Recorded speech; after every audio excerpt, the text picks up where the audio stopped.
It's a big day today. As the head of the World Gaming Administration, the WGO, I would like to, with great pleasure, officially announce that the gaming drought that has plagued planet Earth from approximately, I would say, mid 2021 until mid 2023 has now officially abated. This doesn't mean that there won't be pockets of drought within gaming, especially if your idea of a good time is getting together with four friends and shooting a bunch of brainless vampires over and over and then getting a weapon that then allows you to do 0.75% more damage to those vampires so you can kill them a little bit faster. However, between Tape to Tape, Darkest Dungeon 2, WildFrost, and of course, Honkai Star Rail, I think we get to say the game drought is officially over.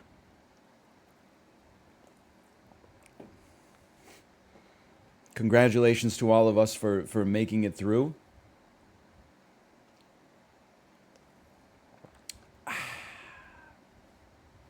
Will you play TOTK? No, absolutely not. Can you enable Peppa Talk? I'm one step ahead of you. It's already been done. Go ahead and type it out there. What? I enabled it. People were using it before the stream, and then it's gone now. It literally was here 5 minutes ago. Why do you hate good games? Because they're like kind of boring a lot of the time. For me.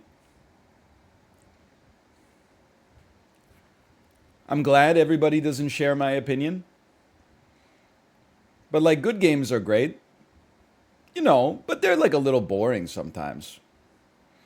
Do you see the tweet go viral that said like no games are worth $70 and most of them aren't even worth $60? I just realized like there's a reason that like in the generation before mine, people stopped playing video games before they were like 40 years old. Because I'm starting to approach 40 years old and I'm like, man, you motherfuckers like never shut up about video games, huh? I got to get into bocce or something. Something a little bit more age appropriate. Because like I can't be on like my fourth decade of like should games be $60. And then there's the same arguments from like 25 years ago when I was a teenager. Well, I look at it as like $1. I won't buy a video game unless it gives me $1 per hour of entertainment. $1 per hour? Gee, good Lord, at least your standards are low. $1 in this economy? That's how much Napoleon Dynamite got paid the poultry farm in 2004. You really won't you won't buy a $60 game if it doesn't have 60 hours of content, which legitimately is probably going to be like 4 hours of content that gets your heart rate racing and then 55 hours of you going, I'd like to get the lightning sword. Dunk, dunk, dunk, dunk. Dunk, dunk, 999 enemies to go. Dunk, dunk, dunk, dunk, dunk, dunk, dunk, 998 enemies to go. And then it's the same shit every time. Whoa, dude, why would I pay $3 for a game when RuneScape OSRS is free and I played 5,000 hours of it? Then shut up and play RuneScape, dude. Just play RuneScape forever. Nothing can approach the value proposition of Infinite. It's the biggest number. The same people. Steam Early Access has been a plague for video games. Oh, what about RimWorld? What about Factorio? What about Don't Starve? Hey, those are edge cases. Hey, what about paying like $40 for a great game? $40? Are you crazy? I go to chess.com. I could play chess for free forever. You don't know Malcolm Gladwell, motherfucker. If you're going to apply the outliers on one end, in order to argue in good faith, you've got to apply the outliers on the other end as well.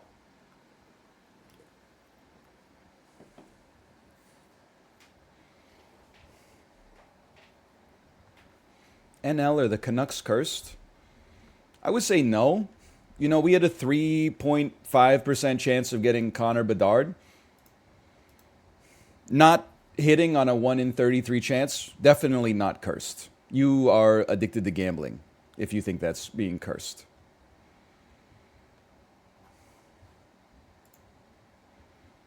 You're not wrong. Some teams are the opposite of being cursed, absolutely. But the Canucks are not cursed just because they didn't win the draft lottery.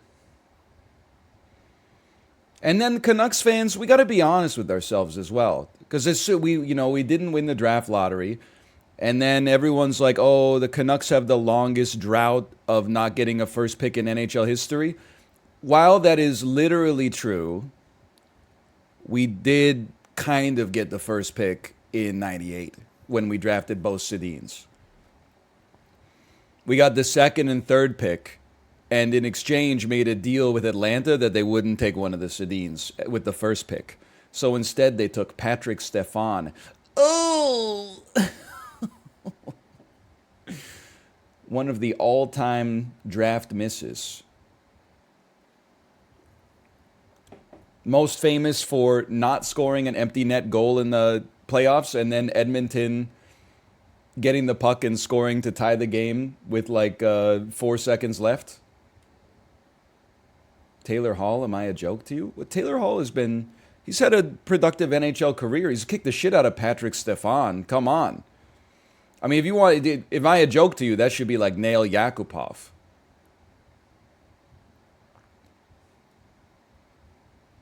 What about Dag? I mean, Alexandre Dag, he was very touted, but he still had like a 0.5 point per game over a 650 game career. That's a solid, productive career. Nail Yakupov got drafted first, played like 5 years in the NHL, and then fucked off. He was gone forever.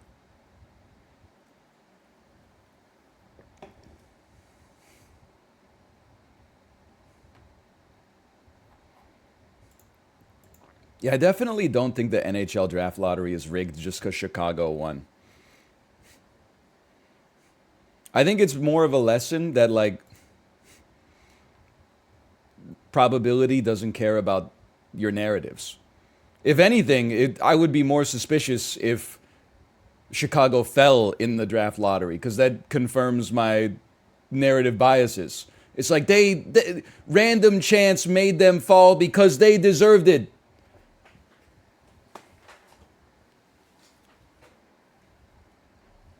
I think they moved up from 3. I mean, we've had some crazy draft lotteries. Did New Jersey move up from 8th once or 10th or something like that?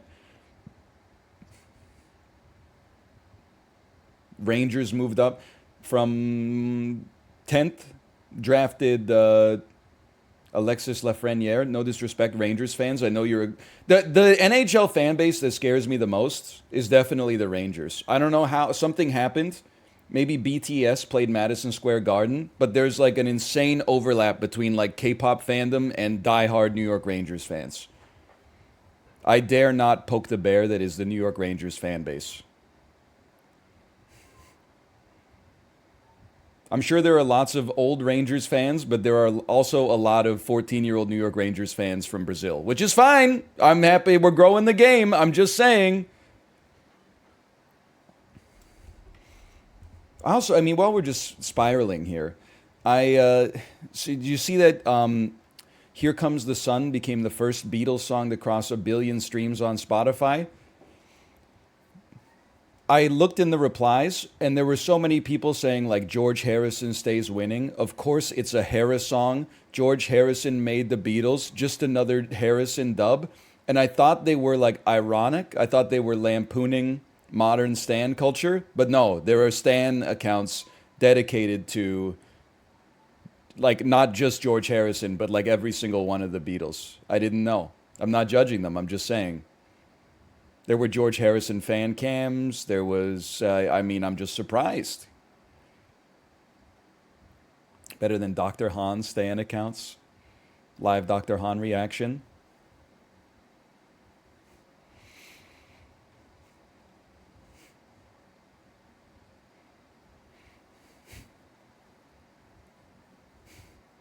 Sorry, I shouldn't have even brought it up. Oh, man.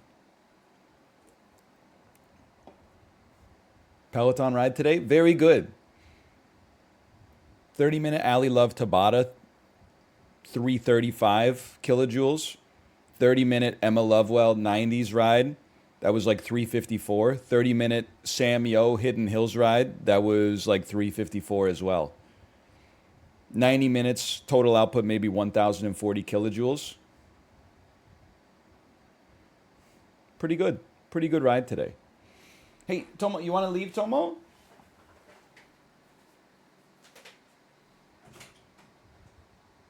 There you go. All right, we should get started with the dulls. Sam very yo by reputation. Shall we yo now or yo later, baby?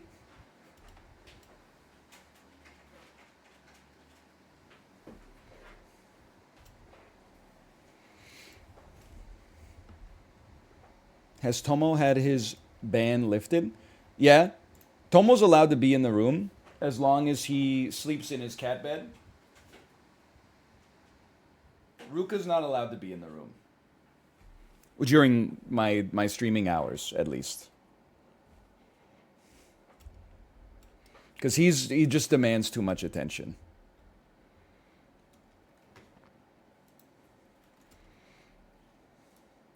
Tomo is just a cat. Ruka is like aspirational.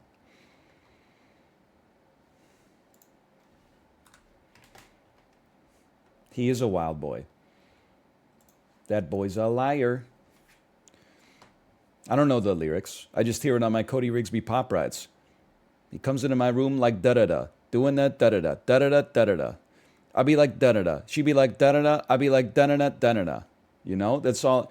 There were a couple Ice Spice songs on my ride today. There was so that was on yesterday's ride. On today's ride, name the Ice Spice song she did with Nicki Minaj. That was on today's ride. I think it was called Princess Diana. And then there was one more Ice Spice song that I can't remember the name of that was also on today's ride. Munch? I don't know if it was Munch.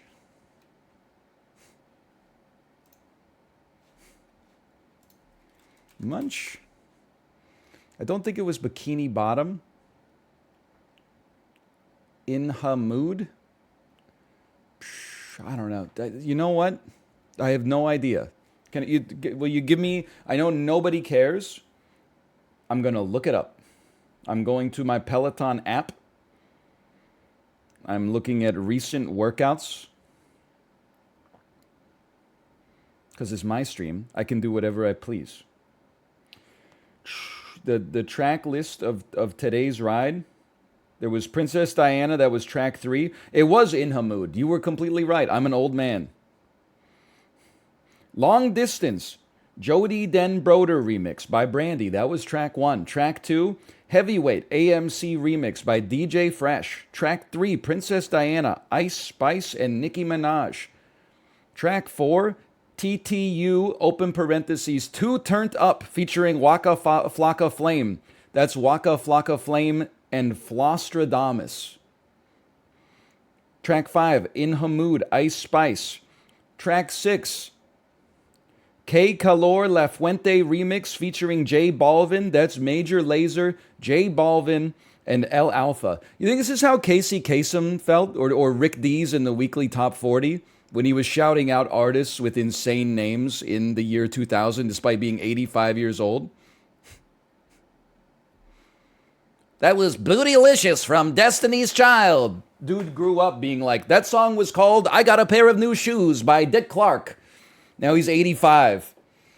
And their body was too bootylicious for you. Of course, that was Destiny's Child with the inimitable Beyonce. Drogba, open parentheses, Joanna. That one was track 7. That was by Afro B. Track 8, Raga Bomb, featuring the Raga Twins. That's Skrillex and the Raga Twins. And then track 9, Hand in My Pocket featuring Damien Jurado. That's Deep Sea Diver and Damien Jurado covering Alanis Morissette. I knew one of these songs prior to the ride, and I remember none of them. I don't know a single one of these. I knew all the songs in the 90s. You know, while we're here, why don't we go through the ones in the 90s ride? I'm having fun with this. I mean, the 90s ride, look, starts with Dream Lover by Mariah Carey, Head Over Feet by Alanis, full stop, No Scrubs, TLC, Learn to Fly, Foo Fighters, Smells Like Teen Spirit, Scar Tissue, Red Hot Chili Peppers, Together Again, Janet Jackson, Someday by Mariah Carey. No wonder the output was a little higher in that one. Banger after banger. That's just because the 90s were the best decade for music that is popular. Maybe not the best decade for music, period, but the best decade for music that was popular.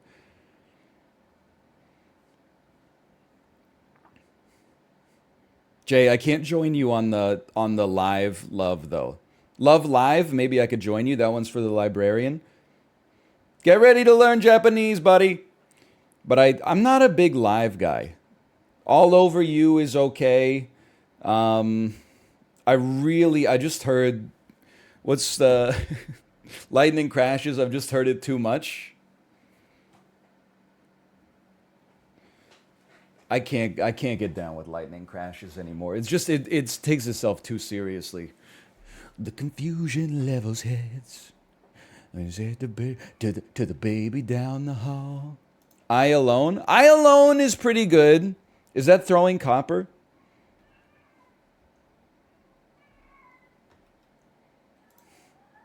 You hear this cat? It's all Throwing Copper. I'm just saying. Slash marker. Dulls. We're a little late starting the dulls today. I would like to apologize. We're going to go a little faster here. That was a lie. The lie, in honor of Jerry Springer, the lie detector test has determined that was a lie. Dude, by the way, I watched a lot of Jerry Springer growing up because, I mean, honestly, I think it was just a simpler time in the mid 90s, in the late 90s. My parents would watch Jerry Springer. They're like smart people. They were in their 30s or 40s at the time. They would be like, "Oh, Jerry Springer's on." And as they're erudite people, they would be like, that's appointment television. And then I watched it as a child, right? It had been a long time since I'd seen it. I watched a clip when Jerry Springer died. And let's just say they bring out some people that the audience is not big fans of. Within 2 seconds, the audience rushed the stage and just started throwing haymakers at the guests. I forgot that it just pops off immediately.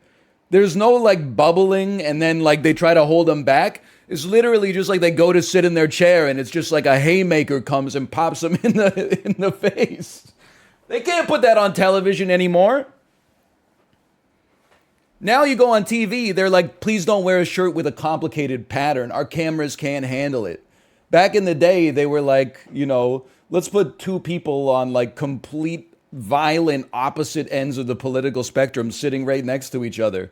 And dude, that's the other thing. When the brawl starts, nobody in the audience gasps or anything. It's like immediate cheers and whooping and stuff like that. It's crazy, dude. Like they bring out the racists and then the audience goes boo. And then people start throwing fists and they're immediately like, yeah, get him. It's so good. And then at the end of the show, Jerry Springer has the audacity to say, take care of yourselves and each other. What a great show. They need to bring it back, man. Anyway, like I said, we're going to go faster today. $10 billion. It's a very diversified economy. Seats. They exported a lot of seats. Electricity. Coca-Cola. I know this. I don't know what this is, but I know that it's not what you're going to say that it is. Isn't this like a byproduct of mining or something? It's not La Fuente, okay? It's a coal product. Thank you. Leather footwear, craft paper, motor vehicle parts, explosive ammunition, plastic building materials. I have no idea. Iron. Iron. I have no clue. $10 billion dollars is like relatively low. It's a mountainous area with forests, I'm assuming, because it has wood and then lots of minerals. And cows. You know what I'm thinking immediately is Argentina, because they have cows, but they're exporting no beef. So that doesn't make sense. So let's close that. Well, let's just take it up one. Let's go. Oh, but Chile would have some like seafood or something. Milk. Let's take something in Central Asia. Let's take like an Uzbekistan. It's mountainous. It's no water nearby. No, like, coast nearby. It's 4,000 kilometers west of Uzbekistan. This could put us like around the Black Sea.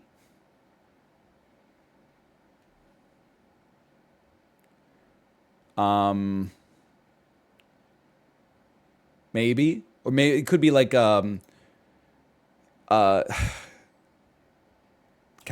No, Kazakhstan is way north. I need to vision the world map in my head, and that takes a lot of work for me. Just give me a second here. I feel like it would be a country that's like around Georgia, but maybe not Georgia. But let's just see if I'm at least in the ballpark here.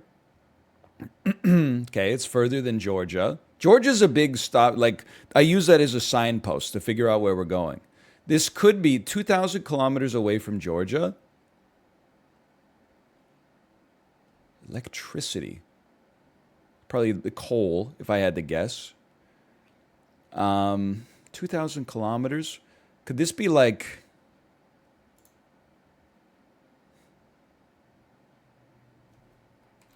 Iran? No, that was a very stupid guess. It's not a smart guess. Does this put us like into the Balkans now?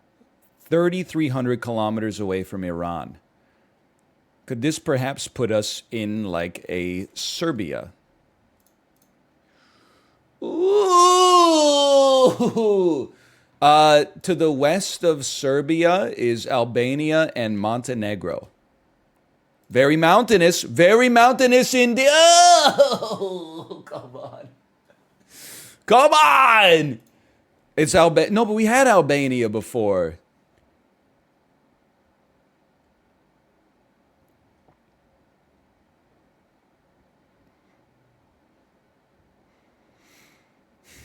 It's like Croatia, Albania, Montenegro.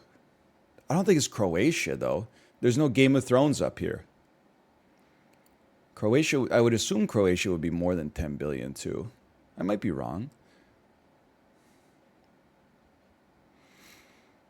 I'm going to go Croatia. I think it might be Albania, though. Maybe I had it in another. They won't even let me guess it. It's Bosnia and Herzegovina! Oh. Man, I've been getting my ass kicked by Trado lately.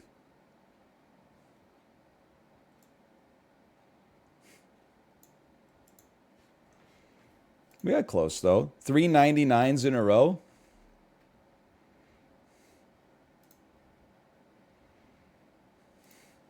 It's pain. We're ready for, like the United States of America Tradle, I think. The world is ready.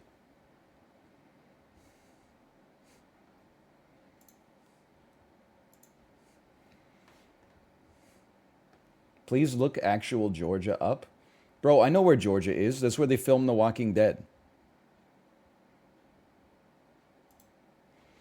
So if I, with no borders on the map, stop spinning, you piece of junk. Me, when I'm Superman and I'm trying to spin around the world backwards to go back in time, Georgia is right here. Is this correct? It's right here? Yes. Okay, there you go. I know where it is. I guess we could just type it. Look at that. It's right there. And Iran? Right here? Is this Iran? No. Close, though. It's more west. It's like here. It's to the right. Okay, it's the mountains here. Okay, fair enough. That's my bad. Honestly, I would have said it was due south of Georgia. Okay, 7,000 kilometers from Georgia. Let's err on the side of they're going to make this hard. Kyrgyzstan. Take me to Central Asia. That is slightly closer, which to me means that it could be like here. But I'm thinking due to the curvature of the earth, it might be a little bit messed up too. Kyrgyzstan is warmer, but not by a ton. I'm almost thinking like it could be Thailand. Oh, that's very, very warm indeed, good sir. Very warm indeed. How about skip Malaysia and take me straight to Singapore? Oh, he's not. He is beating the washed allegations.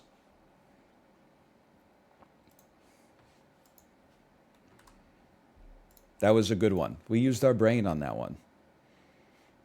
Sorry, let me pause my Steam download here.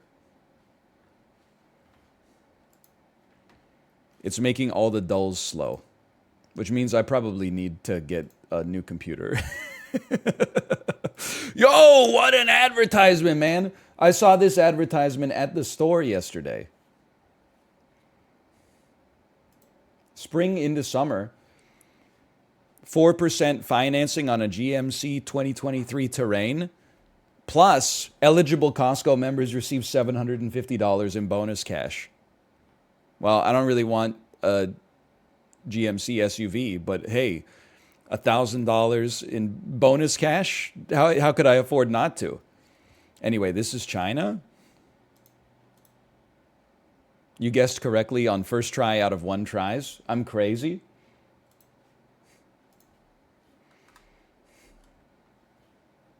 Just buy the car, sell the car, and then put the $750 into a money market account.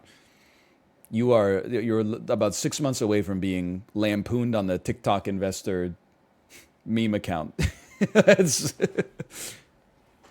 Did you see the TikTok of the lady who didn't realize that she had a 74-month amortization period on her car? Or the guy in tears because he was like, he didn't realize the difference between leasing and buying. So he thought at the end of his lease, he'd owned his car. And then when his lease expired, the company was like, do you want to buy your car for like $22,000? And he's like, what? I already paid for it.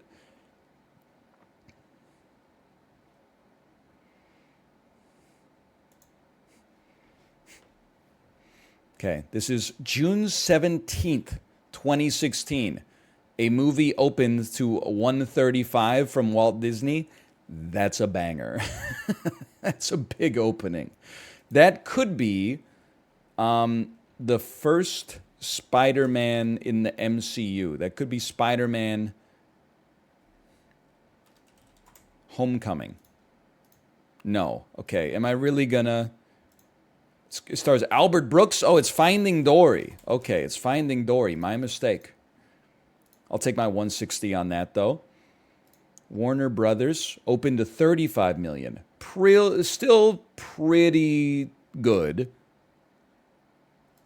It's an action comedy crime mystery starring Kevin Hart. Comedy crime mystery? It's Get Hard. I don't know all the Kevin Hart movies, man. I'm sorry. Kevin Hart and Dwayne Johnson. Wait. I should know this one. Saving the world takes a little heart and a big Johnson. You can't do that. You can't break the fourth wall in the tagline. That's how I know this movie's pure ass. How can you? You can't. The movie doesn't know that the actors are real people. You know what I mean? Unless they're named Hart and Johnson in the movie. I don't know the name of this movie. I don't know the name. Let's reveal all hints. After he reunites with an old pal through Facebook, a mild-mannered accountant is lured into the world of international espionage. I simply don't know it. That is Central Intelligence. I've definitely seen the poster. I feel, aren't there like a staggering amount of Kevin Hart movies?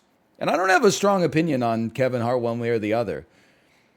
Aren't they all like, he's like a normal guy, but then he gets paired up with somebody who's like a cop or a hardened criminal or is really, really tall and he's not very tall or something like that? And then he's like, I see how it is. You think you can push me around just because I'm short and you're really tall. Well, let me tell you. Okay, I'll let you push me around a little bit. Okay. Sorry I said anything. Warner Brothers Weekend 2, $71 million. Minus 63% in his second week. That's indicative of a fairly big release that did not review well with audiences. Or people rushed out to see it opening weekend. That's not a great performance here. It's a horror thriller starring Patrick Wilson. This is one of the 17 Insidious movies. Let's call this Chapter 2. Let's call this Chapter 3. Let's call this Insidious. You know the one I'm talking about. I've never seen the movies, but every poster is like Vera Farmiga going like, and then behind her there's like a ghost with long hair going. Is this Annabelle? Is Annabelle part of Insidious? I don't know. I only know Megan. Okay, Lionsgate. This is not a good weekend for me. It's a crime thriller action mystery starring Jesse Eisenberg. It's Now You See Me Too. Still can't believe they didn't call it Now You Don't, but that's fine. Now You See Me, Now You Don't would have been a great reason for them to have. People would have watched the sequel even if it sucked. If the first one was called Now You See Me and the second one was called Now You Don't. But anyway, Universal did not do very well at the box office considering it's the summer. Stars Travis Fimmel. It's an action-adventure fantasy. Stars Travis Fimmel.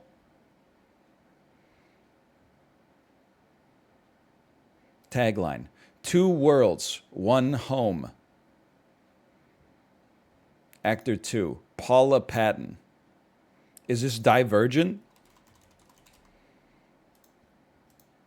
It sounds like it could be about two worlds. Is this Is this Allegiant? Is that an airline? Is this Divergence? I don't know the answer. Reveal all hints. It's Warcraft! It's Azeroth immediately. Okay. Wow, I didn't realize it bombed that hard. I knew it kind of bombed. But $160 million budget, I guess it did make a ton of money overseas. Holy cow. Domestically, it got its ass beat, though. All right, never mind. I thought it was a huge bomb, but big ups to international audiences. I guess. I don't know. They never made a sequel. I know it's an Insidious movie, right? Or is this Pet Sematary? That's the only other one I know Patrick Wilson was in that. No? Okay. Reveal all hints. The next true story from the case files of Ed and Lorraine Warren. Lorraine and Ed Warren traveled to North London to help a single mother raising 4 children alone in a house plagued by malicious spirits. It's Insidious: The Last Key. Yep, okay. Didn't do great today, but we got a couple. Oh, no, wait, it's not. It's The Conjuring 2. My mistake. Wait, aren't Insidious and The Conjuring in the same universe? No? But Patrick Wilson is in Insidious, right? Yes. That's fucking confusing if you've never seen any of them. The Conjuring and Annabelle are in the same world. What's the one with the every poster is Patrick Stewart shaving in the mirror and then a ghost lady behind him going, but you can like barely see her because she's in the shadows. You know what I mean? Or she's going.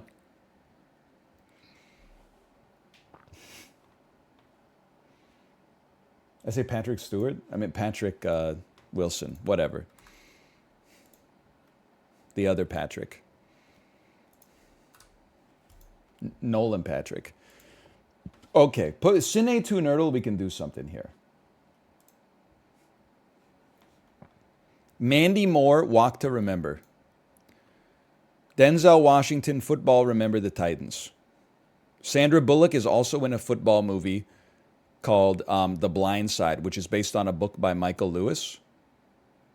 But we'll figure out how to make that work. Just remember in your head, Blind Side. Now I see Hades animated Go the Distance. What? They stole a swap from me.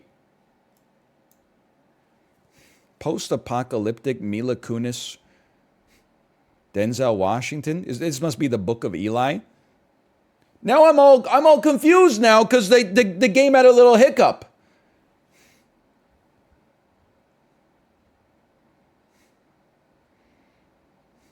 Okay, just give me a second here, okay? This is the Book of Eli. So maybe Remember the Titans is actually the other one. Denzel Washington, Football. Titans.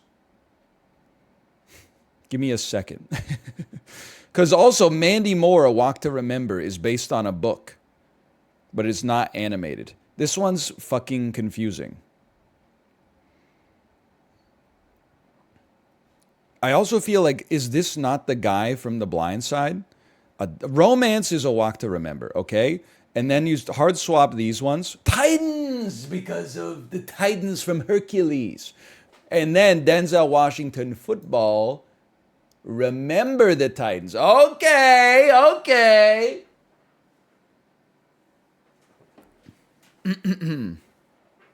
What was the one that was the red herring here?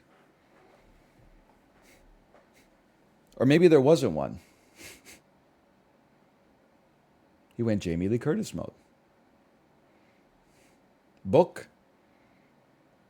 Oh, yeah, because Book was part of, like, The Blind Side was also based on a book. A lot of people don't know that, but I'm very well read. Sing, Go the Distance. I don't know it. I've never seen Hercules. I really only know Zero to Hero. And even then, all I really know is Zero to Hero in no time flat. But she kind of goes Tina Turner mode in the song, for sure.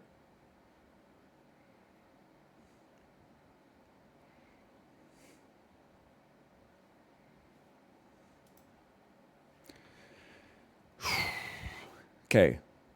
Memento, Eternal Sunshine of the Spotless Mind. These are 50 First Dates. These are movies with memory loss. Finding Dory.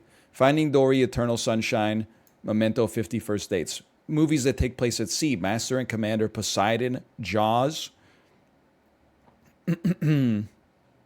Cloud Atlas, I'm assuming. And let me think here.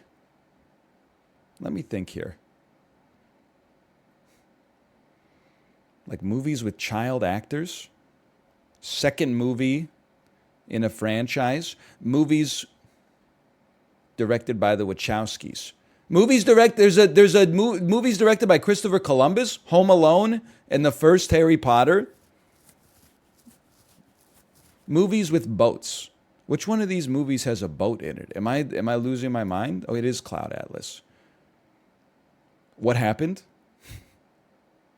Or is Finding Dory the connection here? Hang on, let me hard swap for a second. These are all movies that had made the most money at the box office the year they came out. Okay, and then hard swap me here. I'm a little confused, but we got our connection, which is usually the hardest part. We got memory loss and the ocean.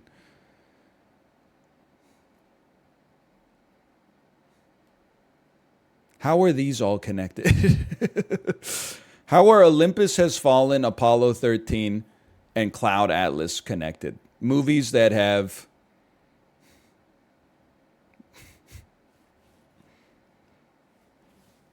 the president. Movies that have the president in them.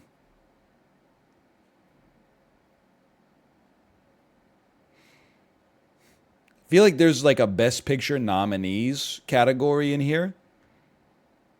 Like maybe There Will Be Blood, The Revenant, Apollo 13, or Crouching Tiger, Hidden Dragon, or I don't know, Jaws. What that this is connected to something too. It's like I'm so lost. Probably because I didn't do all the columns first, and now I've got this stupid connection in the middle I'm trying to figure out. Acclaimed directors' second movies. Movies with Jim Carrey. Movies with Kate Winslet. Movies with Elijah Wood. Movies with Mark Ruffalo. Movies with Tom Wilkinson. Movies where there's robberies. Movies where someone gets left alone. Movies where someone should have died from their injuries but didn't. Joe Pesci, Home Alone. Leonardo DiCaprio, The Revenant. Movies where there's hijinks. There Will Be Blood. Crouching Tiger, Hidden Dragon. Movies featuring the American flag. Movies that take place, there's a little outer space in some of these, maybe. Movies, I'm washed. I'm washed. I'm washed. It's the shapes. I'm sorry. I feel like these were all insanely high-grossing movies. Empire Strikes Back, Harry Potter, Jaws. Would you hard swap a Home Alone in there? Composer John Williams. Not what I was thinking, but I'll take it. Okay. John, you're telling me John Williams did da-na, da-na, da-na. I honestly thought that was like Stravinsky. Now here. Movies that feature travel of some sort. A journey, a hero's journey. Movies that feature just let me think about it for a second. Oh, wait. Movies that feature disaster. Olympus Has Fallen, Poseidon, Apollo 13.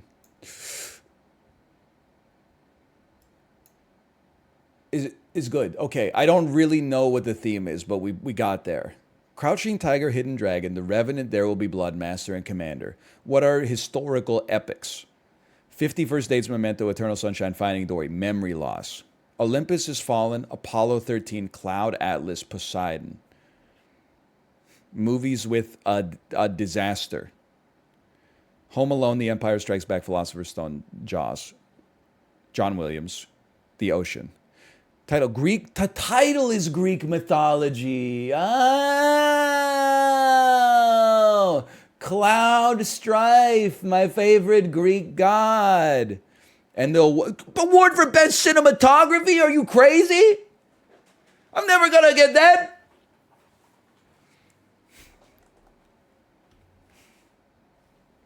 Anyway, we got there. That was a good one.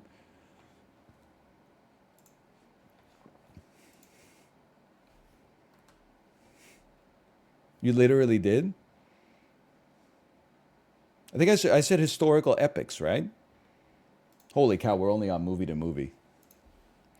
From Beetlejuice to The Farewell. Okay, this is tough for me. Because the only person I know in The Farewell is Awkwafina. And she's also in the Oceans movie. And she's also in Shang-Chi with Tony Leung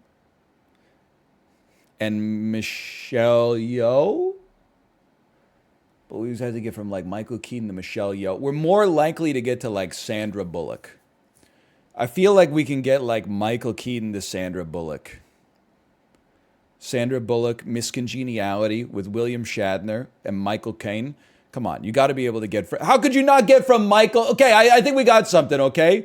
Spoilers, by the way. I've not seen it, but I've seen the trailer. Give me Michael Keaton. Give me The Flash, excuse me.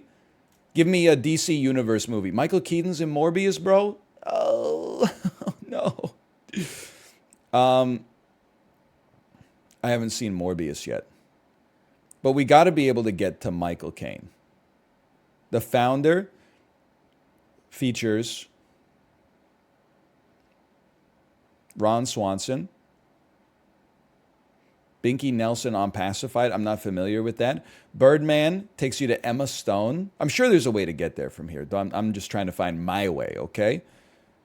Emma Stone, Ed Norton. You could get to like The Amazing Spider-Man. But how do you get to Michael Caine from there? It's a great question. You can get to Ed Norton. It takes you to The Incredible Hulk. It takes you to Liv Tyler. Liv Tyler takes you to...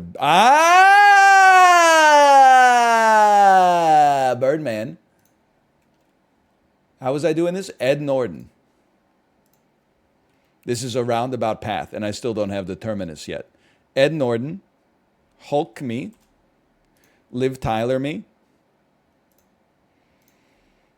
Where did I say we were going with this one? Armageddon. Ben Affleck.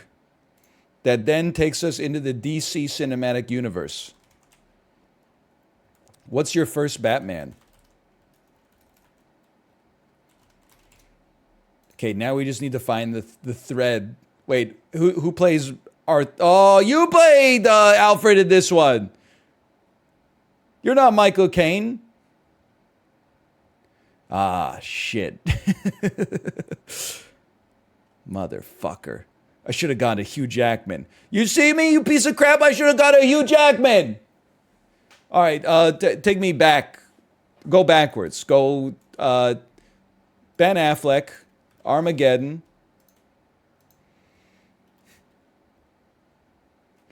Will Patton. I'm taking a detour because I just want to. This episode's dedicated to Minari. Then from Minari, go ahead and take me to Stephen Yeun. Okay, from Stephen Yeun, you're gonna take me to Nope. Then you're gonna take me to Daniel Kaluuya. Then you're gonna take me to Black Panther. Then you're gonna take me to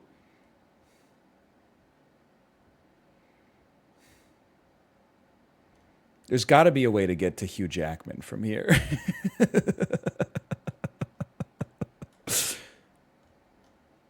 Take me to Hugh Jackman. Take me to Hugh Jackman. Take me to Michael B. Jordan, to Creed 1, to Sylvester Stallone. No, wait, to Sylvester Stallone, to The Expendables. 2. I refuse to believe we can't get the Hugh Jackman from here. This is Hugh Jackman's, like, these are his homies.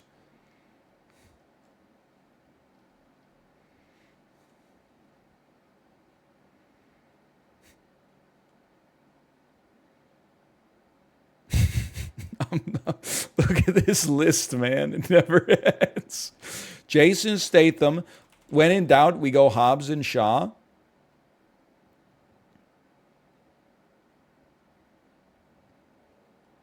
Cliff Curtis, goated actor. What the hell has Hugh Jackman been in? Where am I trying to go? I'm trying to go I'm trying to get to Michael Caine so I can get to Aquafina? How am I even going to through the Sandra Bullock, Miscongeniality, the Oceans movies? Okay. So everyone shut the fuck up, okay? We're trying to get to Hugh Jackman. It can't be done. It can't. They've never been in movies with anybody who's ever been in movies with each other. Hugh Jackman has been in all the X-Men movies. Hugh Jackman has been in Logan with Patrick Stewart. Patrick Stewart was also in Green Book with Anton Yelchin, who was in Alpha Dog with Emil Hirsch. Great. That's very helpful. Vanessa Kirby was in Mission Impossible Fallout with Armie Hammer, who was in Hobbs and Shaw. Hugh Jackman. He was in The Candidate. Hugh Jackman was in The Greatest Showman. He was in a movie called Australia, featuring Nicole Kidman, who must be in a movie with Tom Cruise, who was in a movie with Vanessa Kirby, Mission Impossible Fallout. Tom Cruise, Eyes Wide Shut. Nicole Kidman, Australia, nobody remembers this. I didn't even see it. Hugh Jackman, fucking Hugh Jackman. The Prestige, Michael Caine. Miss Congeniality, Sandra Bullock, Ocean's 8, Aquafina, The Farewell. Now, I'm going to guess that was not the critical path, okay? Shortest possible distance was 3. But we got there, and we got there with no assistance.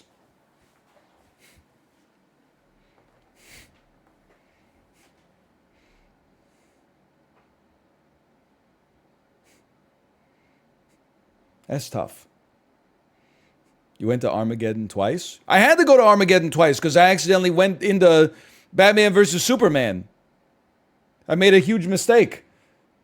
I took a little... this isn't the worst I ever played. I just took the back rooms. Plus, I got to shout out Minari on the way. I mean, there's a lot of good movies in here. Beetlejuice, Birdman. Great movie. Minari. Nope. Great movie. Black Panther. It's pretty good. Creed. That's a good movie. Mission Impossible Fallout. The Prestige. Even Miss Congeniality is okay.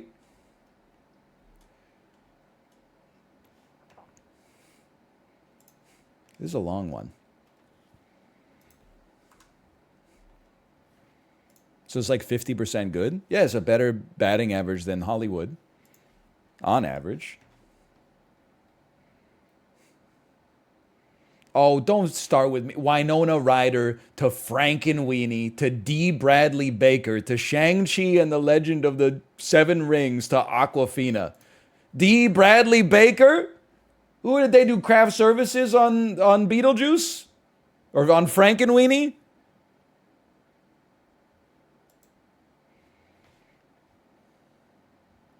This shit is like Final Fantasy 14. I guess it probably starts with an X, huh? Metacritic score of 89. Looks like a PlayStation 3 game. It looks like a dun dun dun dun dun dun dun dun dun lo la la do da da da do da da da da da da do da da do. You know, it looks like some Rainy Woods. You know what I'm talking about? It looks like I'm trying to hide my suddenness. This looks like Shadow of the Colossus. It was originally Xbox 360, PS3. This looks like Azura's Wrath. It's an action hack and slash.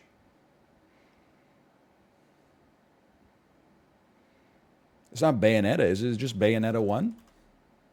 Those do look like the guns. It is Bayonetta 1. I could tell from the pixels.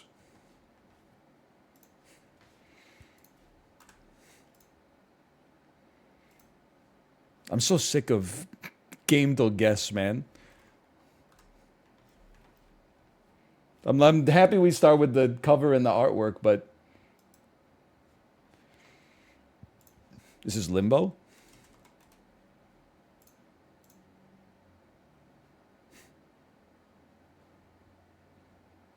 This is Inside.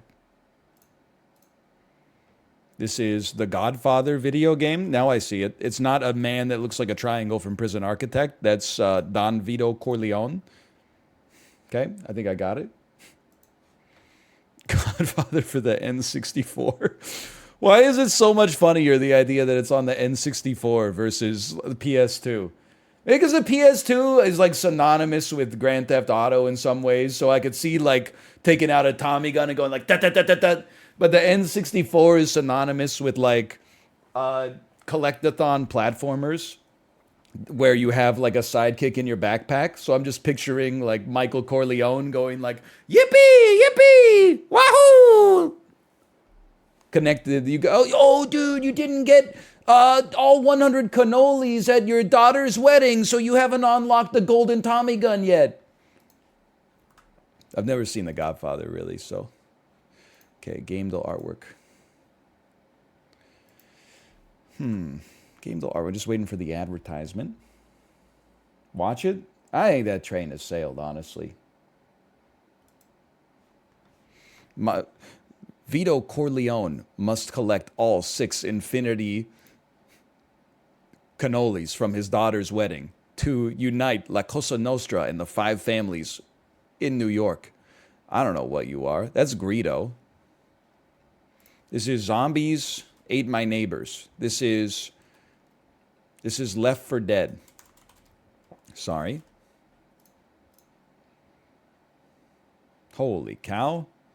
That's gross, man. It's Shank. It's Duke Nukem 3D. I have no idea.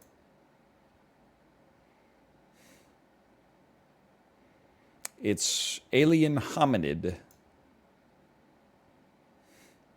It's just disgusting, man. It's Contra.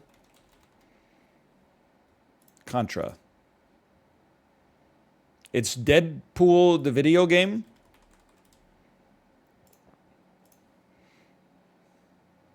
Didn't know that there was a Deadpool video game, to be honest with you.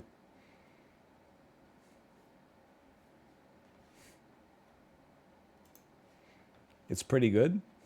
It's ass. It's really bad. Nobody knows it. Apparently some people know it. I watched Jacksepticeye play this. I didn't even know it existed, to be honest with you. It was removed from Steam.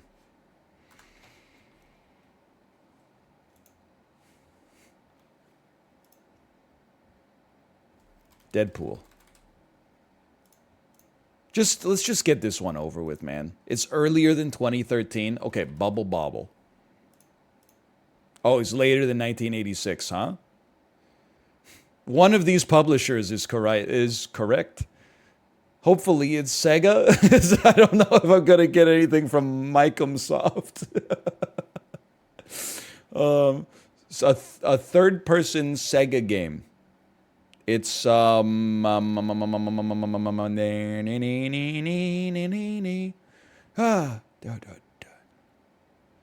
what's that game that really sucks, but everybody said it was good because cool people liked it? And then the players from that game, you got to play as them in Anarchy Reigns. You know the one I'm talking about. It's a Sega game from like maybe 2008, 2009. Mad World, that's it. Is it Mad World? Nope, it's not Mad World. Fuck you, Mad World's really good. I've never played it, but I've watched 10 video essays on it. Yeah, okay. Earlier than 2009? Oh, my mistake. It wasn't Sega. Or it was Sega, not Sega of America or Sega Europe.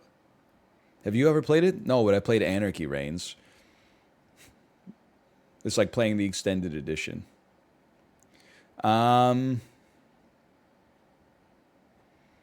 Yeah, I would have to say that I don't see myself having a great chance here. It's Sonic Adventure 2. Sega was involved in this one. It's earlier than 2001.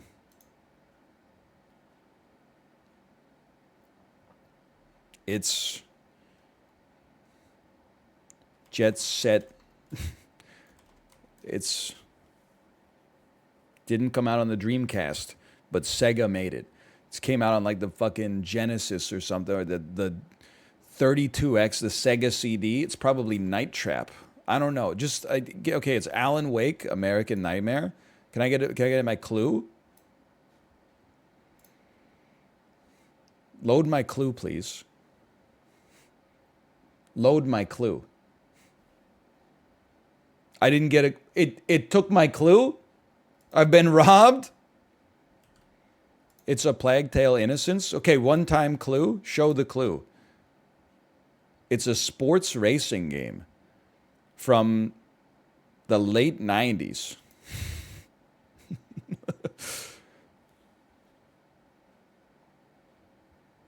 That Sega was involved in. Sega Rally Championship. Oh!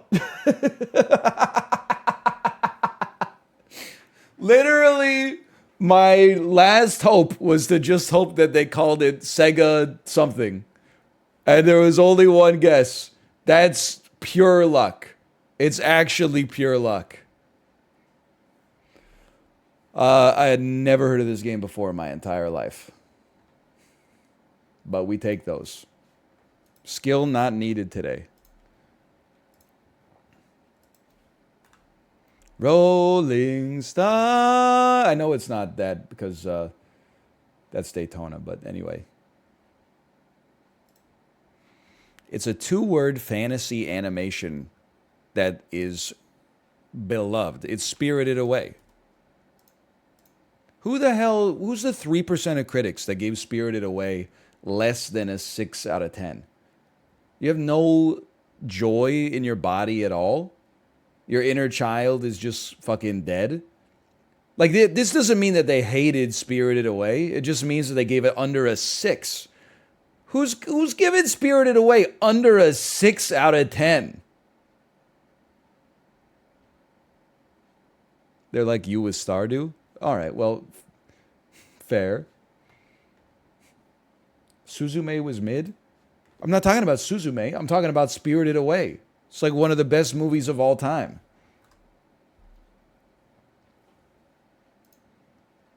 So let me get this straight. I'm trapped in a bathhouse. My parents have been turned into pigs.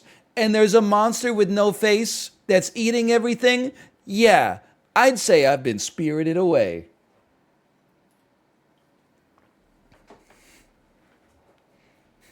That's the American remake. It's coming out in 2025.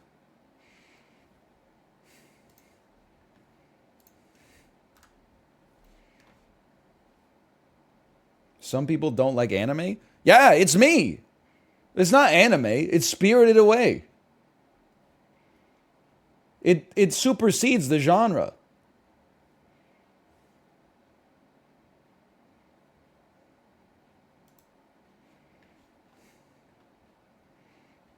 And stay out of Woolworths. This is 1950s America. Pretty sure that's Peyton Manning's grandfather. This is like, well, there's public transit, so it's got to be like maybe even in the late 40s instead. But I'm gonna put this like 52. Holy cow!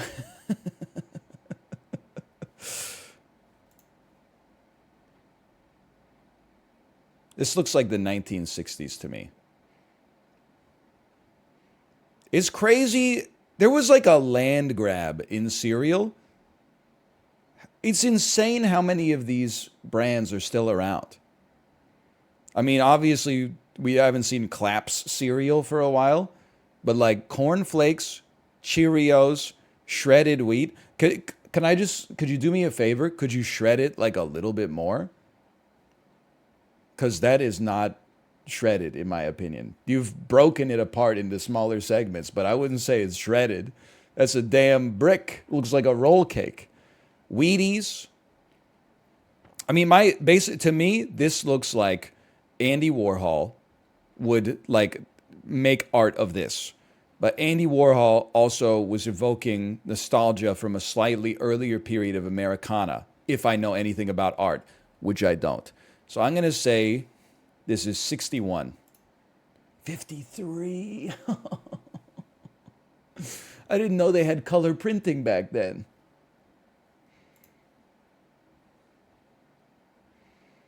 This shit is like actually the assassination of Franz Ferdinand. Like, this is the Second Reich. So I'm going to say this is like 1914. I'm pretty sure this is Kaiser Wilhelm II right here. It's 1917. Okay, we take those.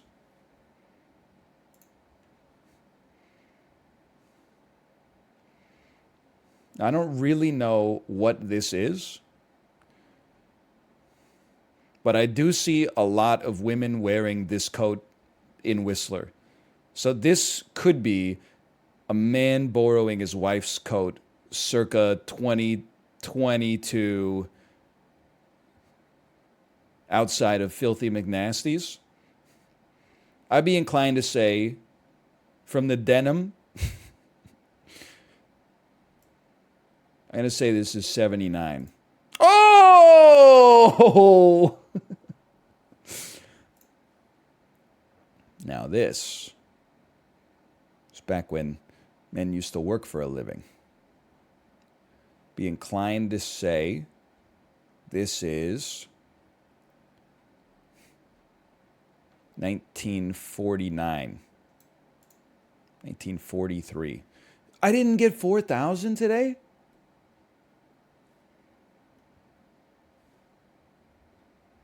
I had two perfects.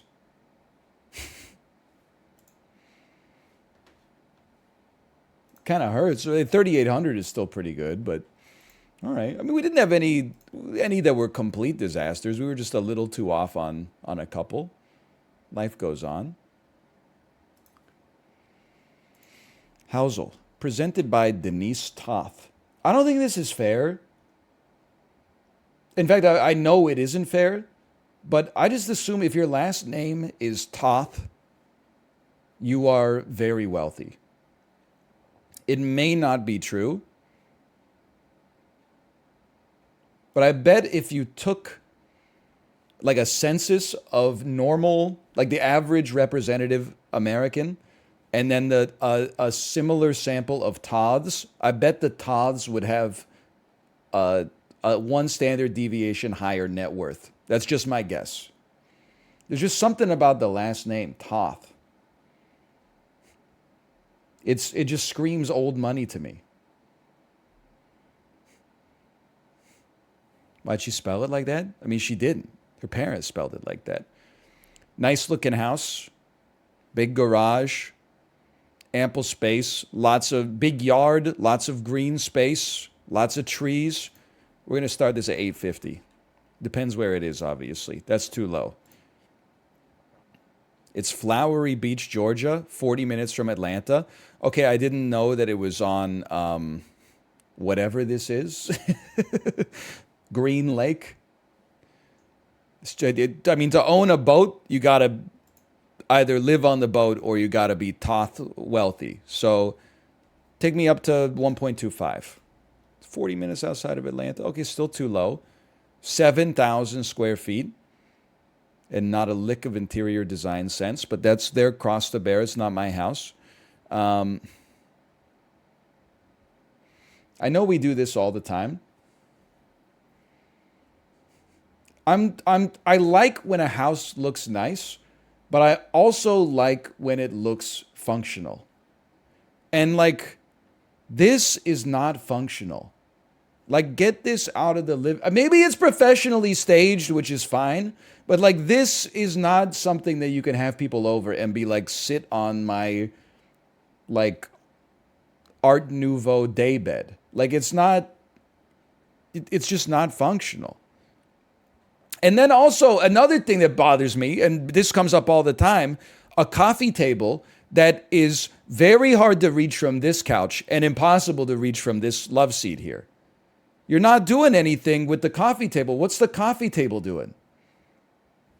You need a bigger table, or you need to move the couches a little bit closer so people can actually put their coffee on it. 7,000 square feet is big. I would take you up to, I mean, even at $300 a square foot, this is like a $2.1 million house. That's too high, though. Okay. 6 beds, 4 baths. See, this room, I don't really have a problem with. I see what they've done. They've got the green space outside. They got the green, the foliage rug, the green couch, the green accents. They did a better job in this room. Yes, okay, I don't really understand the purpose of the chair, unless it's the obvious purpose, but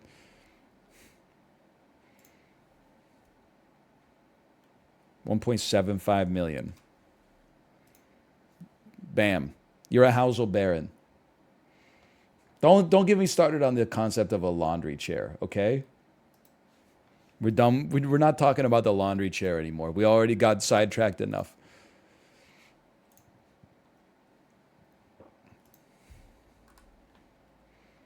Okay. Time guesser starting off with a bang this week. To me, I don't know who this is, but before I even read anything in chat, I'm going to guess that this is Monaco because it looks like they do Formula One here. And then year-wise, okay, let me just say, where the fuck is Monaco? Monaco! I thought Monaco, there it is. I'm going to say this is Monaco, and they're like out here. And this guy looks really familiar. Something about this. It's good. World's worst person. Heartbreaking wedding photo of famed serial killer. I think I had a beer with this guy once. I think we used to hang out. I mean, this looks like 1988 to me. It's 1983, and they're just guys. Thank God. I've been saved, and we were correct. It was Monaco.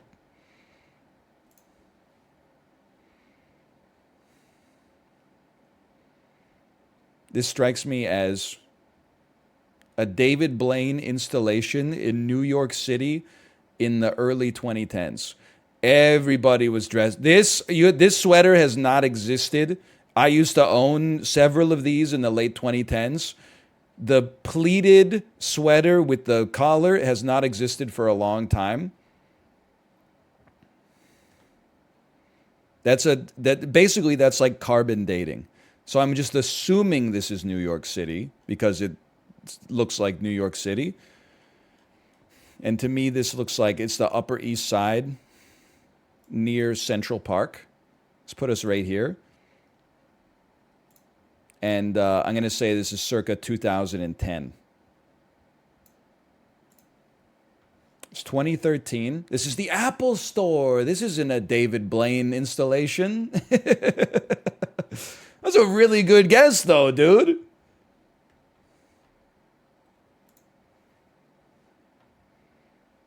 This is the Jamaican bobsled team.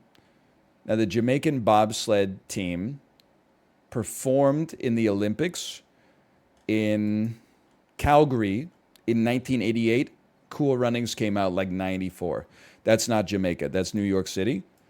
Jamaica is right there. Okay, I'm going to say this is on the beaches of Kingston, Jamaica. And this is going to be 1988. Let's just say, well, the Winter Olympics take place in like February, so let's say this was 87 when they got approved. It was 88. We're on the wrong side of Jamaica, but still pretty good.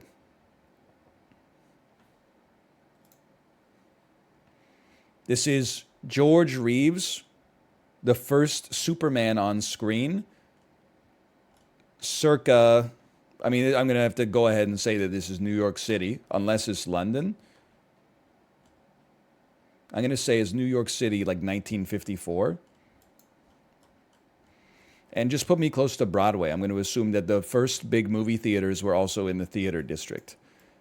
Now, don't be a hater. I don't exactly know where Broadway is.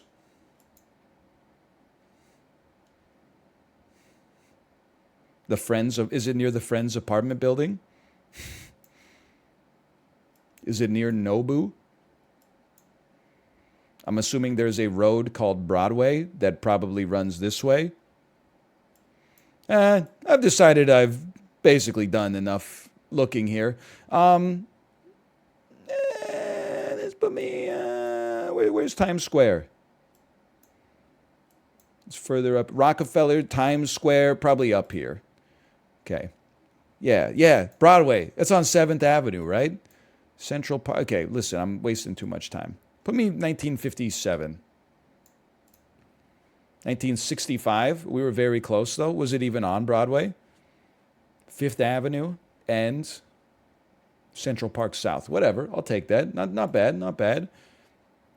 This is Norm Macdonald on stage at Yuck Yucks. This is an interesting one for me. I don't know if Yuck Yucks is also an American brand or it's just a Canadian comedy club. I'm going to say Norm Macdonald at this point, probably 30 years old even. Realistically, that puts this, let's call this 1990. And I'm going to say that this is in Toronto. I know it's a bit of a stretch here. Could also be Montreal. Could be anywhere, quite frankly. I'm going to say this is 1990 in Toronto. Oh, it was 1985, but it was Toronto. You want to talk about some educated guesses? Final score 44-118. Now that's a good one. That is a good score. And those were not gimmies, you know. We had to make some guesses on those. I'm proud of that. That makes up for the Tradle catastrophe. Oh, we got look at this. It's quite an impressive house. You're just lucky it was Canadian, bro. Like not all of them were Canadian. One of them was Canadian. Sometimes they'll be like, here's a picture from like the revolt of Bratislava. And I'm like, I think it's Slovenia. People are like, you idiot, it's Slovakia. You didn't know that Slovakia, January 6, 1971, 11:06 a.m.? Then I get one Canadian one and I get it right. People are like, of course you got it right. Shut the fuck up. This is a $625,000 house. It's in Littleton, Colorado. It's more expensive than that. It's a nice house. It's an $850,000 house. It's a single family home. It's a $1 million house. 5 beds, 5 baths. Holy cow. It's a big house. Was it like 4,000 square feet? 1.5 million? Come on, it can't be that high. It's not that high. It's built in 2007. You can tell from the number of triangles. I'm just going to go out on a limb. I'm going to be very brave and say 1.25. It's 5,500 square feet. Who lives here? A family of 17? Is this a TLC soundstage? It's 1.3. This is my last guess. No, I got a couple. So 1.35. It's 1.325. You got it.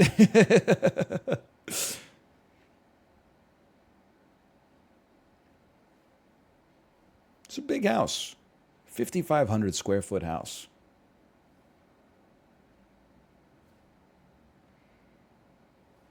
Doubled it in 7 years. It's true. Cumulative annual growth rate of 10%.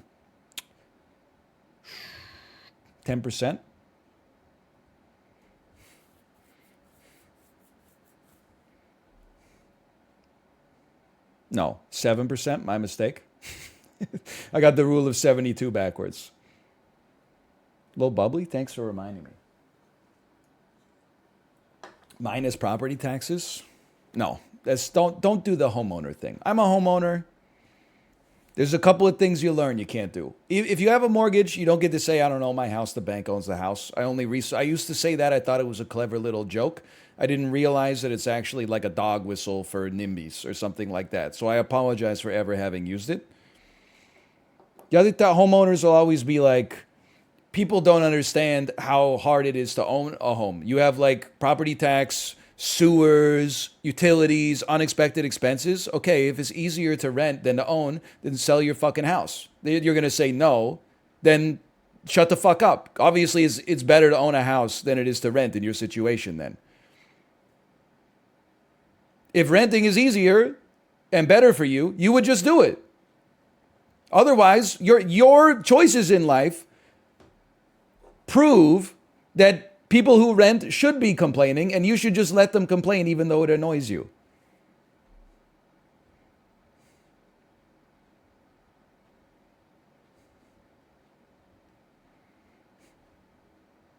It's like I remember there was I think I tweeted it. It was like 2 years ago before I was smarter. There's a guy that was like, honestly, I own my house, but I wish I was renting because I didn't realize like how hard it is to own a house. There's all this maintenance, there's all these like hidden costs and stuff like that. And then like the next reply was like, okay, sell your house and rent. And he said, no, I would never do that. I like building equity. Okay, idiot. Then it's not better to rent than to own, dumbass. You just like think you're the victim in every circumstance here.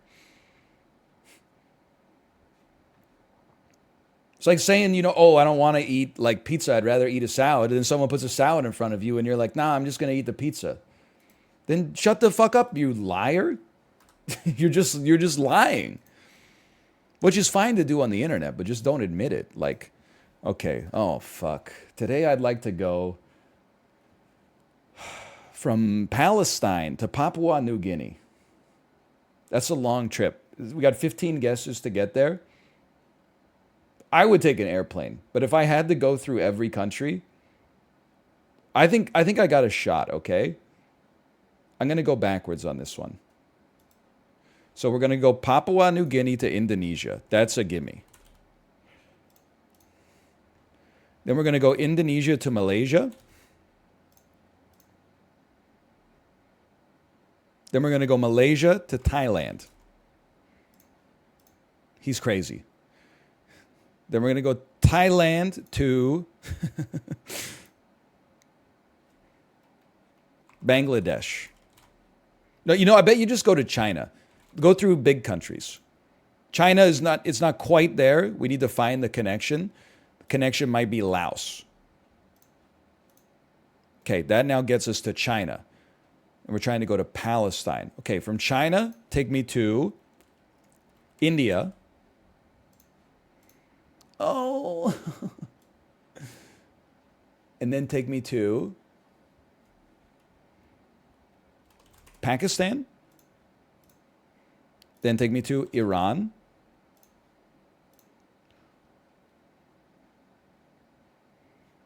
Then take me to Iraq.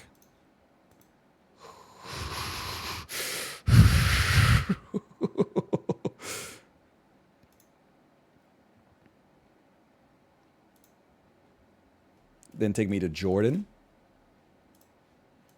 Oh!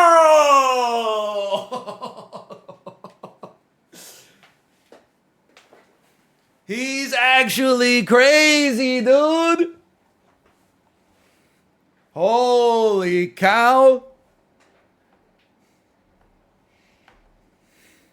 You're right. The miss, we didn't have to put in India. But otherwise, that was like the path. Papua New Guinea, Indonesia, Malaysia, Thailand, Laos, China, Afghanistan, Iran, Iraq, Jordan, Palestine. Dude, that was a great performance. Wow. See what I'm capable of if I don't have to know African geography? I could do anything. Or the Caribbean or Central America. Okay, slash marker. Call that the dulls. Whoo!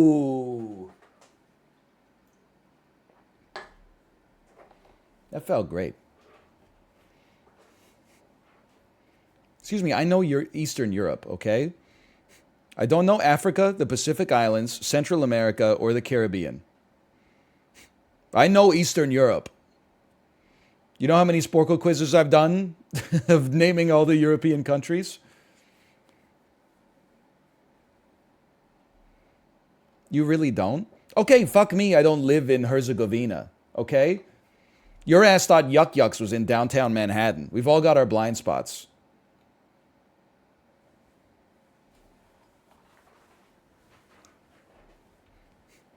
Someone never watched Comedy Network growing up. Mommy, it's over. Burp.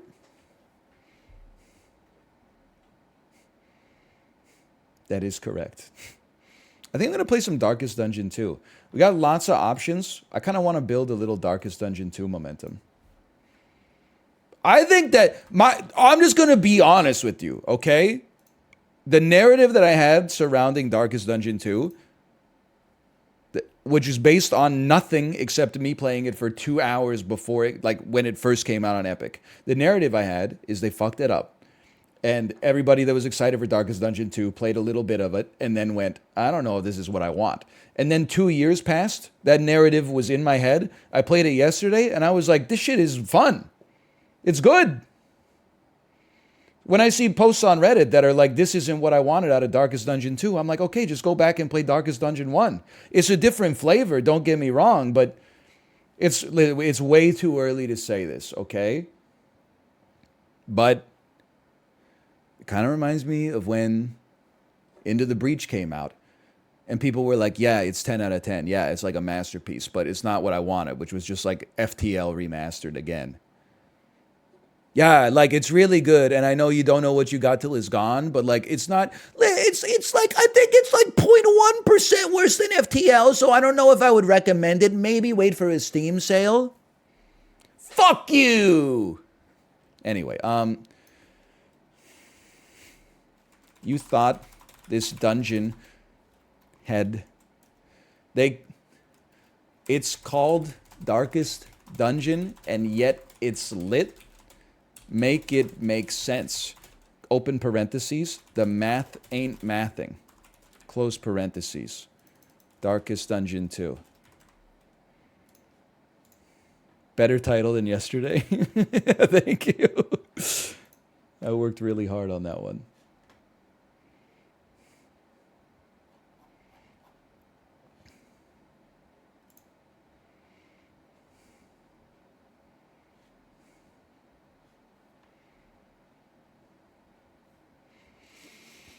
Oh, anyway.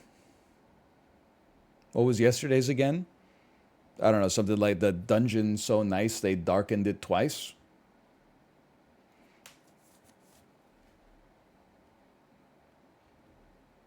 Something like that. It's something bad. That one's fire. Well, I hope you like it because it's going to be the YouTube title for the first video too.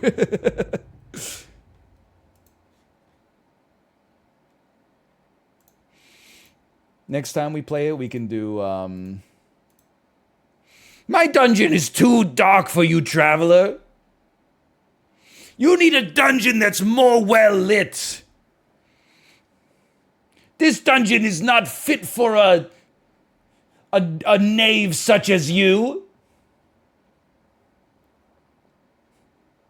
You know, my mom texted me today. We were just having a conversation. She revealed something about my grandfather. Sometimes he would get constipated as a young adult. And when he achieved relief on the toilet, I swear to you that this is what she told me. I don't know if it's real, but I swear to you that it's what she told me. When he got relief on the toilet, when he had a bowel movement finally, he would stand up after wiping and throw a $20 bill into the toilet and flush it as his way of like saying thank you to the toilet for helping him achieve relief. My grandfather was not a wealthy man. And maybe this is one of the reasons why. Because, like, I know you're like, that's something, it sounds like something you would do at Mar-a-Lago. He was not at Mar-a-Lago. He was literally, like, just the guy. He would flush, and this is, we're talking, like, this must have been the 1970s. Dude was flushing $20 in the 1970s to say, thank you, toilet, for helping me poop. Doesn't even make sense. No, that's $7,300 a year. No, he's not flushing it every day. I mean, that's psychotic. But, you know, a few times in his life, I guess, he flushed $20 down the toilet when he achieved relief from his constipation. He should have bought some fiber supplements. You're absolutely right. All right, we are back with Darkest Dungeon 2. I guess I'm going to continue my journey, even though I'm pretty sure my journey died last time. Whoa! Got an achievement unlocked. Oh! Another one. Please tell me there's no more. Okay, I think we're ready to embark then. Embark me? Oh, man, that was scary. The recollection. Back up in your with the recollection. All the items you've unlocked are here. You can review them to plan strategies. That's not relevant for me at my current skill level. I'm having a great time playing Darkest Dungeon 2. I'm resisting the urge to answer the questions that are like, is this better or worse than Darkest Dungeon 1? I don't know. I played 100 hours of one of them and like, you know, 2 hours of this. What I will say is it's leaner. And I don't know if leaner is good or bad. It depends maybe on your own personal preference. The shackles of denial must be destroyed. But it's all gas. You know, there's no town stuff, really, or at least not yet. It's just like combat, combat, combat, bodies, bodies, him, her, me, him, her, you, me. We'd abscond to a quiet table and lose ourselves in riveting discussion and passionate debate. Personally, I like them round, thick, and juicy, so pass that juicy bubble. So true. So true. Are you suggesting my anaconda don't want none unless you got buns, hun? So we unlocked some new classes. The Hellion loves to be position 1 or position 2. Why don't you go here? The Occultist loves to be position 3 or position 4. Why don't you go here? Why don't we put the Grave Robber right here? And then why don't we keep running a little Mathis out here as well? Okay, launch me. That's not a horny line. I didn't write that. That's that was Sir Mix-a-Lot. You came here seeking solace. Hang on. Why do you have exclamation marks on you? You know why? Because I've got some trinkets. No healing? Excuse me. All has red should have some healing. Sacrificial stab, abyssal artillery, weakening curse, demon's pull. Yeah, he's got weird reconstruction. He's got grave architecture like Stephen Malkmus. Is it equipped? It is equipped. Requires target HP minus 33%, and then you heal 0 to 33% and apply some bleed. I mean, that's a little scary. But we do have some healing at the very least. Okay, let me see what we got here. Turn start. If baubles are greater than 25, remove a negative token. We don't have any baubles, but I'll give this to you regardless. And then, if stained item is equipped, it's not too faded. Wait, that's default. What does stained sing? Stained sings,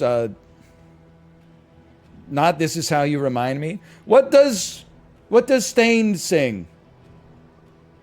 I'm on the outside, I'm looking in. Okay, this is stained. 20% healing given, minus 20% healing received. Dude. If stained item is equipped. Oh, it's been a while. That's true. Since I wasn't addicted. What does round end minus 30% damage mean? So we get 100% damage if we have 2 stained things equipped. But we also get minus 30% damage.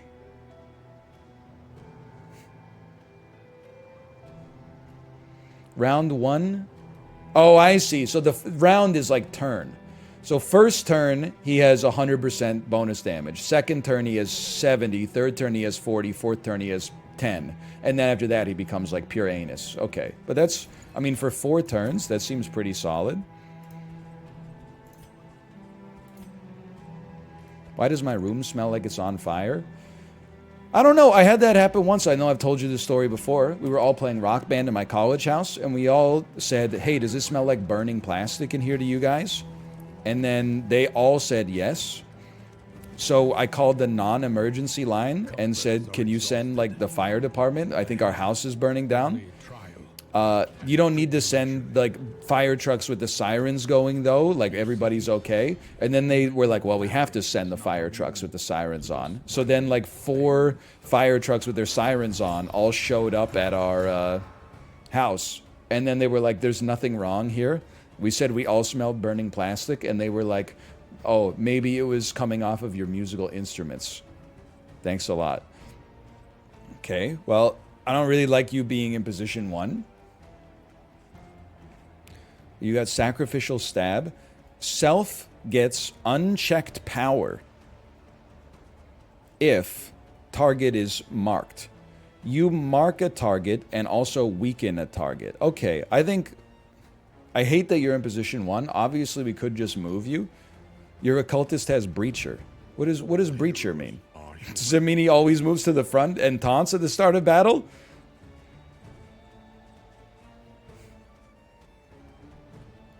Yes, it's horrible. Okay. That seems bad. I mean, okay, honestly, here's what I'm going to do. I'm going to mark you to make you easier to kill on the first turn. Even though it might be better to weaken you. Then, you can at least move up.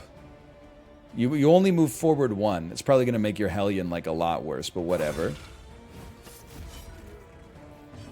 He also has plus 100%. Oh, you're right. He does have the bonus damage. Okay. Throwing Dagger can't even hit you in this position. What a scam, bro. Well, I guess I'll throw it at the Widow. Protect the child.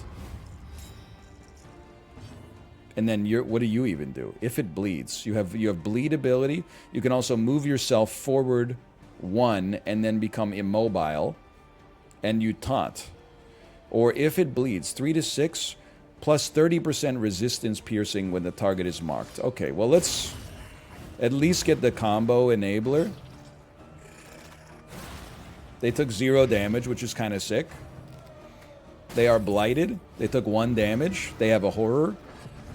I mean, this is kind of not great for sure. But then, 2, you got 4 life. You're dead to bleed, and now the occultist has moved back 1, which is great. Thrown Dagger is going to get blocked no matter what. Maybe it's better in that case to toss a little poison dart out on you to get some DOT. You're kind of in a rough spot, don't get me wrong. Let me get a Sacrificial Stab. We do have the bonus damage. You're getting protected by the Woodsman anyway. We might as well go for the Woodsman first. Dude, the animations are so good. Now I'm like, we should taunt and move forward 1.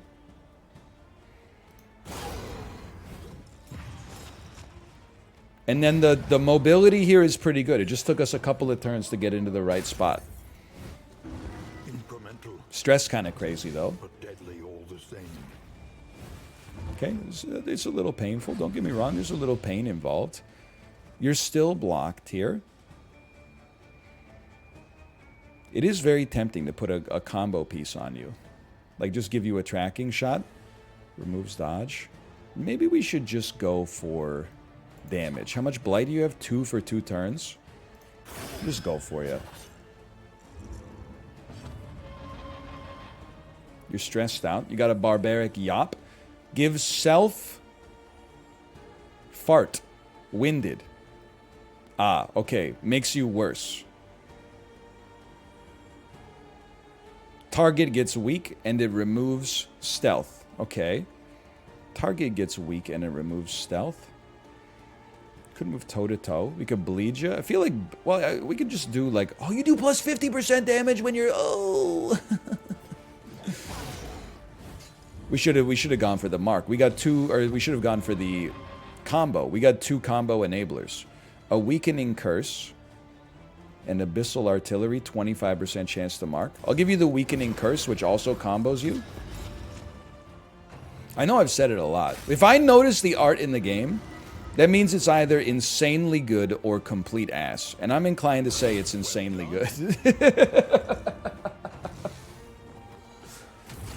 Mostly, I don't notice art at all, unless it's so grotesque or truly amazing.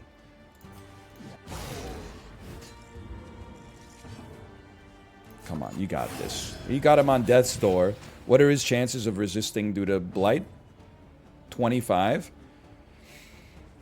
That's annoying. You're going to block the shot anyway. We might as well throw a dagger. Oh, you're not going to block the shot. Never mind. I thought you were protected. WildFrost also looks amazing. Of that, there can be no doubt. Let me get an Abyssal Artillery. What's your health? 3? Get smoked? Oh, okay. Well, that's fine. Have their solutions, even the big ones. I'm displeased by the amount of stress we put out there, though.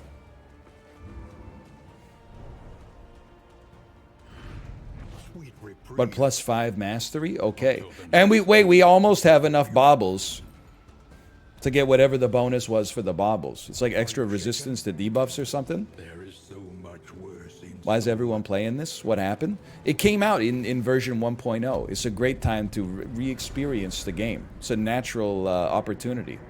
Oh, dude, you have 1 combat, then you go to the inn? That's crazy! I'm set! The fire is lit. The table is set. The inn awaits its favorite guests. That's us. We're their favorite guests. Like I said, Marriott Bonvoy Silver. Not to brag. I need to speak to the Wainwright. We have no armor. Away. Plan accordingly. Can I just purchase an armor? It would cost us 8 baubles. I'm willing to do that. I'm unable to do that? No, that's full armor. I thought the shield would be full. What if... Is it a glass shield? What if they shoot through the middle? The icon's just weird. Okay. Isn't silver the lowest level of Marriott Bonvoy? Yes, it is. Yes, it is. Does it still give you 20% off if you dine in the hotel restaurant? Yes, it does. Yes, it does. So who's laughing now? All you have to do is always stay in a Marriott, regardless of whether it's the best hotel for your needs. I'd say it's a pretty slick deal. I guess that's true. Marriott Bonvoy none would be lower. Okay, well, if we're full armor, that's fantastic. We should train mastery. When survival demands it. You do more damage, you have a better crit chance. Iron Swan only works in position 1. I think, I'm just trying to figure out.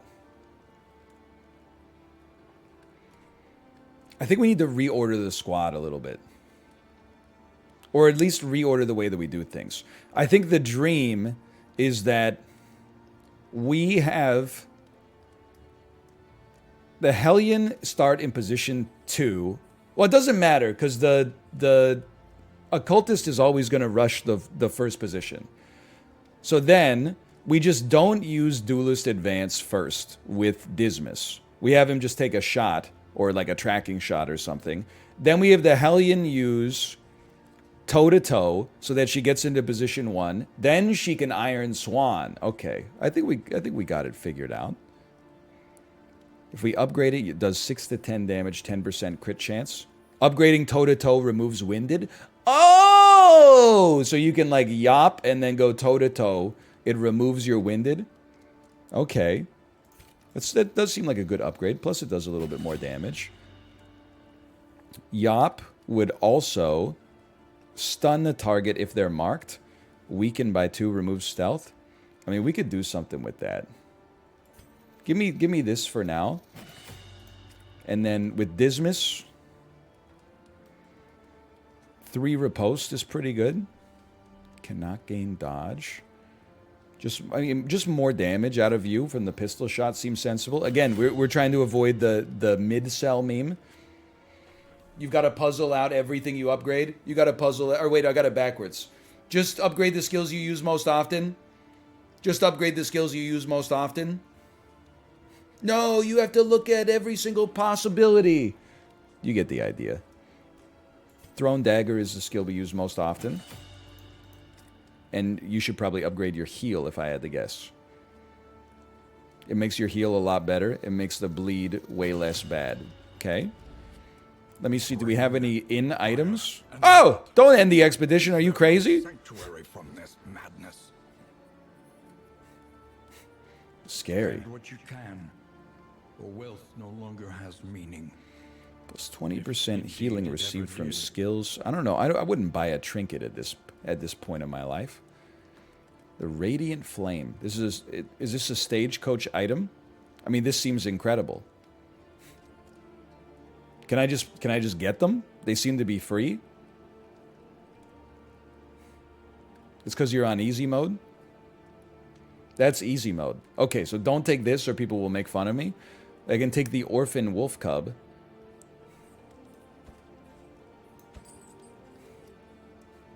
It's a pet. And then my pet goes on my stagecoach. Roof, roof. It cannot fight. Plus 10% positive relationship chance. Calm. Shall we? Am I making a huge mistake just sending it here? You know what? You know what I should do?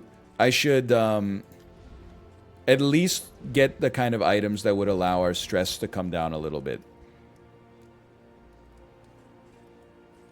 So take me to the provisioner. And people said always buy a whiskey. Whiskey.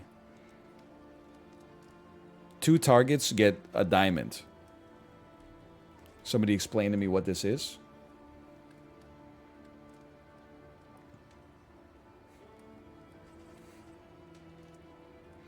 It gives you positive relationships. It makes 2 people more friendly. Holy cow. Something to ease the rigors of the road. Whiskeys for building relationships? Yeah, maybe like in college or like the Civil War. Buy all whiskey. And then... Okay, it stacks in 2. Understood. Perhaps some combat items. Like perhaps a combat item to remove bleed. Like is there a... I would absolutely take some medicinal herbs. I would absolutely take...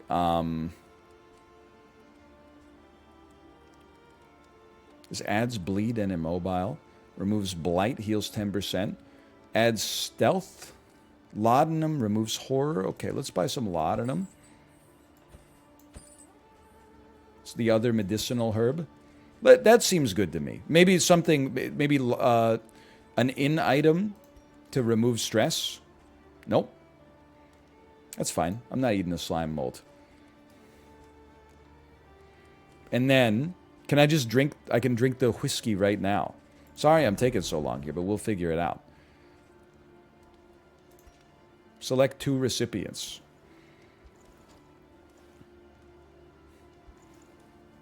Let's, you know what? Girls get the job done. And then do it again and get a positive relationship. That only took them up by 1. I've made a mistake. I thought it took them up by 10. Are they too drunk now? Or is that no? Did I do it okay?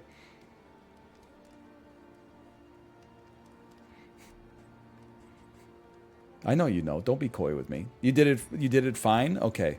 Let's focus on Boudica and Aubrey's relationship. Sounds fine to me. And then you know what? Select the route. I mean, there's a lot to focus on here. Like, let me see what my hero's journey is. Does anyone want to go to the Sprawl or the Tangle? What's your lot in life? Land the killing blow on pillagers. Enter the Sprawl. Scout with a watchtower. Use a glimmer of hope. Okay, looks like we're going to the Sprawl, brother. Breacher is a positive. Let me look at this dude again. Where's my Breacher? Where's my Breacher? Where's my Breacher? It's right here. On start, you move forward 3. You gain 2 super block. Wow, that is... I mean, the super block is pretty nice. 2 powers and 2 taunts. But if you're against gaunts, you have +1 horror. 50%.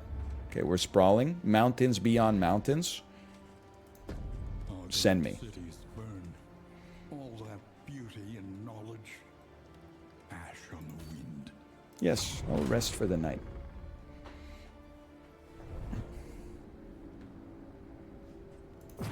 Embark me. Okay, I'm ready. Maybe it's not as lean as I thought it was.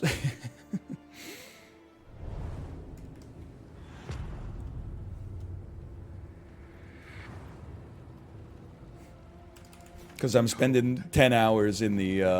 Cities of man. take me to the unknown. I don't know why I'm going so fast. Yeah, the more I get used to the loop, the more it'll probably go faster, but...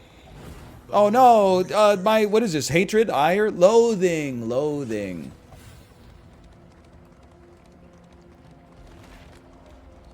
Why am I just put it on cruise control, brother? Let Elon drive the car. Wanting. Will you rip off their earnest pleas? She freaking loathed me. La la la la. Okay, so get flame and a combat item. Get flame and food.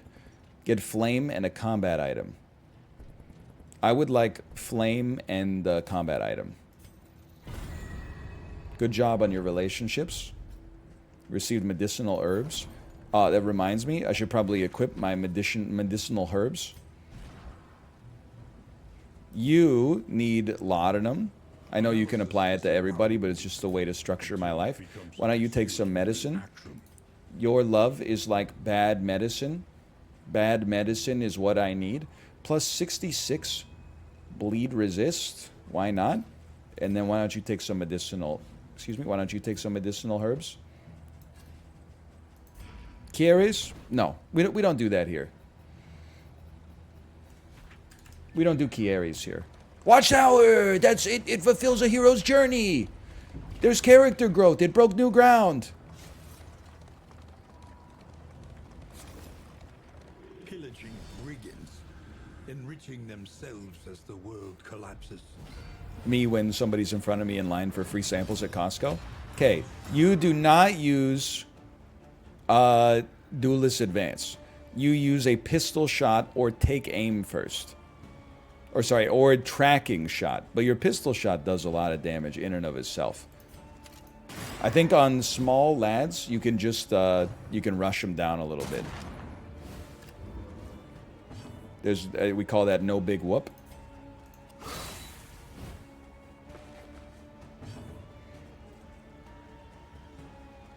You do plus 50% damage here. He's kind of crazy, actually. And also, he's supposed to kill pillagers, right? So he's going to get... he's going to fulfill his journey, possibly, as well. Then, it's better if we yop you, which also weakens you. Unless they resisted. Okay, but they've become weakened. You did 0 damage to me, and you stink.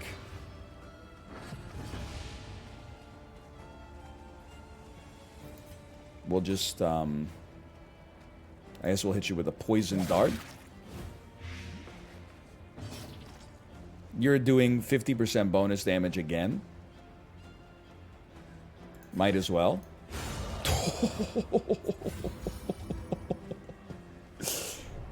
He's crazy. Did he fulfill his goals? We are the flame, burning brightly. Plus 10% healing given, minus 10% damage. Sadly useless, but it's okay. What a beast. Hero's goal complete. Look, he's nutty, man.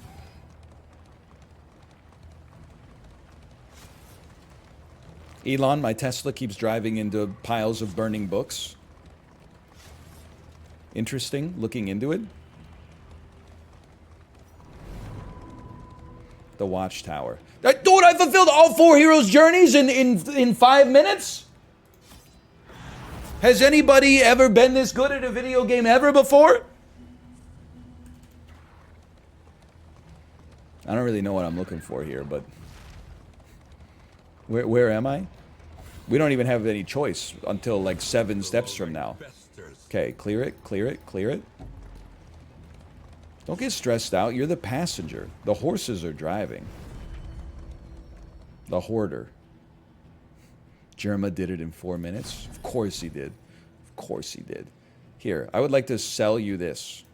You can't sell, only discard. No sell, only discard. Hang on, let me look at something here.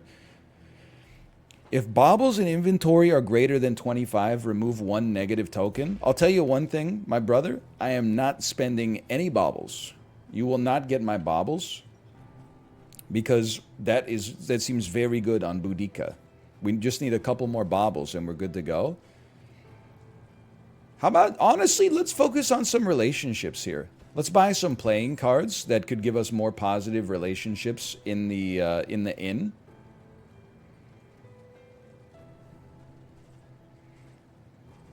And I got 18 left. I mean, we might as well... I guess we could just buy more cards. It's a good point. You know what? Let's leave it right there. I'd consider that acceptable. He's relationship pilled. I mean, look at what the Seattle Kraken are doing in the playoffs this year. And could you name like 5 players on the team? I could, but only because they're playing so well as a squad. What are they doing? Well, they're doing better than expected. Let's put it that way.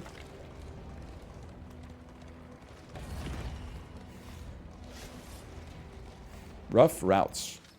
Driving on a rough patch will result in 1 point of wheels damage. Okay, I want to pay close attention to my wheels if possible, because I don't want to have to do an urgent repair, which is what killed us last time. His attention is unfocused, as though he is in 2 places at It's the once. hoarder. You got any cards, brother? -2 stress. Is this stress or horror?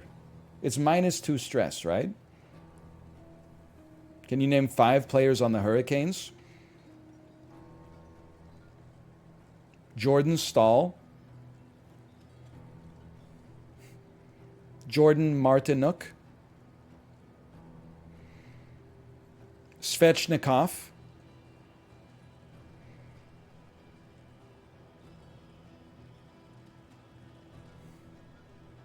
I'm tapped.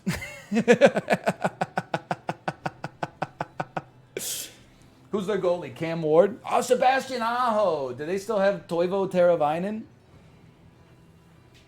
Jacob Slavin, of course.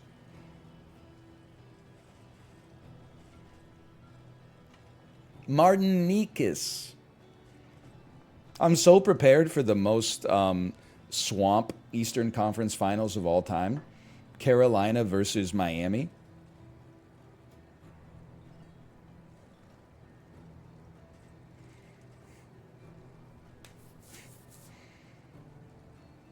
And then Seattle versus Edmonton. Please, please.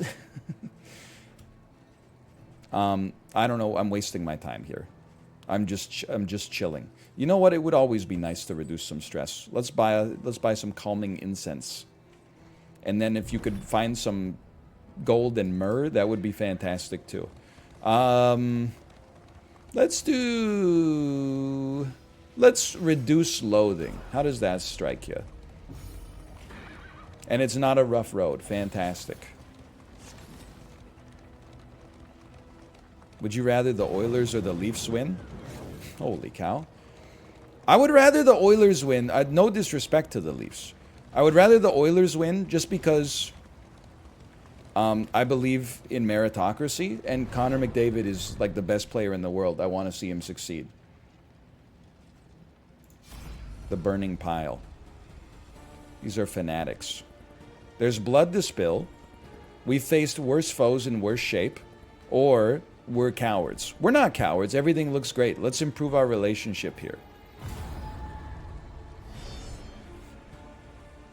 Yeah, and Draisaitl, he's got like 8 goals in half a game. The dude's, he can't be stopped. Meet the cop who can't be stopped. The fire rises, brother. You have added extra damage and dodge to this individual. Very annoying. Let me look at this for a second. I can remove dodge from a unit, but it won't remove their super block. So I feel like we got to go straight for the Immolatist, and we don't use Duelist Advance. So we just go straight up. Bam. Then the Occultist goes, and they do plus 50% damage. You being on Death's Door is very annoying. But I can presumably... Your resistance is only 25. We can throw out an If It Bleeds and take you out. You're extremely annoying, don't get me wrong. And then I think we just got to focus on position 2, because that's where we could do the most damage with our daggers. That's probably a debuff, I'm assuming. No, it just hurt his head a little bit. The flame spreads. Whatever you say, brother. Dude, I'm starting to think Breacher is actually like a huge buff. Like, this is kind of crazy. Then I'm like, definitely weaken these two fools. Take another sacrificial stab. That not getting a kill is very surprising to me, but life goes on. You're smoked. And then I'm gonna hit you with a little poison dart. Let's get out in front of you. A slow dissection. An unavoidable You've exploded? end. No, you just healed a little bit. That's nothing. Stress is annoying. Oh, we're all burning and we're debuffed as well. I don't think we have burn protection. So that's a little annoying. What's the burn? 2 for 3 turns? Irrelevant. Now we go Wicked Slice on the front, lad. You do another sacrificial stab. He's actually kind of insane with the sauce. You throw... Oh, we can remove burning. Let's remove burning on our healer for now. Wait, we can only do it once per turn. Okay, and then you got what, 13 HP? This is only 2 blight, 2 to 4. You're gonna block 75% of our damage. In that case, I would rather get some poison out there. We're just burning triggers off you one way or the other. Now here, we got to go toe-to-toe with you and remove our winded, which also moves us forward. The flame continues to spread. I'd really like you to be dead as soon as possible. You're starting to scare me a little bit. I need to do 8 damage to you. That's not gonna happen. Let's remove burn on you. Just in case this dude's about to do something. Hit you with another poison dart. A new sun. Yeah, I mean, that's pretty bad. We got pretty stressed out. They all the same. We still did okay. 20% blight resist, lower bleed resist. Dude, we have enough baubles now, right? The loathing whispers. If baubles are greater than 25, remove 1 negative token at the start of your turn. That seems incredible. The only thing that sucks here, we got another battle like straight away. But we're pretty close to getting pretty close to the inn. Of our regrettable research. I think.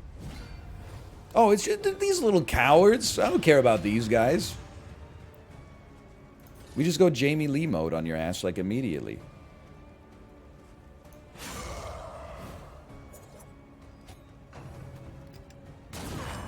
That's a good shot. I'll give you credit for that one. That's a good shot. We don't do a duelist advance. We shoot you in the face. You have 3 life left. This does 2 to 3. Never tell me the odds. Wait, that doesn't even work the way I thought it did. Kill him. Get smoked. Relieve some stress. Improve your relationships. Barbaric Yop weakens you. And then it should remove, on her next turn, it should automatically remove the winded because we got enough baubles. She's too rich to be weak.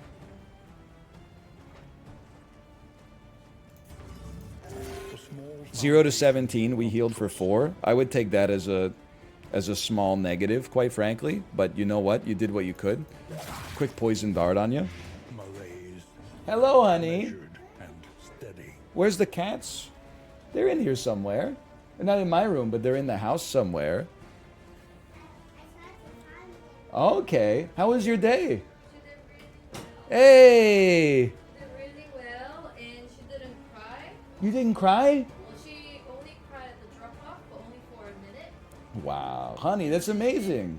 Our daycare provider said she did a lot better than what I wrote in the paper. Hey, I'm so proud of you. Yeah, and then she said give her a big hug, and she just want to have another short day tomorrow, and then after tomorrow, maybe with some nap on like, and then she'll stay for a nap. Ooh. I feel like I'm in like a spy or cops movie. me. You feel like you're in a cop movie. Because I'm just like, You're on a stakeout outside of the Yeah. daycare, yeah. And then I'm just like watching all the parents dropping their kids and everything. And I'm just like, this person has this kind of scenario Yeah. or history. It was really weird. I think cats are upstairs. Go find them. So I was like, this scenario is like super weird because like the mom who has two kids in the car Yeah. comes, but then right in front of them, there's a guy comes with her, but then like he's in a different vehicle, but like they have always been together coming in. Then like he comes out, he helps the mom unbuckle the kids, and then he goes back to the car. Then she goes in, drops the kids off, and then she comes out, and then he drives off, and then she drives off. Is unusual. But you never know what people's journey is, you know? And I was like, it's like maybe that's her boyfriend or something. I don't know. I don't know. Abandoned or forgotten. But I do know I got 2 extra baubles. You guys can hear that? Everyone's saying we need a door mic. People are like responding to the story.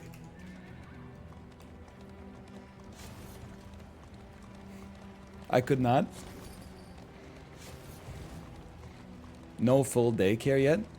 It's been a day and a half. You know, these things are a process. Laden with echoes of indistinct ideas. The academic study improves your relationship with the occultist, improves your relationship with Boudica. Okay, well, you know, let's go for the occultist. They could use the intel. They got martyr and occultomaniac. Hang on. Enthralled with hidden cults. Round start. Less stress when you're on death's door. It's not so bad. Chat killed WildFrost? No, not. We played it yesterday. It's Are you familiar with object permanence?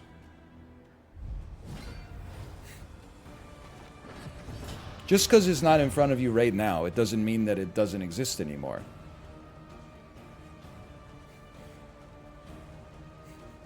Is that the Apple thing?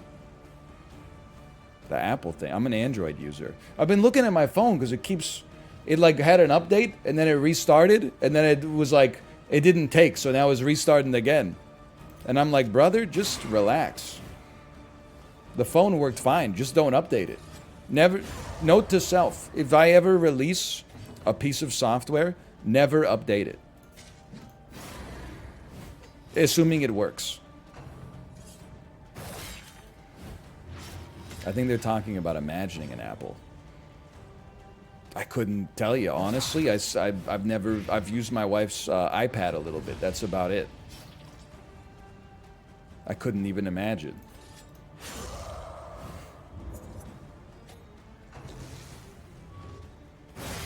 You're literally so weak that it just makes me laugh that you really thought you were slick, huh? You thought you did something there? It would be nice to get a move that makes our Grave Robber better in position 4. Because just due to the way that the breaching works, they are often in position 4 for a while.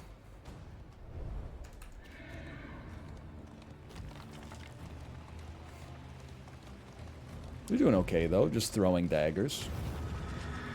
Oh, yes. Oblivion's Rampart. From Woody Harrelson's Reddit AMA.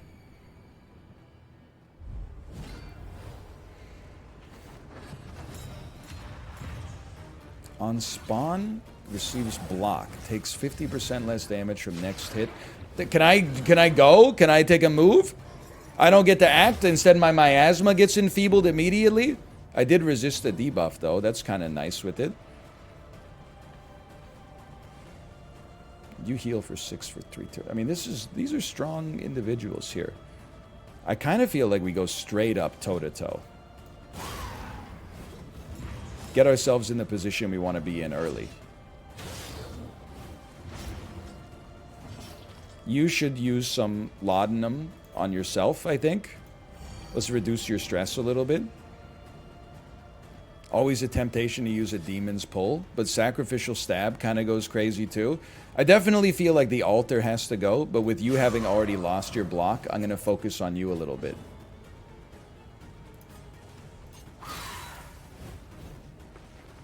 And then we can duelist advance.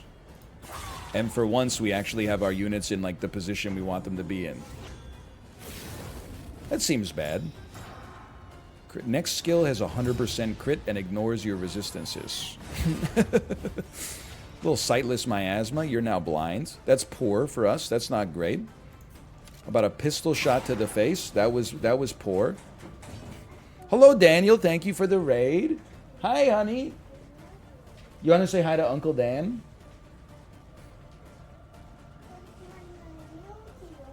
Where's your what? Your My Melody? My Melody what? Your My Melody cup?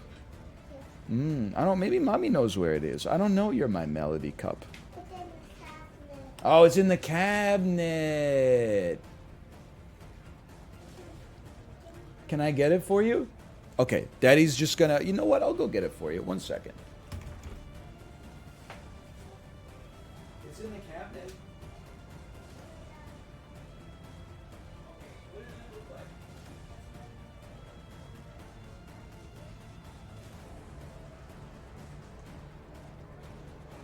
Oh, I see. You're talking about this one?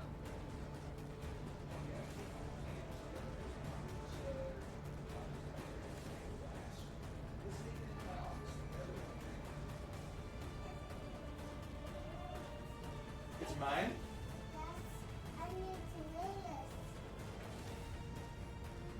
Didn't even know we had this. Didn't even know it existed. And look at that. We found it. Okay, but you can't take it right now because it's made of glass. You can only take it when mommy's around, okay? But mommy will be down soon and then you can take it. Okay, but just leave it on the desk for now. She does have that object permanence. You're not wrong. Oh, we needed that one. Do you want to have some water in it? Oh, you'll drop it on your shirt.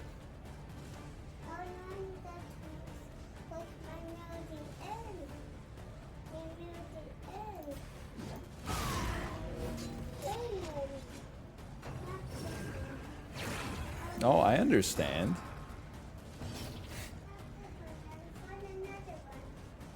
No, we need to find another cup?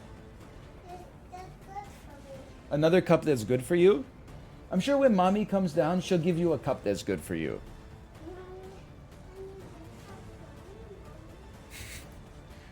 How about... I mean, you need to die before you attack. But you don't attack just yet. We can hit you with something else. I almost feel like maybe the play is like, let's move this individual up to the front. It puts a curse on them so they'll be easier to hurt in the future. This is a bit of a scary fight. You've got stealth, but we can get out of stealth. And you also moved back one. You've also had your bone weaved. Now, you don't attack for a while, which is great news. I'd love to hit position 3. It's not really doable. Barbaric Yop could accomplish something here, though. It could at least weaken the front unit.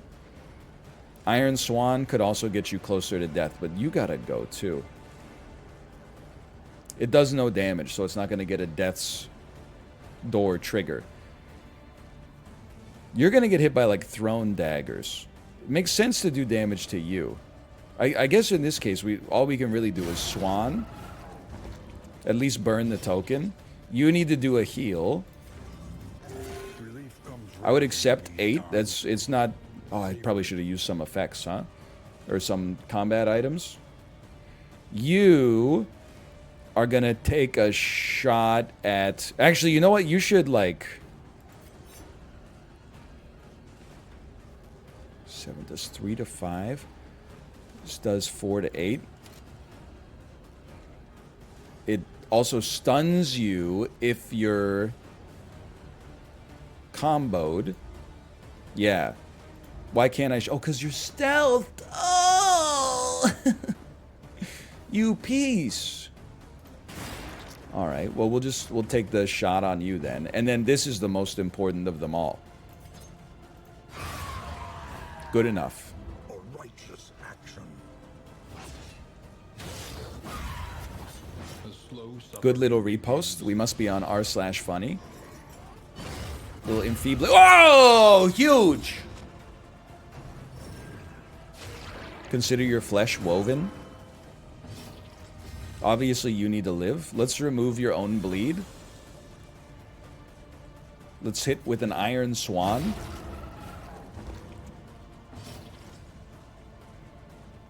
Honestly, some bleed resist might go crazy on you.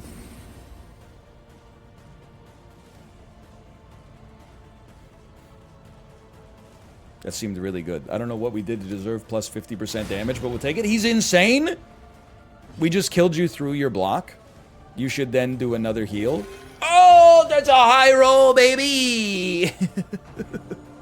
Let's go! Oh, go ahead, commune my blood. If it makes you happy, it can't be that bad. And then your blight resist is 20. We'll hit you with a poison dart real quick.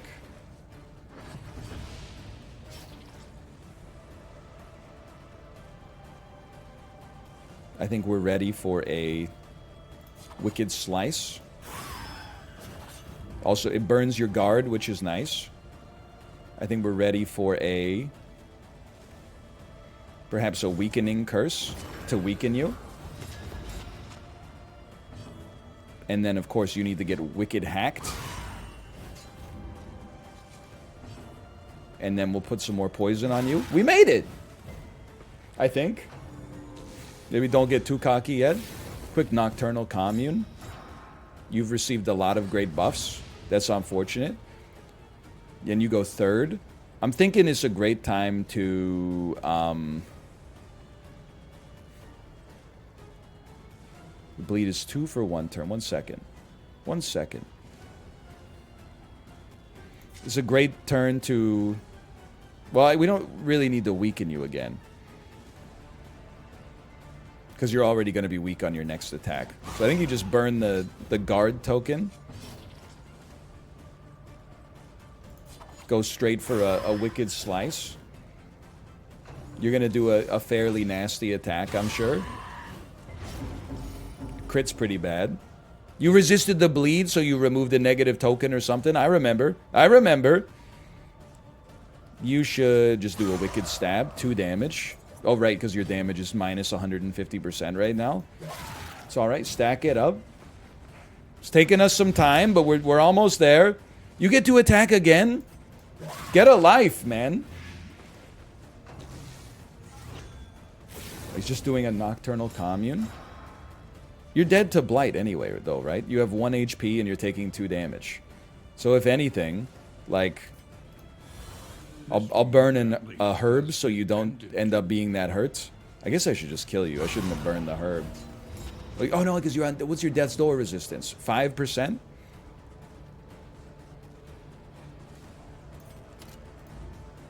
We'll take aim at ourselves.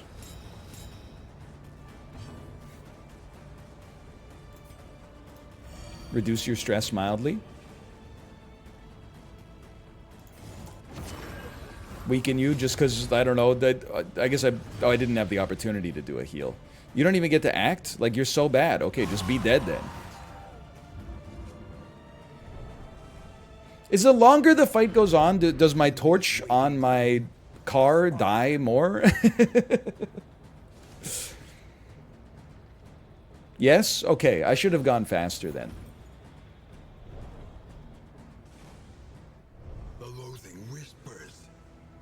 Just relax, brother. We made it to the inn. Then we'll equip our trinkets. At last, respite within reach. Me when the pilot tells us we've begun our descent. Oh, that was yesterday's. Just when you thought the dungeon couldn't get any darker, you go and do something like this. And totally redeem yourself.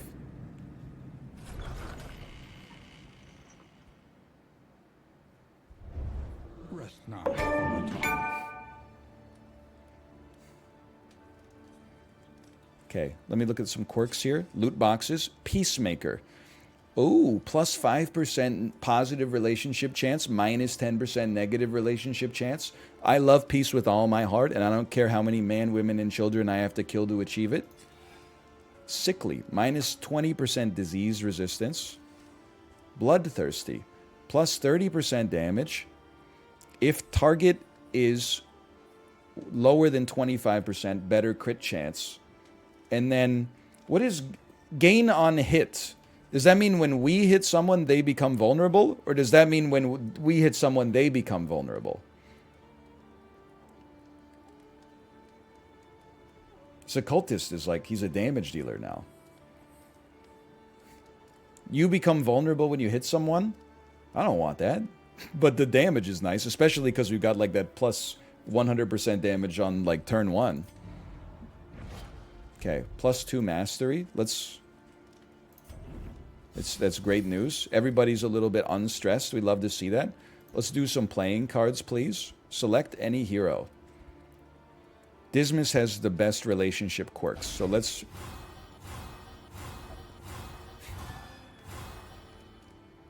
Was that good? You became a braggart? 10% chance of taunting every time you hit. Okay.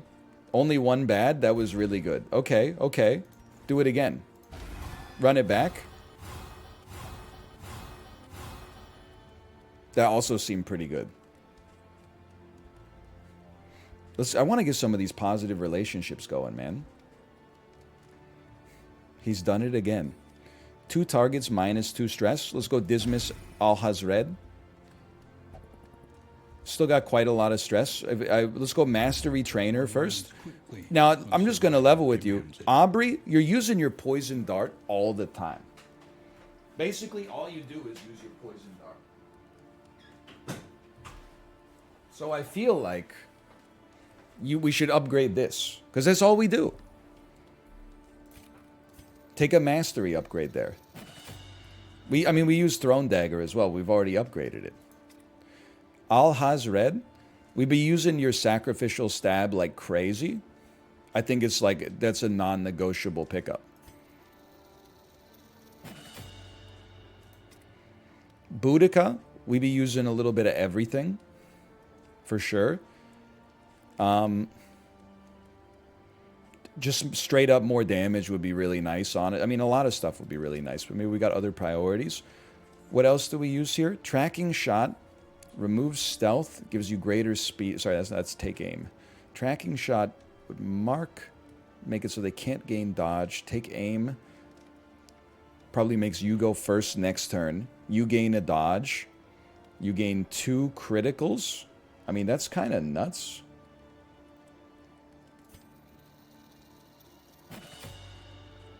And then give me just give me Wicked Hack. Iron Swan as well, I think would be good, but we'll go with that. Then I want to go to the Wainwright, because under no circumstances do I ever want to do another urgent repair mission. Conventional fare. And then I can spend a few baubles.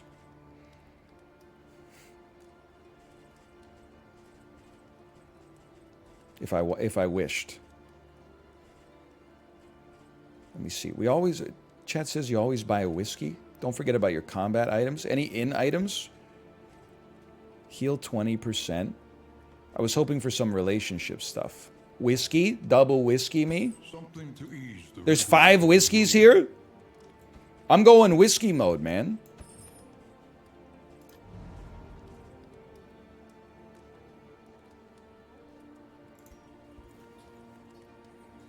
I need to figure out, is anybody close? How do I see your relationships? Like this. Like this. You're at 14 with Aubrey. 12. 11, 14. I mean, everybody's close to getting a positive relationship, but they're not quite there. So we'll go Dismas Aubrey. Dismas Audrey. This is huge for Disdry stands. I always knew this day could come. Glimmer of Hope is Boudica's quest. What's Glimmer of Hope? Is it is something I can purchase?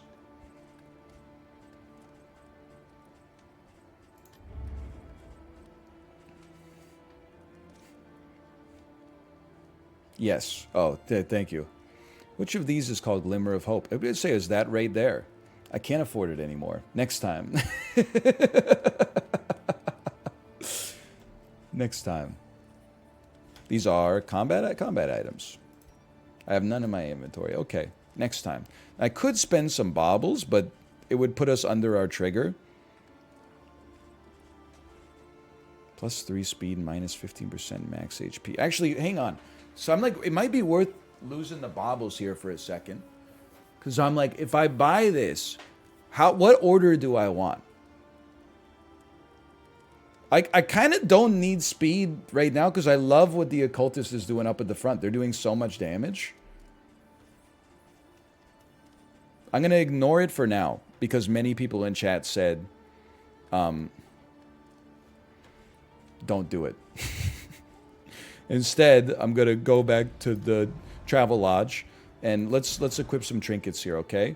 So you remove 1 negative token per turn if you got more than 25 in your bauble, 25 baubles in your inventory. We would love for you to turn start if on fire, get stressed. I'd love for you to never burn. Sure, why not? Actually, I feel like this is better on the Grave Robber just because I feel like they tend to target DOTs on our weakest units. And then if a stained item is equipped, you get tanky, but like you don't do any damage. I'm not that interested in that. I'm also not interested in 10% bonus healing because our healer, I mean, it just doesn't add up to a lot. And then blight resist, I think, is like also fairly irrelevant, but at least it would get it out of our inventory so we'd have some more space. I still have an in item. I think we should use an in item just to clear it out, man. Plus 10% max health. 5% chance to get like a quirk and 5% chance to get disease. Go ahead, Boudica. You got a buff. We'll take those. And then rest me. I guess I should pick a route. Luxury gear! Luxury gear makes our hero or our pet do better for us. Goal is visit a creature's den. Resignation and death. Rest for the night and then journey onwards? Yeah, sure. Sure, go for it. I want to see some positive relationships, man. We've been getting them drunk like crazy. Here we go, finally. Respectful. I am looking respectfully. Whenever you use pistol shot, Audrey gets super dodge. Whenever you use poison dart, Dismas gets bonus damage. That seems nutty. Seems incredible.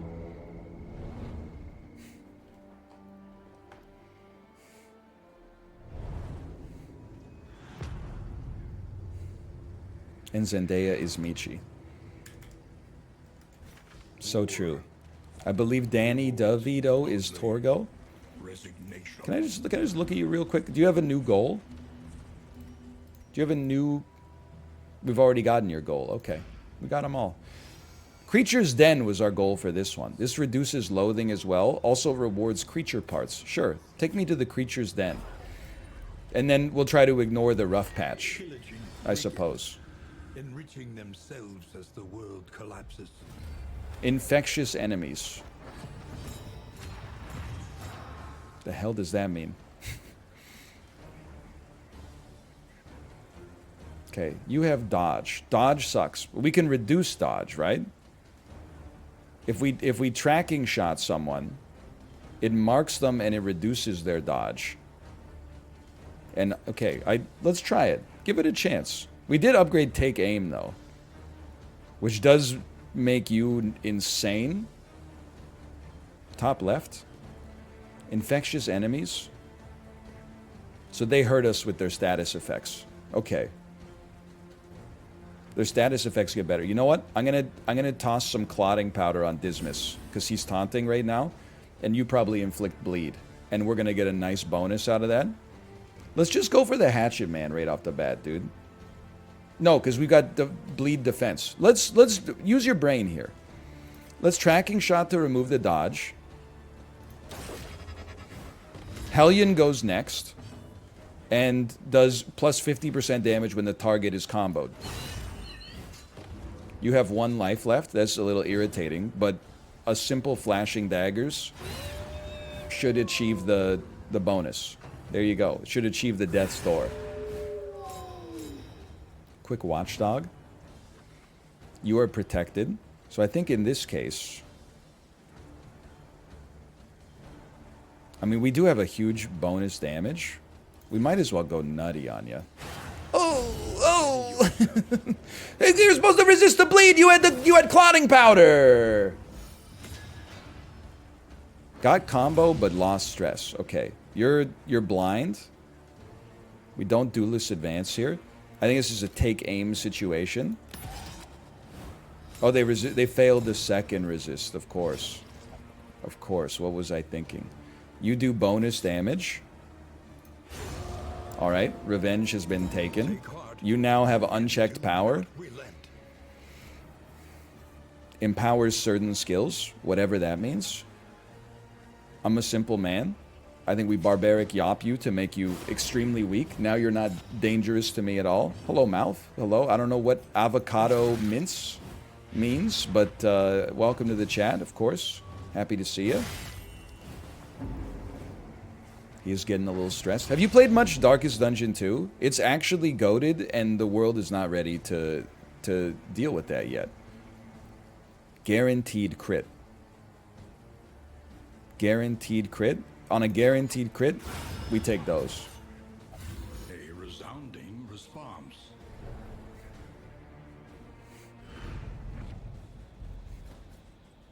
Bobbles. What did the guac say to the chip? Avocado go? I get it. It's like I've gotta go. Avocado go. I've gotta go. Avocado go. I think I get it. I think I understand. Medium rare? The Creature's Den. We don't know their numbers fall back. And lose the last of our light. What for? We don't know their numbers fall back. A rank hole in the ground folly. I'm sorry. I don't want to reduce our relationship, but it's got to be done. We have to enter the Creature's Den.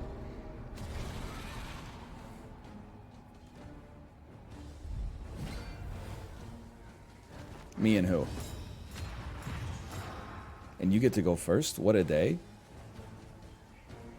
Okay, so this is like a little mini dungeon. We got 2 combats. You got 20 HP. You know we just go sicko mode on you straight up. There's 14 damage right off the bat. I'm just thinking here.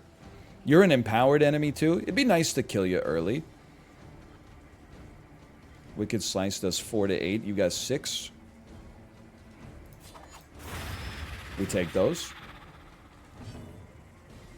Little Poison Dart on position 2 to make Dismas stronger, respectfully. And now you're at a 4 for 3 turns. You're going to have a guaranteed crit. Which to me means that actually it might make sense to do a little toe-to-toe. Just do a small amount of damage to you. Oh, but it does taunt. Which is fine. You're probably going to get blighted. Your blight resist is 40. What have I done? It's 30. 30? 50. Okay, just checking. I guess it would always be good to possibly kill you. Why not take the chance? And then you'll die before you get a chance to attack. You've eaten a corpse and grown stronger, I assume. Added some super blocks. Quick little munch for 1 damage. Inflicted some bleed. The dude loves bleeding. An invariable result. Now, I'm thinking we gotta go a little crazy on you. it'd be nice to hit position 3 instead. I guess I'll yop you to make you a little weaker. Or I could take aim. Or sorry, go toe-to-toe. Toe-to-toe removes a guard token, but it's not like we wasted a big attack to make it happen. And then I think we try to get the other carrion eater dead as soon as possible. We have a great amount of damage. It's not a guaranteed crit, it's just a lot of damage. And then the grave robber goes again. Thrown dagger. Almost gets the job done. And then we should... Come on, there's got to be something we can give you. Like, just this, right? Maybe clear the corpse so that they can't eat the other corpse, too. Beautiful. He's bloodthirsty, though. He became vulnerable, but then he didn't become vulnerable. 3 damage. Very much weakened me, but it's not that big of a deal. Poison dart. Burns a trigger on something weak, applies DOT, and makes Dismas stronger. Jamie Lee Curtis mode. You are going to do some damage, I'm sure. 8 damage blight, maybe? Nope. Resisted the bleed. Thank you so much. I really appreciate it. Gets smoked. 10 damage. And then, I mean, you're torched, brother. It's over. You're on death's door, but what, 5% resist? 25% resist. Okay, in that case, I'll take my chances. So far, so good. Now we got the next encounter. And everybody's in a good position. We've even got riposte ready. Okay, you got super dodge. But look at this. So you have super dodge too. Not that that really matters for us that much. Now you have crazy blight resist. So rather than use... Even still, just doing the move like guarantees that you would do more damage on your next attack. It's a tough call. I'm gonna try to empower our highwaymen. Okay, great work. Really appreciate it. You have 14 HP. You're a spitter. There's spitters and webbers. Webber scares me. Give me a wicked hack. Actually, barbaric yop might go kind of... Give me a barbaric yop first. Oh my god! Because they freaking suck! Well, we gotta do some damage at some point. I go first, right? Yes, thank God. Give me another poison dart. I know it seems crazy because of the blight resist, but now we look at the respectfulness we got here. Quick little bite for 5 damage. Quick little blight. It is what it is. You're 4-2 life, no death's door trigger, so you're gonna die instantaneously. Next one to go should be Weber number 2, if possible. Let me get a weakening curse. Burns a dodge token. I was hoping to apply the combo so that she would do extra damage, but it is what it is. Now you do plus 50% damage, so we go in on you. Oh! Ooh! You're winded, which means we toe-to-toe you. There's no real reason to do it on you. I guess I'd honestly rather... Well, there's no... maybe a death blow will give us some stress relief. Removes winded. Gives us some taunt. You go next. You've webbed me. That has stunned me and made me vulnerable. And provided some blight. And added some stress. And you're blind. It's a lot of negative effects all at once. Give me the Abyssal Artillery to burn some dodge tokens. Give me this to empower our highwaymen. It still burns the token. It still empowers the highwaymen. Quick pistol shot. Gets the job done. I think I'm a genius. I think I might actually have... I might have puzzled a little something out here. We burn the token. Sure, like, there's blights going around. Like, it's not an amazing situation necessarily, but we take these. Let me put a tracking shot on you. I was hoping that would... I was hoping it wouldn't... It did remove your token, didn't it? Give me an Iron Swan. Great job. Really appreciate it. Good resistance. You now need to do a heal. go! I'm not sweating the bleed at all. Now, maybe we just do a thrown dagger here to get the extra crit chance. That's a big heal, dude. We go first? Oh, we go very first. Heal yourself. That's another high roll. It's actually kind of nuts. And then finish the fight. Couldn't have gone better at the end. But effective. Deliverable. Deliver to the inn to get discounted combat and inn items and the mastery token. Oh, baby. Oh. Loathing a I'm starting to figure it out. Burning these tokens makes a lot of sense. Our flame is at 93. Wait, let me look at the map, brother. I want to make sure I'm not going down a rocky road. So we're going to go right so we don't necessarily go down a rocky road. kingdom. A stranger to itself. I don't want to lose my wheels. Alright, I'll lose armor instead. Excuse me, let me paint your face? I thought they were neutral with each other. Now it seems like they're in love? Or they're just 4 whiskeys deep?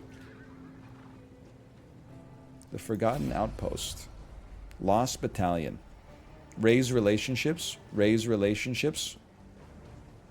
Whoa. Raise relationships and give them some blindness? That's +1 blind for them, right? It's on the other side of the other side of the glass. We take those.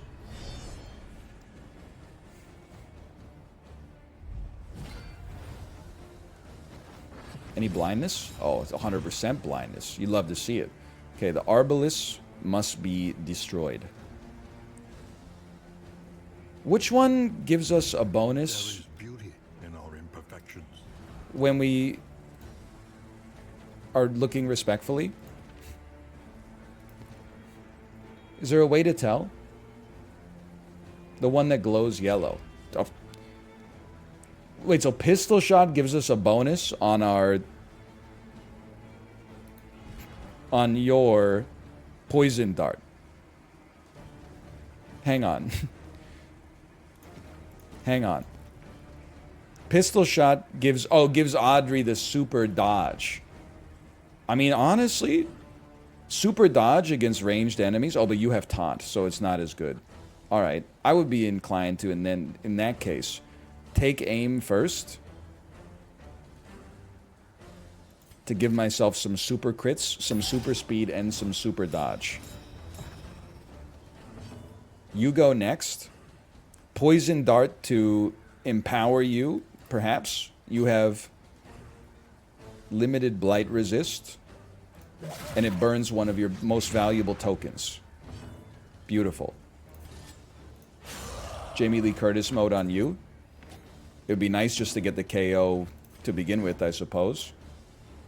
Oh, I can only really hit you. No, I can do it if it bleeds on you. There you go. Early results are encouraging. Big miss. 50% chance to miss plus 50% chance for me to dodge. Pretty good. 2 damage. Little bleed. We sleep on that, though. Super speed. Guaranteed crit with next attack dealing plus 50% damage. And then she's got the super dodge. Not that she could really do anything with it. Let's weaken you. Doesn't burn your guard trigger, but that's okay. You know what?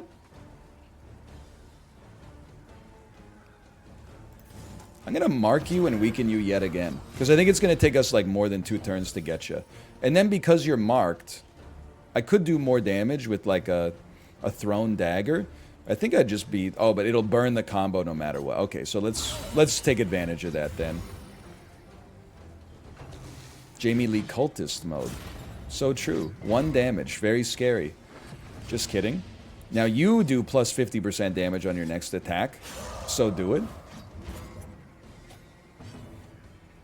You have a guaranteed critical shot. Well done. Holy cow. Even the narrator's like, he's not being cheeky anymore. He's just like, damn, dude, good job. Keep up the great work. How many resist? What's your odds of resisting, man? Are you kidding me?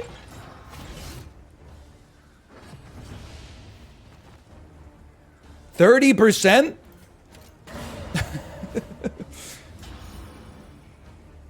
I am death blowing respectfully. Greater threats await those who dare. Plus 20% burn resist. Ooh. Hang on. Each hero in on combat start has a chance to gain super block. Gain on miss if first in turn order weaken. So I would put this on somebody with low speed.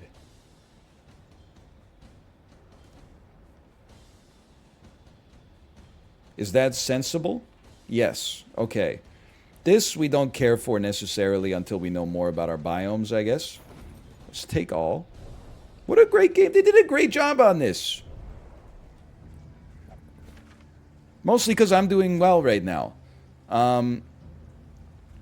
Who usually goes last? Well, let's look at their speed stat, brother.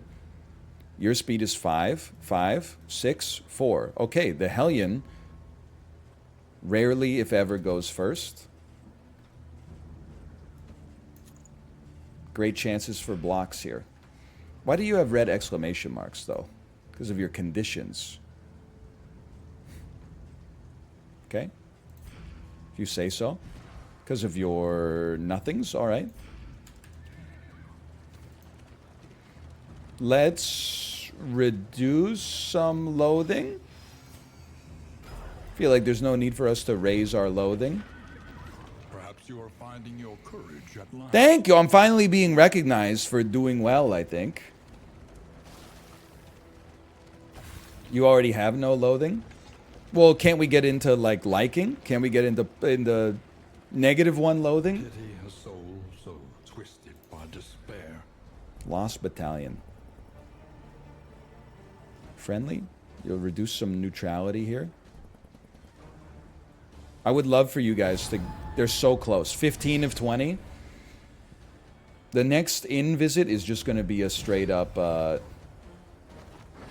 it's going to be a fuckfest. You need to die first if possible. Order. Defensive formation. You're being protected by the foot soldier. That's not fantastic. Your blight resist is 30%. Well, I hate to tell you, you got so much protection. I guess I'll go for the Arbalist first. Start to focus our efforts on the units most likely to benefit us. Look at that. You even get a crushing blow. Empowers us. Marching orders. Gives you a nice little block buff. We gotta start to go sicko mode on you, I think. You're doing extra damage. I don't want to waste your super damage. So I would rather take aim first and use a weaker attack to remove their block token if possible. We got a lot of defense. I'm not worried about that. Our resistance has been moderately lowered. I think we want to smack you a little bit, burn a token. Really appreciate the defense you got going on here.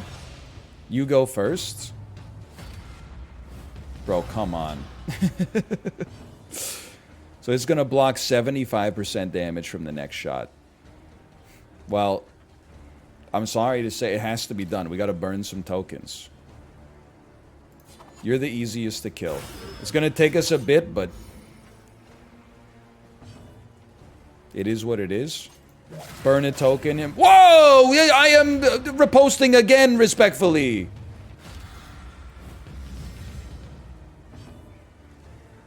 Any chance you get the job done? Death's Door with the Blight trigger? I think you're dead. That's quite a lot of damage, but luckily we do have a healer. It's you. Now you need to... You're not protected by anybody anymore. Which means we can toe-to-toe to burn a trigger and set up an Iron Swan to start doing some damage to the drummer. Okay, now you are protected, unfortunately. But it is what it is. We'll pistol shot you, which allows us to pistol shot the front. brilliant conclusion. Take those. I am complimenting you respectfully. Now, it's all about this healer needs the buff, man.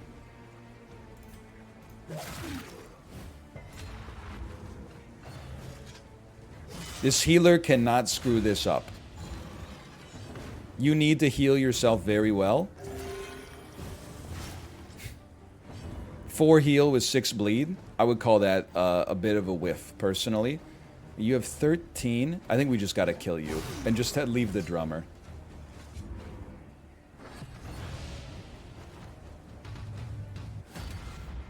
We weren't gonna kill the drummer in 1 hit anyway. I think that skeleton lived in the apartment above me for a while. I'll hit you with the +2 on that one.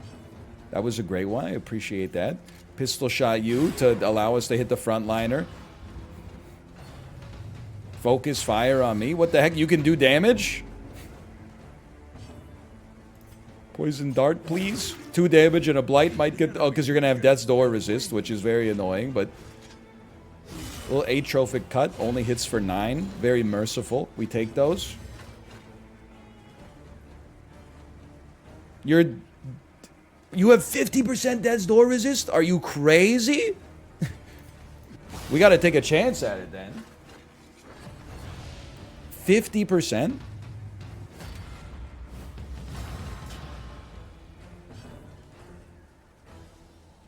We take another chance at it. There we go. Death before dishonor.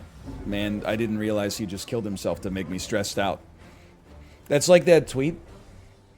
Have you ever seen the tweet that's like, it's a bunch of young men at the pool with the ramen noodle haircut, and it says, you come to my pool party, what are you doing in front of me and my friends? And then the quote tweet says, killing myself in front of you to change the trajectory of your life forever? Not forevers. That's a classic. That's basically what the drummer just did.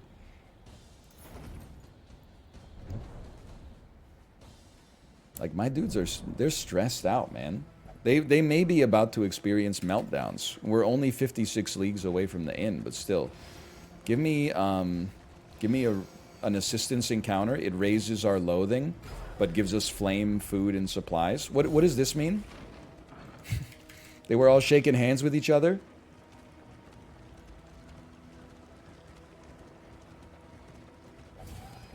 What happens on meltdown? They lose all their health. They were pogged at the choice you made. Oh, okay.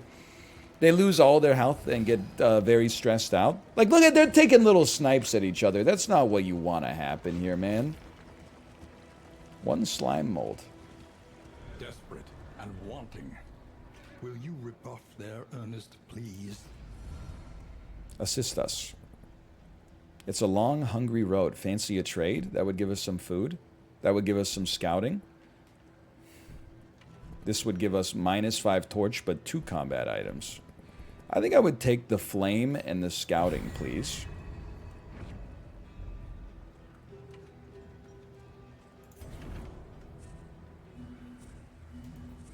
I don't know if we're making it to the next inn, man. Stagecoach goes here. We're stuck with the rocky road, but that's okay. We got 2 wheels. Wheels are a resource we can burn.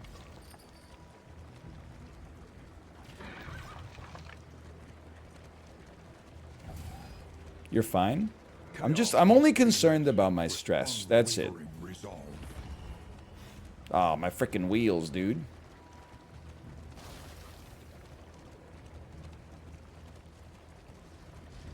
We've made it. I think.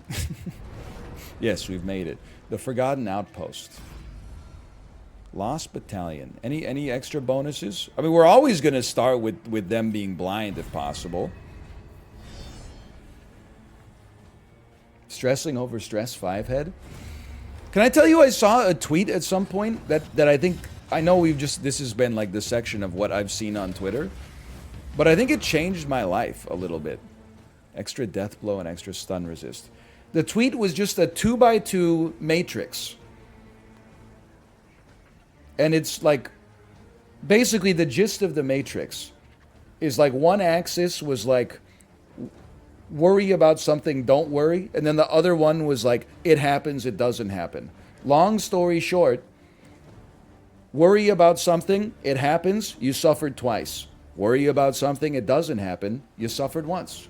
Don't worry about something, it happens, you suffered once.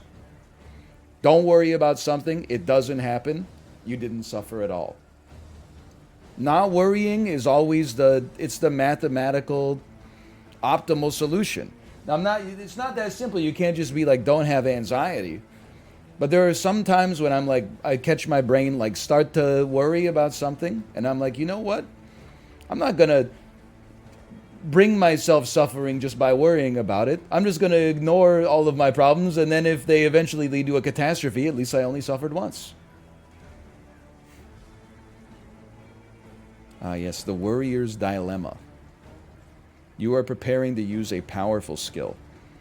I mean, I would love it if the drummer died.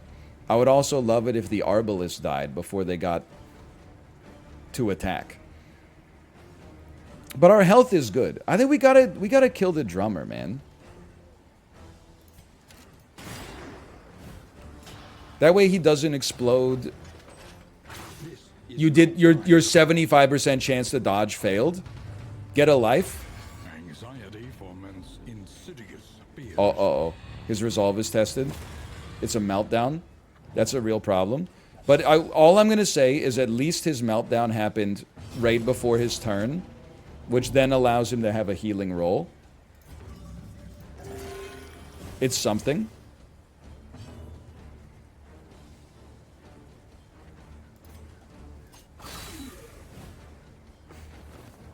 He was doing well. It's the worst part. It's all falling apart, man. Stop hitting him! Gazes back so intently from the abyss. The drummer must go. Wait, does this one of these taunts, right? Okay, I think we go toe to toe to taunt so that the occultist only has to survive through all the bleed triggers. That's something.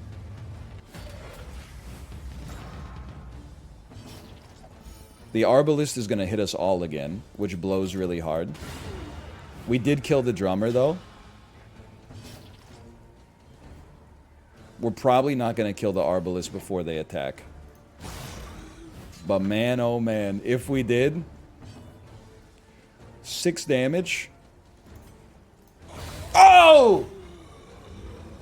Slightly saved. Did you just raise him from the dead? You piece of junk. He survived death's door. He gets to roll heal on himself again. He's off death's door. Hellion did not get critted. We're living again. Okay, forget the arbalist for now. Pistol shot on the backliner so he doesn't bring anybody back from the dead. Heal on yourself. We take those. Stress relief, really appreciate it. Range damage to the backliner. Still nasty, but, you know, it is what it is. 6 damage for 3 turns. Holy frick.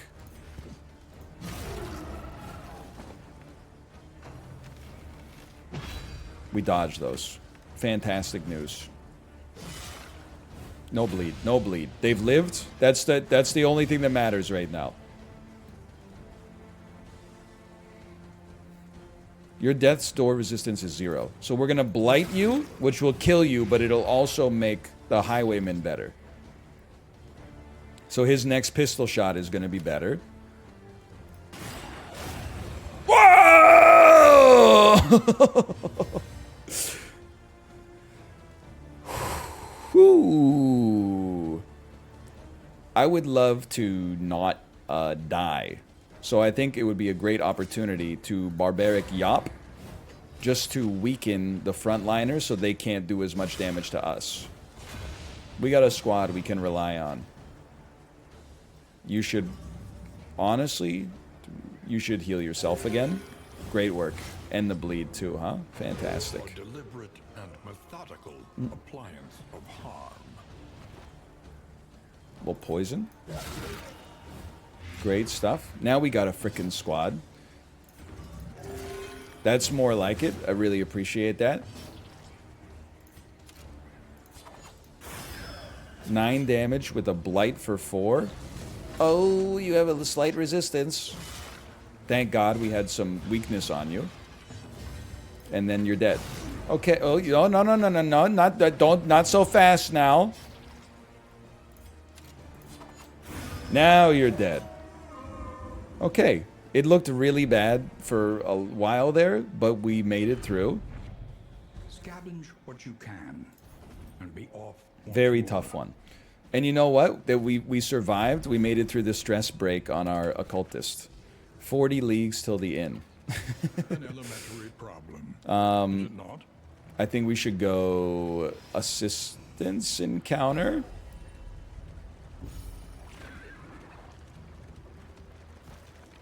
Not sure I'm in a great position for a boss fight right now, even though they do heal a little bit. How we doing on torch? 73. It's not so bad.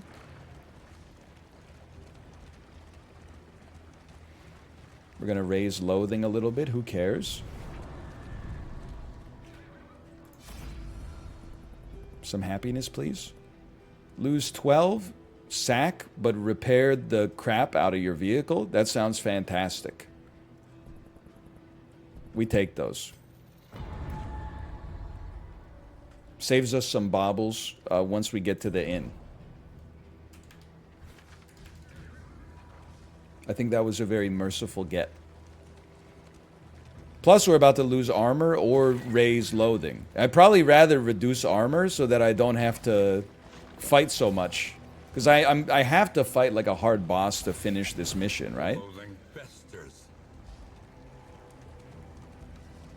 Like an end boss. Nice title, man. I am lying. What the? We got a great title today. They revel in debauchery, debasing themselves. They call it the end. Darkest Dungeon, even though it's so lit. Make it make sense. The math ain't mathing.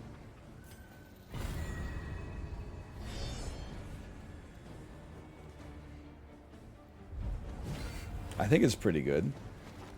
Okay. You're benedicted already, huh? We're gonna pistol shot. We know we gotta kill the bishop first. Also add some respectful memes here. We're gonna throw a poison dart at you to empower our highwaymen. Beautiful. You go next. You purge the unworthy or whatever. I mean, this dude is really going through it from a stress perspective. I think he's only got like 15 HP. He's kind of in trouble, especially because he's got taunt. Might be good to apply a weakening curse to the non-blinded enemy. Maybe give him a better chance to survive. Also adds a mark so that our Hellion can do more damage. Although a Barbaric Yop would get the first stun of the game for us. Ooh! Also weakens. There we go. That's the first time I got a stun. The stun is a certified Darkest Dungeon 1 classic, too. So you're definitely not out of the woods yet.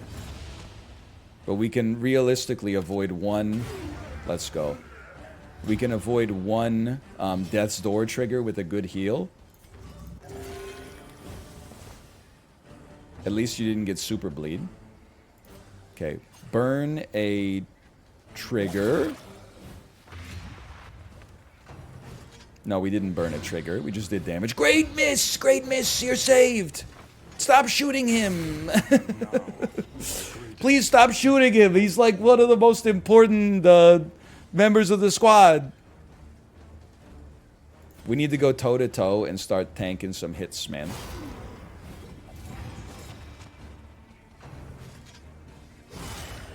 Beautiful block. Occultist definitely spooky. Just lowered resistance. No big deal. Give me a wicked hack on one of you. I'm scared for our occultist. Like, this one just feels bad. Are you dead? You got to at least be... You lived. Holy cow. Healed for 2. No, no. And then bleed for 8. But that's okay. Oh, you didn't get blighted. Okay, so I got to use a flashing daggers on you to get the job done. Oh, no. And then there's a lot of shots coming out here. Okay. Miss. Miss. Unfortunate hit. Resisted the bleed at least. You're not empowered for once. Oh! Who cares? I lived, bitch. You're really stressing out the squad, brother. Oh! He's back!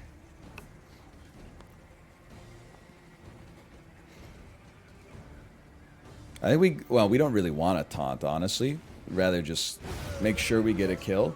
Hey, Soggy Prune, thanks for the gifted subscriptions. Thank you. Oh, I am thanking respectfully. That's also really bad, but thank you for not getting a bleed trigger. I really appreciate that. Healed for 0. No, and did apply bleed? You're a hater? You're a hater? We need to kill you. I don't know, are you going to bleed out in the van? Please don't. He lived. Oh. Abandoned or forgotten. It is ours now. He gets cured at the end of combat. Dude, we're gonna get super stressed out again though. I think we want to go assistance encounter again because it's not combat. Everyone's saying shrine. Okay, in that case I'll go shrine. Many people wanted, not just in chat, but in the van themselves, wanted to go to the shrine. That reduced their stress. I'm not stressing about the armor. We got a heavy discount on armor because we helped out a family of auto mechanics.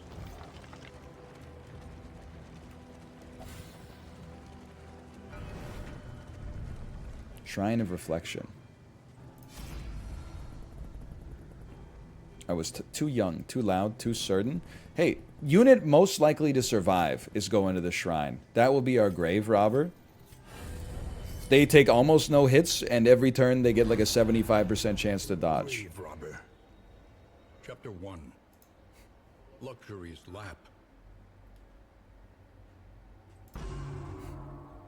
That's me. Born into money and married into more, she spent her days on horseback and her evenings in the ball. As read by She was Gwyneth the Paltrow. object of her husband's boorish lust and drunken temper, placating his worst tendencies with a veneer of gracious deference, all the while indulging murderous fantasies of freedom and the fortune that would soon be hers.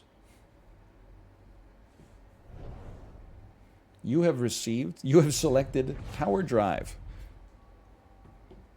What did we get? Dead of Night. Requires target corpse. Uses 3. Becomes stealth and clear corpse. Listen, this is not an ability we need right now. But I'm assuming abilities in this game just have some abilities to begin with. Or have some value to begin with. It's an amazing ability. But listen, I'm not saying it's a bad ability. I misspoke because I was looking at my phone when I said it. I'm just saying it's not good for us on this one because she doesn't have to heal. She's our lowest heal priority.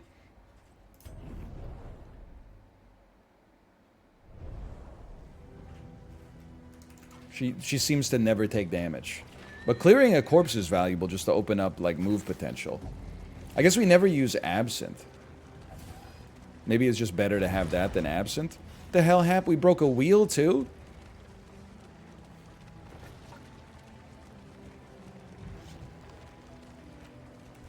Oh, fuck. We have no choice. Dude, but if we make it through this is a new PB, right? I get to go first! That never happens. Okay, I mean, obviously, I think you have to go. But I think you can go too. Your first move is not that valuable. You know what who goes next? Hellion goes next. Give me a take aim. So you do a ton of damage next time. Then the weird little, I don't even know, the Ottoman goes next. Applies some serious buffs. It's not like we could have killed you on the first hit anyway. Then, we don't want to taunt yet. If anything, we would prefer to weaken you because you have a large halberd. Actually, I don't even think we need to weaken you because we're going to take 75% less damage on this turn. So I think we could actually, like, if it bleeds you, even though you have fairly high bleed resist, just getting some damage on you feels good. We got some immobility. Not the end of the world. You do a ton of damage.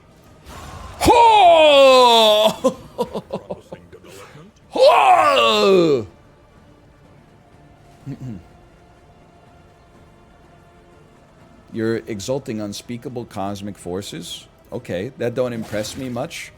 So you're exalting, but have you got the touch? Now you get to go first this turn. You got a guaranteed crit plus bonus damage. Oh, sorry. Did I fucking kill you? Oh, I did. I did. My bad. I'm gonna stab you first. Did you see these crits, dude? Because we're burning triggers, and like we're taunting you, and we take a huge block next turn anyway. So I don't see like why we wouldn't.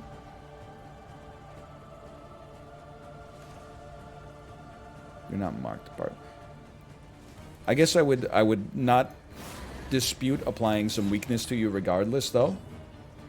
And then applying some blight to you to make our highwaymen stronger. The stress is quite high. No disputing that. You did 1 damage to me. Applied some stress. Agony by accumulation. I'm actually, like, chilling. I don't think there's any agony involved here.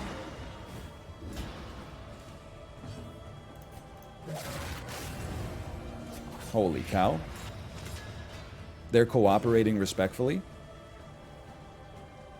33% chance of death's door resist. Ooh! Oh!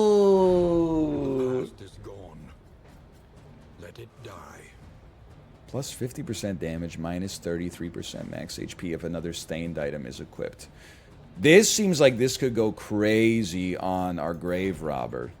Because, again, she doesn't get hit anyway. At least right now. The loathing abates.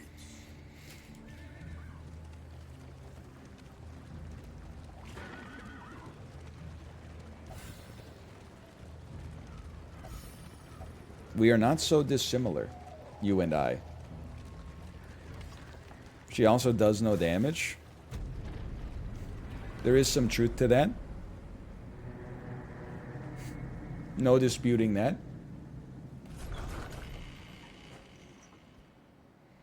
I can't believe we made it to the end. There are yet places such Let's as look at our this, loot boxes.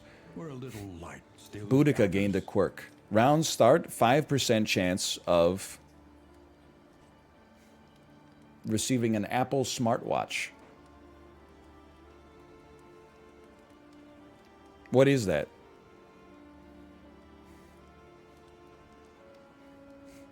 It's a special move. Okay.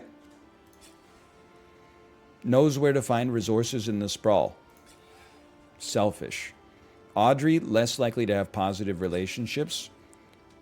Versus Fanatic, plus 100% Death's Door resistance piercing. Ooh. Ooh. I'll continue.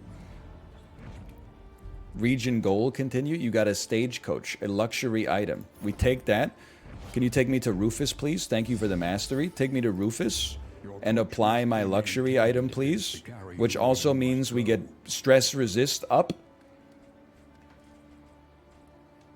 Take me to my mastery trainer. We got 3 points. Painful is the greatest teacher of all. Fix your coach. Probably a great idea. Fantastic idea.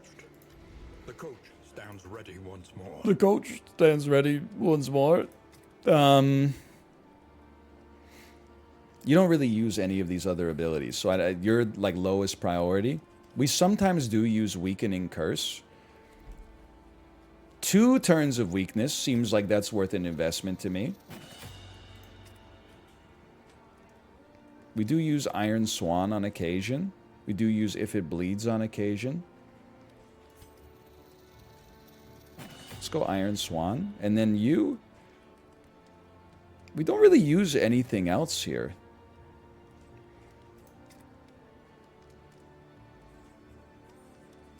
-1 stress. You can eat a corpse to reduce 1 stress.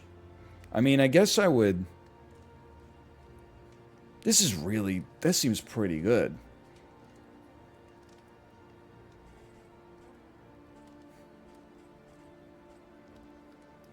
The daggers, like, it's just not worth it. Abyssal Artillery, 33% chance to mark. Stun when you got 2 bonuses. Dude, we might be able to make Abyssal Artillery pop. I know we haven't done it, but I just reset you by accident. Sorry. Let's go Abyssal Artillery. Weakening Curse. I thought that was like a confirm button. And then Iron Swan was the other one I used. Okay. There we go. Get that out of here. Spend what you can. Or wealth. Dude, pass the whiskey. Do you see the bonuses we got here? Indeed, Give me some playing cards. Give me some playing cards. Give me 3 whiskeys.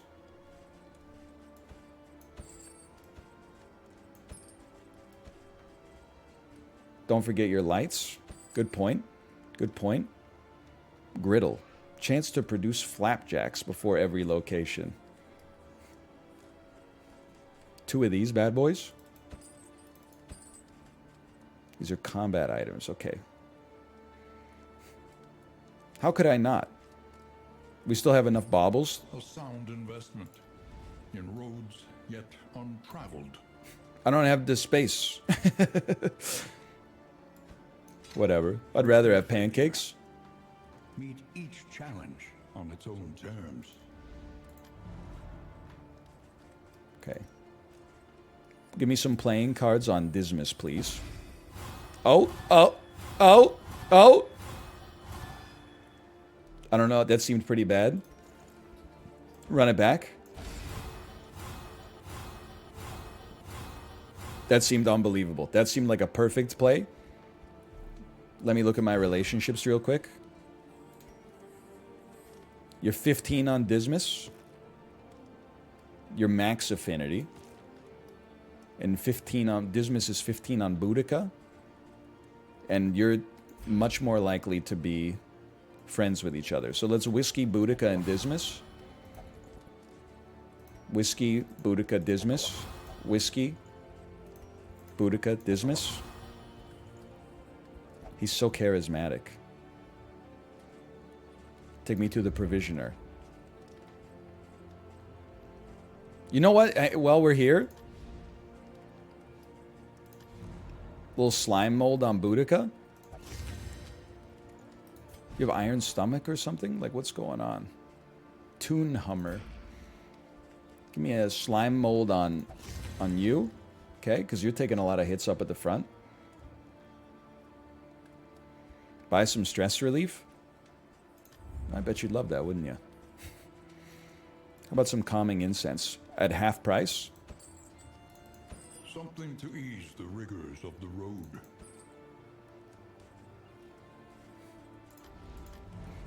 It's just incense, bro. No need to be weird about it. Ooh. Ooh. Nothing wrong with that.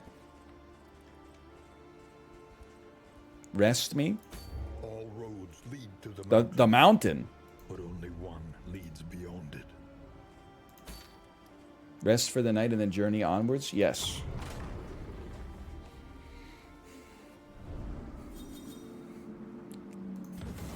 Hopeful. Now, this is where we got to do some matrix multiplication. When you do Duelist Advance, Boudica gets less stressed. When you use Wicked Hack, Dismas gets less stressed. We use Wicked Hack all the time. Ooh, respectful. They were already respectful. Is this double respect? When you take aim, Aubrey gets super dodge. When you throw a dagger, Dismas gets super dodge. Are they double respected? Because this is crazy. I hope it didn't overwrite. They're hopeful. When you use Wicked Slice, Al-Hazred gets less stressed. When you use Abyssal Artillery, Dismas gets less stressed. It overwrites. That's unfortunate, but it is... I mean, they're all in love with each other, so it's still good.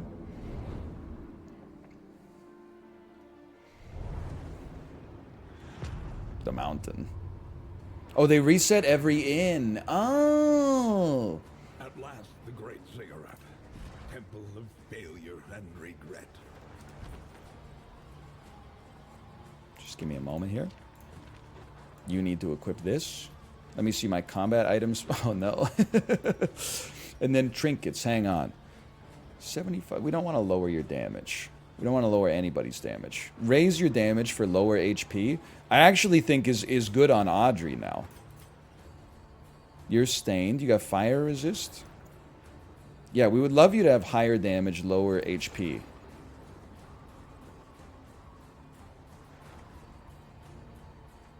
Because you're going to be throwing daggers more often now instead of using poison. Yeah. Yeah. Because we overrode our previous respect.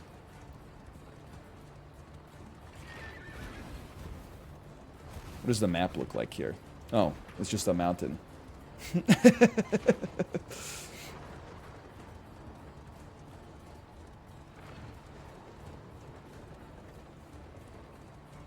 Don't be weird, bro. It's just a mountain. Okay, we're going to raise our loathing a little bit. No, we're not. We're going to go to the Oblivion's Ingress real quick. Cultists! Bad cultists! Tear them limb from limb. Combat, extra strength, and some bonus speed. Combat. I'll take combat, bonus speed, bonus strength. That seems like the best option.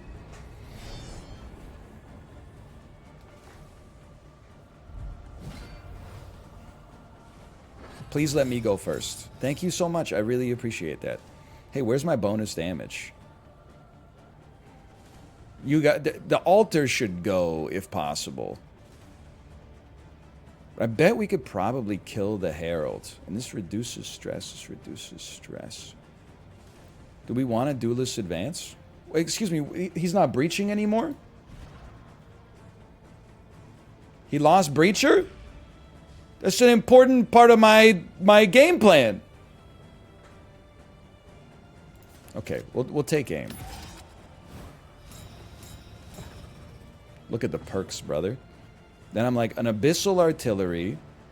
We got great block already. An Abyssal Artillery goes crazy to do damage, purge some tokens, reduce some stress on Dismas. It also did 12 damage to position 3, which is just good in and of itself. You've been buffed. Your flesh has been woven. You go next. It'd be beautiful to hit you with something that could kill you. You've got 6 HP. I think you're going to die to the Throne Dagger. Oh, let's go. Oh. I loosened it up. Hey, you. You're not welcome in here, Ruka. Yeah. I just had to open a mustard jar. Nothing weird about it.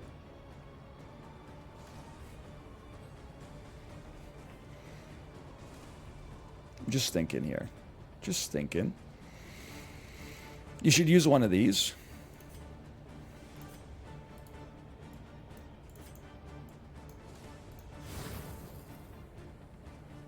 And then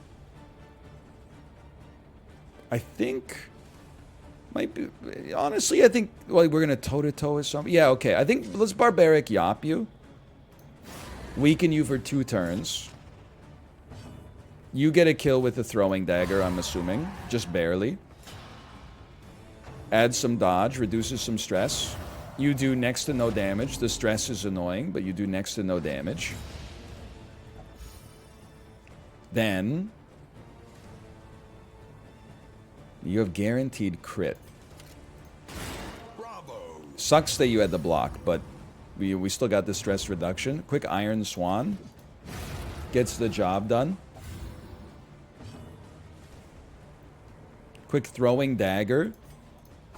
Does damage. Reduces the stress. Maybe it doesn't reduce the stress. I appear to be mistaken. Abyssal Artillery reduces stress. Weakening Curse just keeps you weak as hell. Let's keep that up. You heal a little bit. You did nothing. That's wonderful news. What is this? This reduces stress on our healer? I think we take that, man. Seems very sensible to manage our stress via, like, our relationship enablers. Then Throwing Dagger reduces stress on Dismas.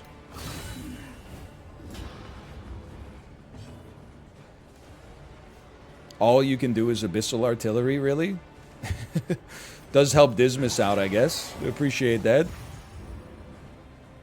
Then you're weak.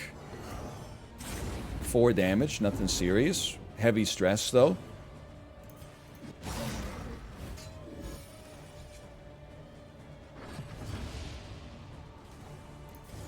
Quick Weakening Curse.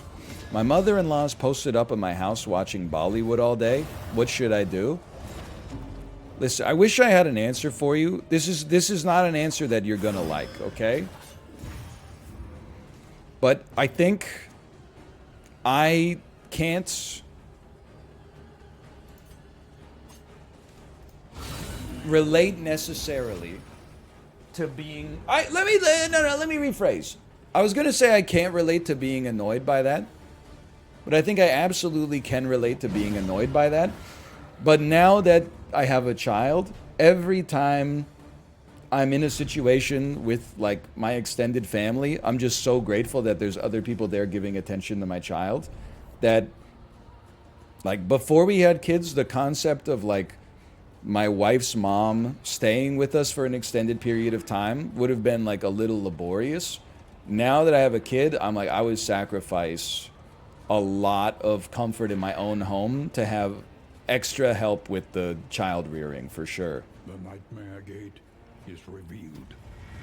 Beyond, only infernal nihility. Who asked? That guy asked. So what should you do? I don't know. Be appreciative, I guess, as much as you can. Pity the great denier, chained by its own command. The hell's going on? Cannot use melee skills. Will use the Healing Salve skill before taking their turn. Latch of Regret. Bolt of Lamentation. Padlock of Wasting. Shackle of Despair. I think we kill this last. I bet when we break it, it has a lot of stress coming out. Regret, I don't know. I mean, these are all stressful. Every single one of these words is like slang for stress. Oh, thank you. Take a bite. What a beautiful looking wrap. Tastes delicious.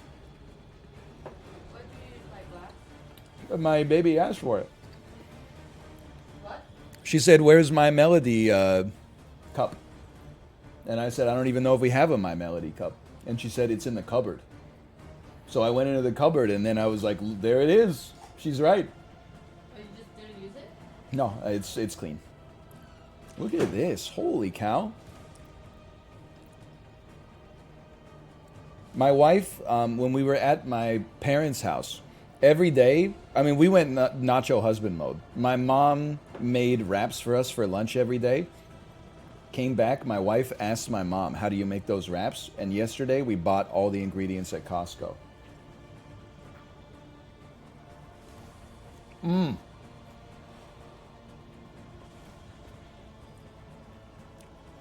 Fabulous.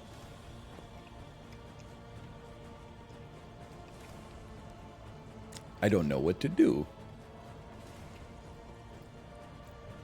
They're all very strong. Well, what's our typical game plan?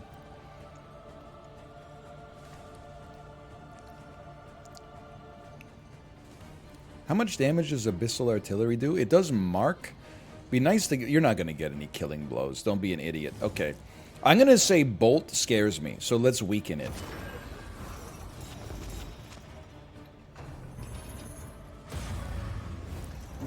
Clutch dodge. Really appreciate it. It'd be nice if you reduced your stress. I wish I had removed... I had taken some laudanum, because I'm sure you're going to melt down. Oh, we stun you if you're hurt, or if you're comboed. We take those for sure. They resisted the stun. Very clever. You got some blight resist too. Throwing dagger makes Dismas more likely to dodge. We'll still take that. 6 damage. They got so much health, man. This is like... I mean, there's no way we're going to avoid a meltdown. Is there anything but meltdown? Or is that it, dude? Healing salve on yourself, on yourself, on yourself, on yourself.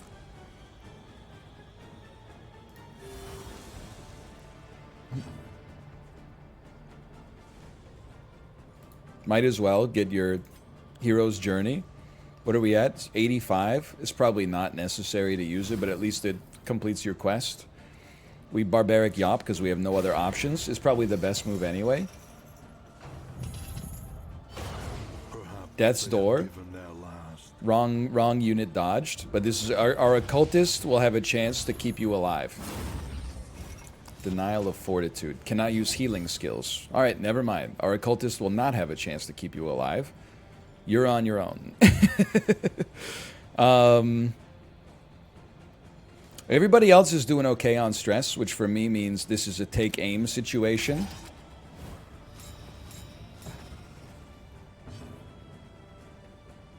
You can make Dismas much more likely to dodge, and throwing dagger is one of your best moves, okay?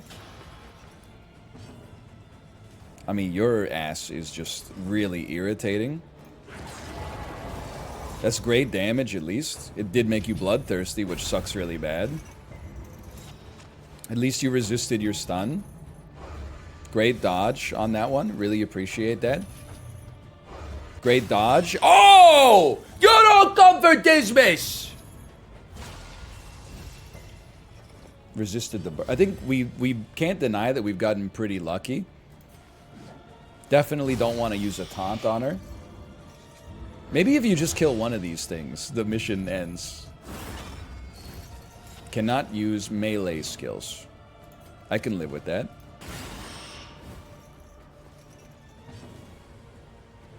Man, I really need our occultist to go next.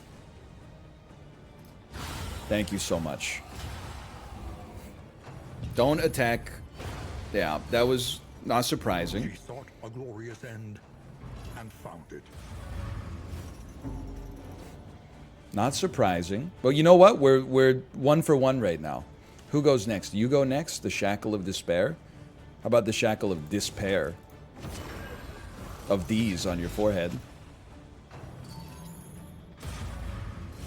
Limited damage, high stress. That's okay. You might think I've lost it, but I legitimately think there's still a chance. Cannot use stress heal skills or items, I think is fine. Now, I think we focus on you next because you got the mark on you. So this could stun you for your next attack. What a shot. They resisted the stun. It is what it is. Stress is something we could theoretically manage. Healed for 1. Okay, 2 crits in a row has me thinking that maybe we're fucked. You know what? Little self-absinthe for the first time.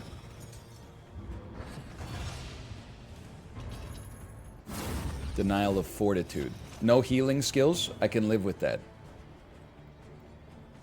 Thrown Dagger makes Dismas more likely to dodge. What a crit.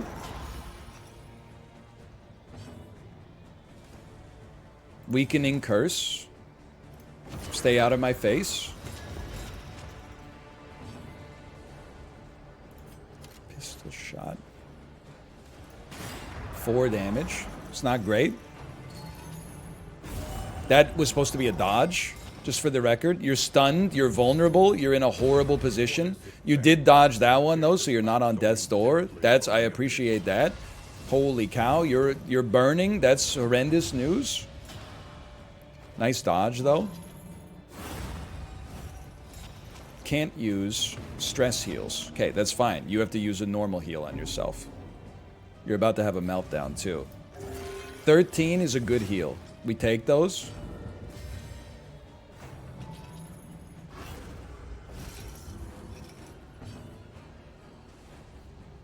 I can't use pistol shot because you're in position 1. That's pretty bad. I guess I would say take aim.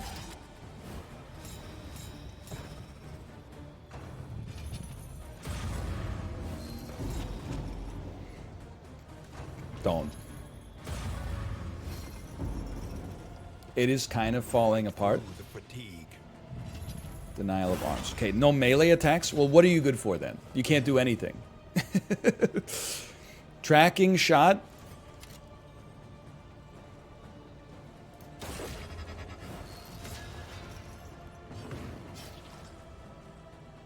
You have to heal you. 11 heals is as good as it gets. A beautiful dodge would go crazy here. The stress is not great, but it is what it is. Now, we need to do 19 damage to you. You are marked. Good crit. It also makes Dismas have better dodge chance. Please. 18 damage on death's door. That's unfortunate. Death blow. Okay, I think we're dead. That doesn't hurt us as much as you would think. The stress is pretty bad though. What's that? Can't use healing skills? That's unfortunate. In that case, I suppose I'll use an abyssal artillery. It did 0. I can't even target the unit that is most likely to die.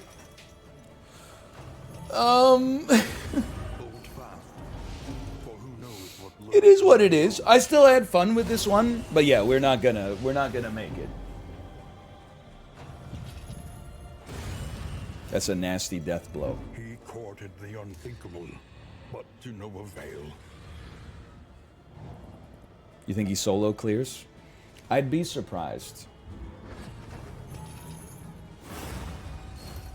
Do you get to attack at some point? Yes, but not the unit you want to. His crits go crazy. He's gonna take a bite of this beautiful rat.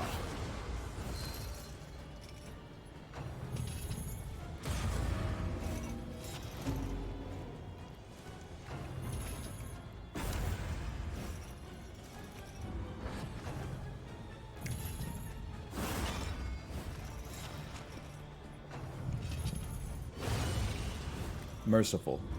Not all Still a good run. will find it. Don't be shy. What's in the wrap?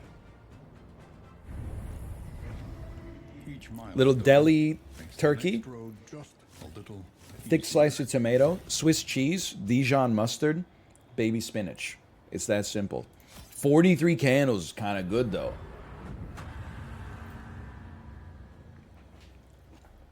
A nebulous nightmare. An apocalypse that only we can oppose.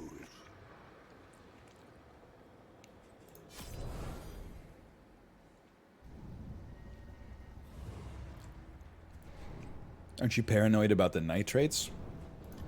I'm not as paranoid about the nitrates as I am pogged in the other direction about getting a delicious lunch.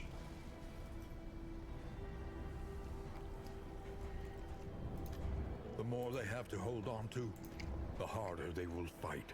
Let me get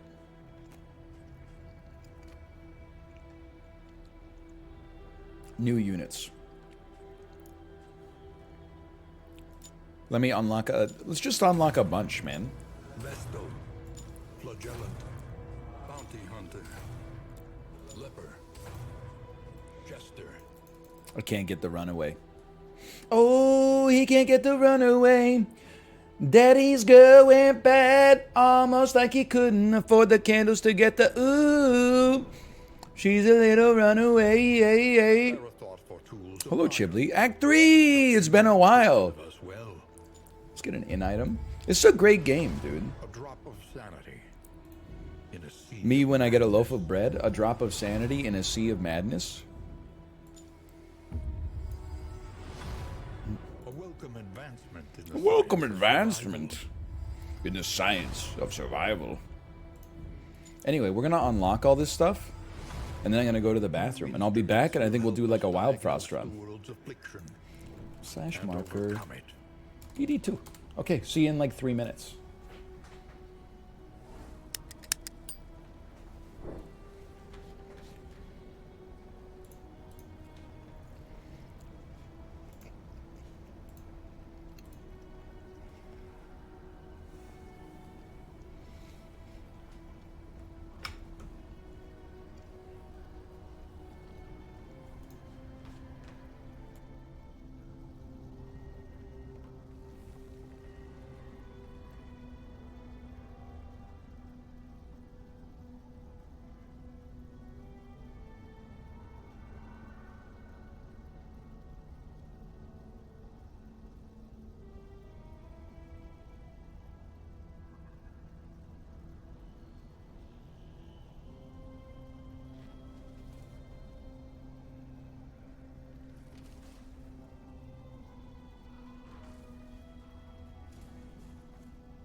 Sorry, I'm gonna finish my wrap.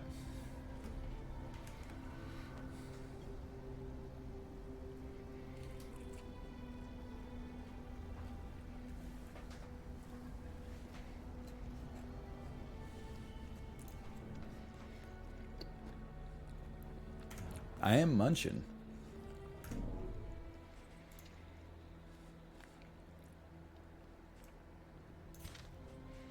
Exit me to the desktop, please.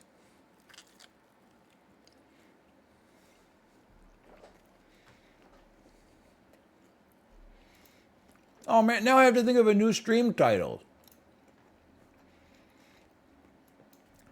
I should just start playing League of Legends every stream.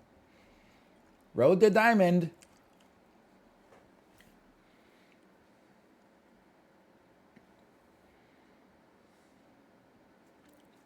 I'm sorry, librarian. I got bad news. It is WildFrost.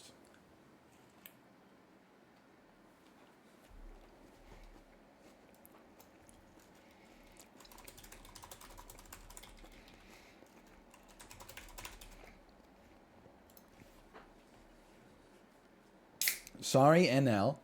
You can't mukbang. Canadians are disgusting eaters. Yeah, I'm not mukbanging. I'm just eating. If you're disgusted by it, that's a problem between like you and your brain. Honestly, I'm just eating. Your ass is having a reaction to it. I can't be held responsible for your behavior.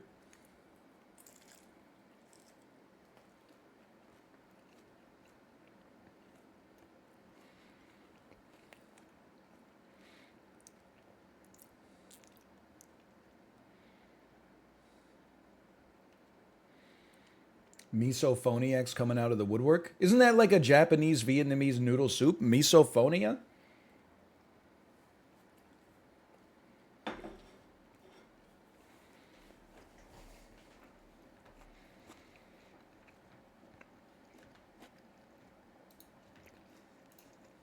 They love it.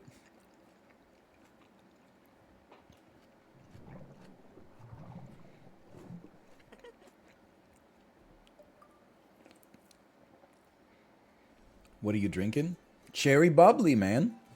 I mean, we just went to the Kirkland Members Club yesterday. I'm full up on bubbly. We had a nightmare, though, because we went to the Costco. We promised our daughter we'd get her some ice cream at the Costco. Roll up to the Costco. The food court is closed for 1 day for maintenance. Really?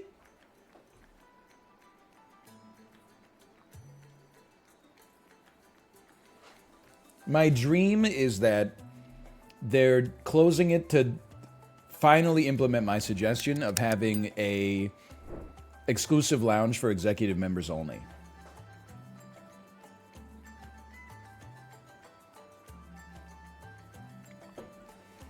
Probably not, though, if I had to guess.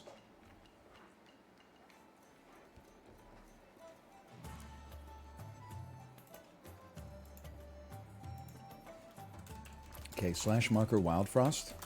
We're back, and I enjoy WildFrost. I enjoy it immensely. I enjoy it a lot. Chiblee does not, though. I'm sure Chiblee is probably not going to stick around. Good. It's okay. Goodbye, Chiblee. No disrespect. I'm gonna try summon build again, and go ahead. Let's summon Beep Bop. Beep Bop is gonna tank for us. Let's get Snoof. I think Snoof would fit here. I gotta leave anyway, dude. I'm sorry. There's no disrespect. Chiblee is fine. I would love to play some solo Mario Party. You given me some great ideas for some solo Mario Party.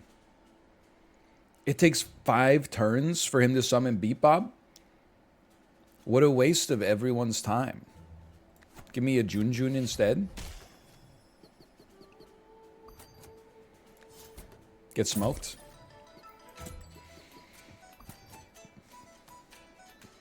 Hey, there's no shame in losing in WildFrost. I see some people in chat saying this game is hard. You're absolutely right. It's a difficult game. Certainly not an easy game. I mean, I have like 20 games and 2 wins. Might as well get Snuff out there. You're going to attack for 3 and apply 4 overburn to the attacker. That's pretty good. That's pretty good. I do feel like we could do a quick, like, Berry Bell. We can kill you. Okay. We'll do a quick Berry Bell up here just to keep Junjun alive.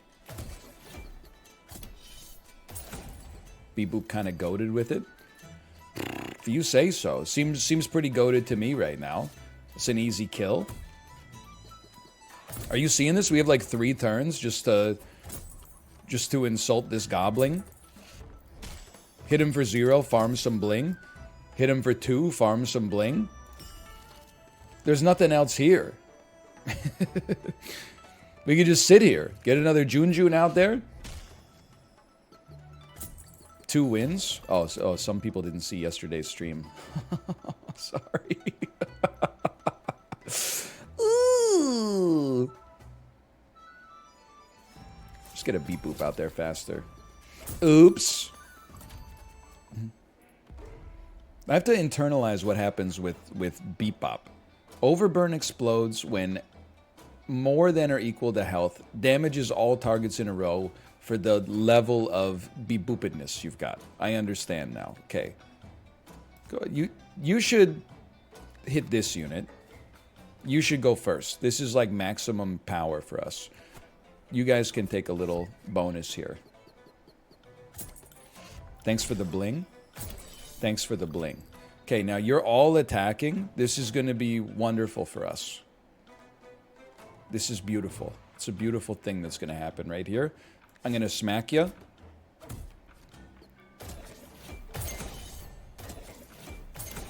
Now that's a 4x combo. That might be the highest combo I've ever achieved in this game. And we've also got, I mean, we're killing the boss right here. Oh, pretty good. I don't do math well in this game to begin with. People have suggested that I'm not good at math. Well, it's true in like an academic sense. Like I couldn't tell you like how to compare to like eigenvectors. Add soulbound to an enemy. Take 100 damage when another soulbound card is destroyed. That's to a random ally. It's interesting. Soulbound Skulls is a lot of fun. It's a scam. This card is incredibly ass. It can affect your leader. Oh, so if we kill the enemy, then it would kill our leader as well. Okay, I see the point. Oh, if you crowned it, right? I see what you're saying. If you played it in the crown phase before the leader. I still don't trust it. Add barrage to all enemies. Just thinking. Kind of like the idea. Let's try palm here. But I'm insanely good at arithmetic. I can calculate a tip so quickly. I'm actually annoyed that on the machine now it does the tip calculation for you. Because that used to be very helpful for my social status. Is when you would get a bill and everyone would be paying cash, they'd be like, "What's the tip?" And I'd be like, "Well, what do you want to tip?" They're like, "I'm usually a 17.5% Andy," and I'd be like, "Ooh, this is my time to shine."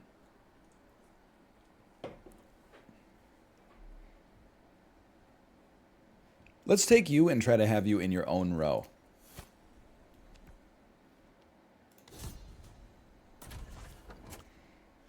But anyway, what I was going to say is I'm not good at math in this game to begin with. And then I would definitely say that having overburn makes it worse. You're going to be like so annoying that I'm going to cry. Because you're about to snow my whole squad up, dude.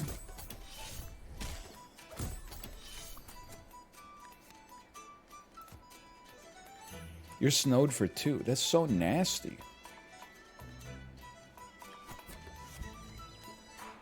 Isn't most of the math in this game arithmetic?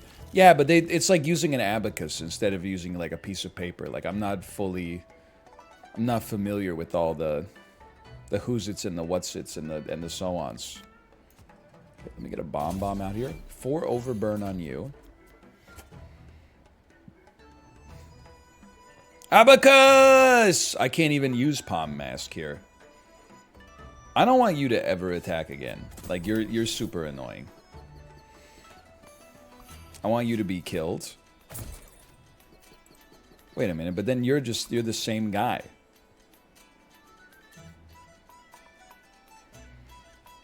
Let me think about this. You're going to hit for 4. Maybe it's better to have you hit for 4. We'll do a nice little barrage here and get some kills. It sucks that the Palm Mask would make you barrage when you already barrage, but so be it.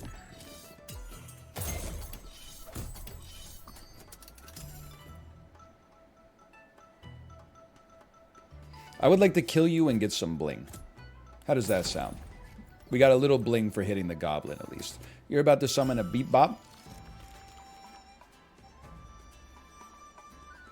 You do 1 damage. Don't care. Everybody take a little bit of support here.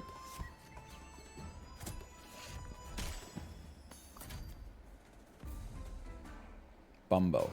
And the legend thereof. Applies snow. Whenever anything is snowed, you get stronger.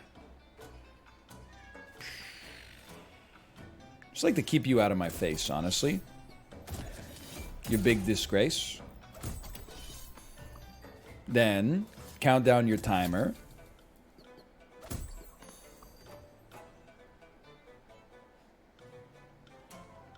Hit you with the Lydia Blade. You're 1 away. You do 3 damage snow barrage. Tomo, just because Ruka's crying doesn't mean you need to go out there. Okay? You don't need to listen to Ruka. You could live your own life. I mean, I guess, to be honest with you, I would probably just finish the job here. That's one way to do it.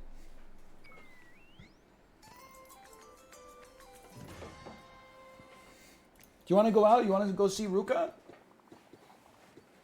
Okay, you could go out if you want. Just because he's meowing doesn't mean there's food out there. See, now he's trying to come in. Do I wish to duplicate a card? Let me look at my deck. Do I wish to duplicate a card? Not really. Not yet. Charms are good, though. Charms worth like 50 each. I'm not duping a Jun. I mean, that's just ignorant. I'm going to take 2 treasures. I'm going to ignore a charm. Pinkberry Juice makes a lot of sense, I think, on our unit that hurts themselves and the units behind.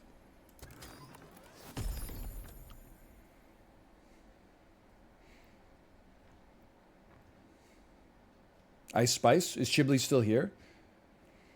Apply 1 to a random ally or enemy. That's tough. That's tricky. Mimic. The problem with Mimic is like we don't attack all that often.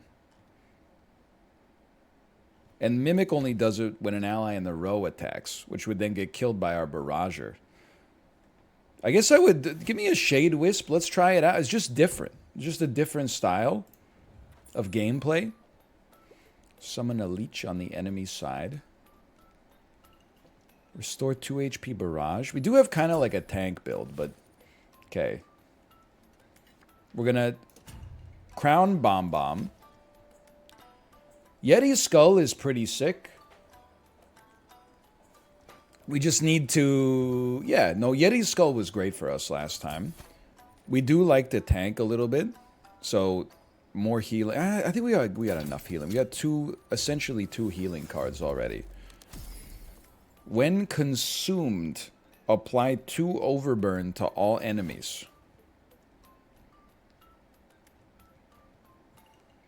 I guess we could put this on Palm Mask.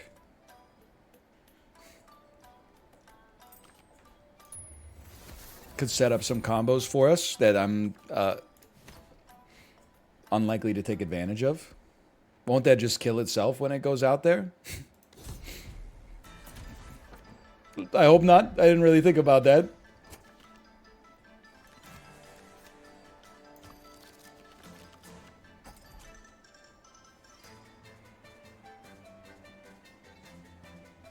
Hang on, I'm thinking. Summon a Jun first.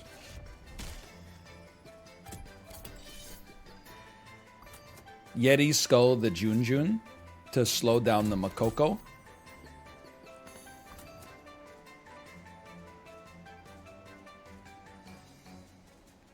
Honestly, I'm going to count you down. I'm going to beat your ass. I don't want to ever deal with that porcupine. You're getting strong. Like, literally, who cares? Give me some pinkberry juice on you. We don't need the Palm Mask right now. I understand the value of the overburn, but still. Reroll me. I don't understand what's happening here. Is that a problem? With 1 HP. Summon a copy of an enemy on your squad with 1 HP. I feel like if I summon anything right now, like if I copy the boss, it's gonna summon it here, and I'm gonna get killed.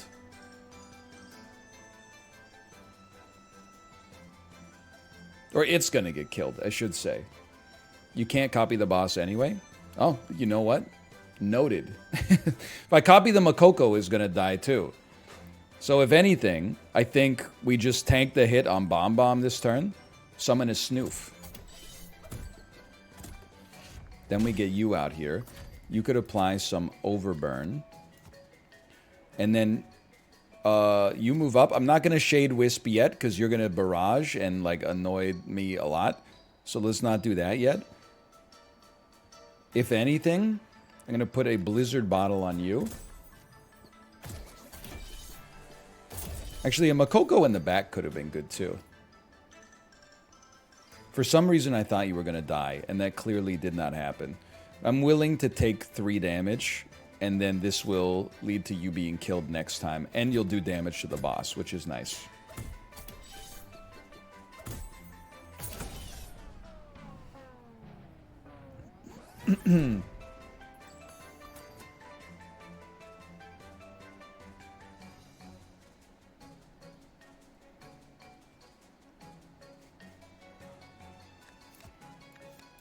Give me one of these.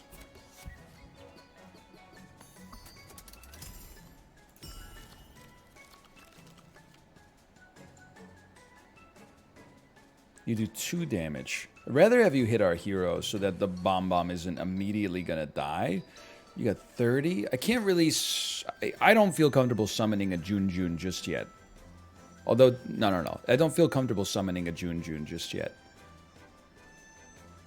In that case, I think it makes the most sense to play a Berry Bell. Then, you need to move up. You can stay wherever. You're going to get a kill. You're going to get some snow. You're going to summon a Bebop. We can summon a Jun now.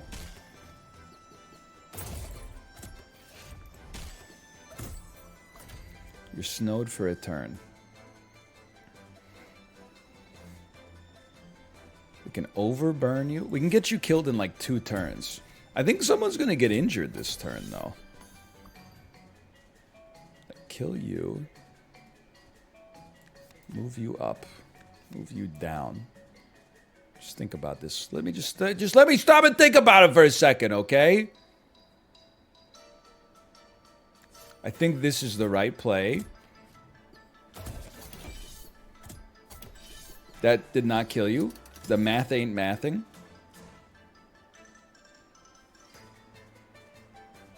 Now we can play a Palm Mask. I'm not too worried about the Frost. We're taking 1 damage up here. Oh, but we're going to barrage into the Palm. But then you're going to do 6 damage to yourself. You are going to injure yourself, unless I bring you back.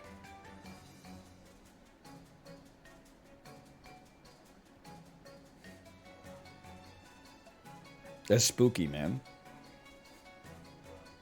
Oh, you're right. If I Pinkberried you, still live for a turn. And then they're like, hopefully 1 Tar Blade away from being dead. We're going to do 4 damage. Hang on. There's a play here. There's a play. Recall Bomb Bomb. Oh, no, a Tar Blade just kills you. But another play I was just saying, let's just puzzle it out. It's good sense and sensibility. Pull Palm Bomb back. Bomb back. Use Shade Wisp on Frosty. Would also work, I think. But we can also just Tar Blade. Don't do that. I think it would work. I think you're just too lazy to do the math. So am I, by the way. But I'm not acting superior about it, unlike some people. You would overburn yourself? Oh, yeah. No, you're right. I would definitely be dead. Okay. think the deck needs to get a lot leaner. We need a frozen companion that does damage.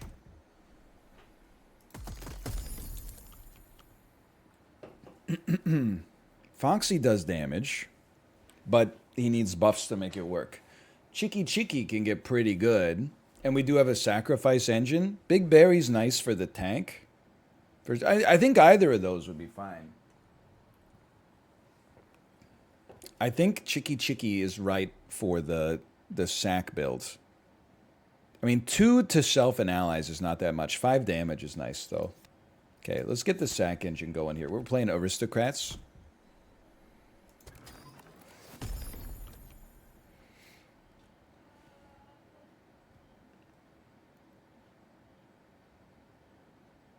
Let's try Goat Totem. I don't think we've ever done Goat Totem.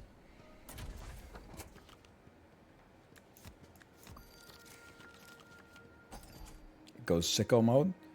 I'm happy to hear that it goes sicko mode, allegedly speaking. I guess we'll summon a Junjun.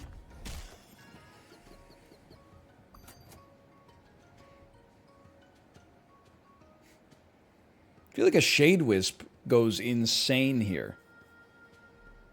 Like we can summon a 10-piece.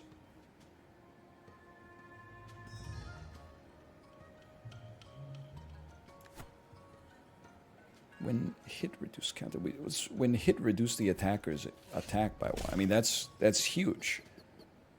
It's gonna take you 7 turns to attack, which sucks pretty bad. But I honestly don't care if you reduce, reuse, or recycle.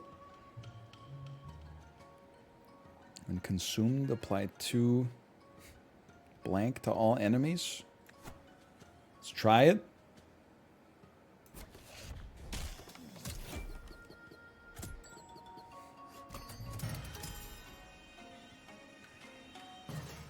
The hell happened here? Why does your ass have aimless and then it's crossed out? Oh, because you received barrage from the palm. Okay, I understand. I get the picture.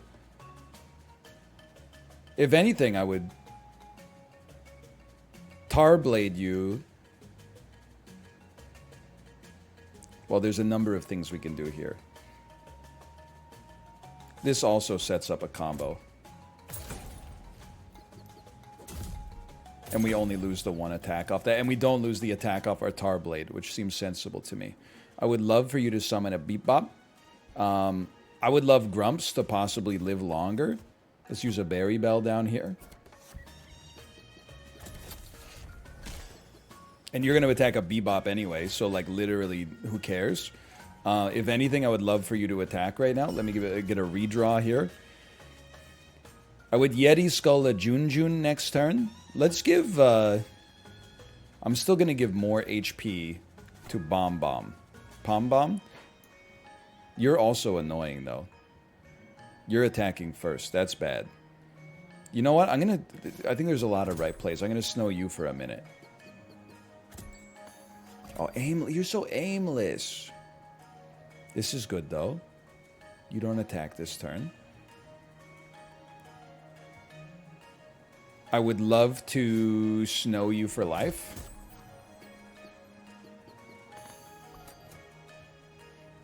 I would love to give you some... Just relax. Everybody relax. I'd love to give you some pinkberry juice.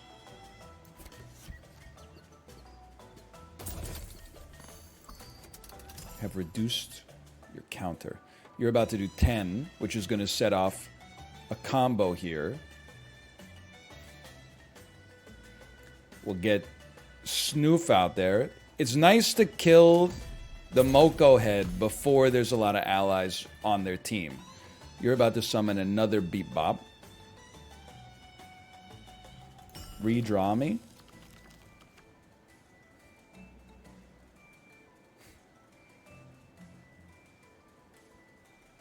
We gotta do some damage before you guys attack. That's like the scary part for me. You do so... it's like I can't afford for you to attack anymore. We're about to do 6 on this side. Just 1 second. Snoof's gonna attack you and keep you from attacking. I don't know. We definitely want to hit Makoko because if we, I got no space on the squad. Don't cheeky. No need for a recollection right here. You attacking so infrequently is very annoying. I think it's leading to you being highly overrated. But that doesn't mean there's no good stuff. But it also doesn't mean... Well, next turn we'll have a beep boop. We can force you to kill the beep boop. At which point, you'll... Oh, we already have a beep boop. You'll die. And another beep bop will make you die. So if anything, I think we just play like one tar blade to set up the kill.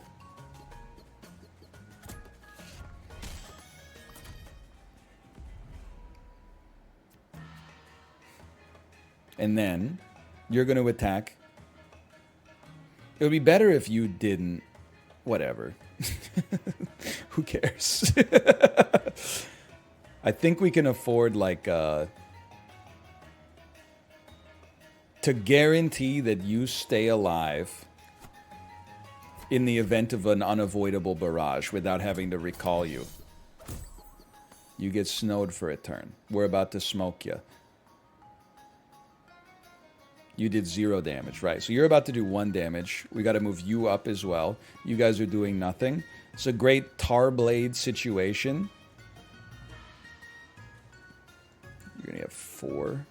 Take 4. It's not that great of a tar blade situation. This is a much better sunburst situation.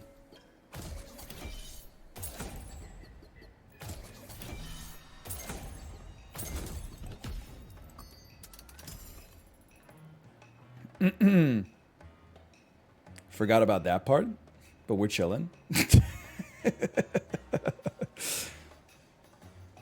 you're about to do 3/3. Well, we could just like it's already resolved well. Redraw me. Totem of the Goat, not really relevant.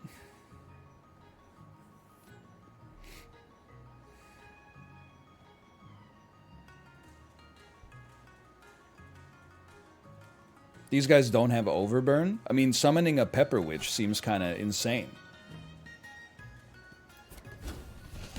We got our own Pepper Witch. Blocks a hit. Gives us some extra damage. Got our own Bomb. I mean, Beep Boop. It would be nice if you guys all died. Are you going to die in time? No. We would need to kill like a beep, or if you killed a beep bop, then yes, you would die. So if we put this up here, we don't even have to worry about it. You getting snowed is always going to be valuable. Obviously, a Berry Bell kind of goes hard too. But I almost, just give me a second here. A totem can also block a hit. But you can't, well, listen. It's getting confusing, okay? I actually think we just redraw. Redraw better cards. These are the same cards.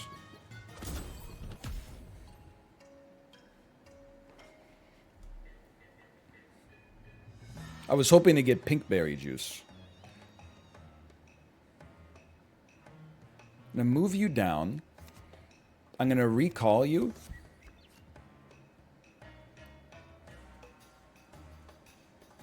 So far, so good. And I'm going to redraw again to try to draw you back. We got Chicky. Chicky can take a hit. These guys attacking is irrelevant. They just blow themselves out.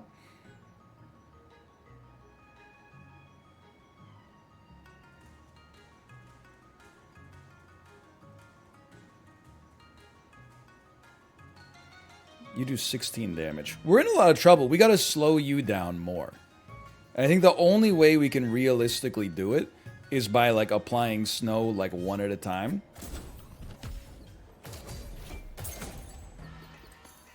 This will hit you, this will hit you. This will snow you again. It'll snow you and slow you. When hit, I can make you a little bit stronger. I make everybody a little bit stronger. We snow you. We're going to hit you and we're going to summon a Beep Boop, which blocks a hit. Guys, Shade Wisp, can I summon a King Moko?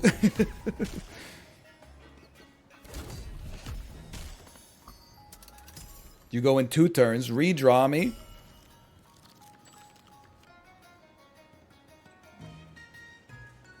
I have to slow you, which actually we can do it via a sunburst. Ah!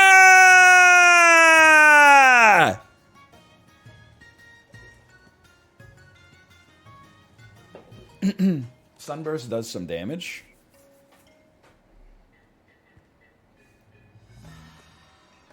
Well, I'm definitely dead.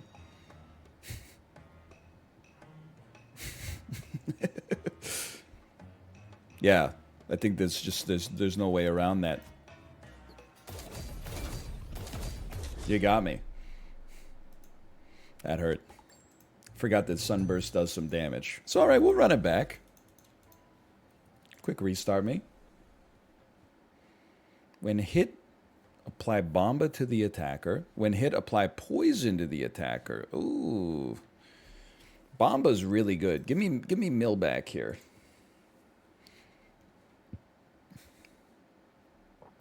You would be our tank. Seems like it would play well with Loki. Poison build? Honestly, it just seems like the poison build. I know Malf won with one, so spare me. It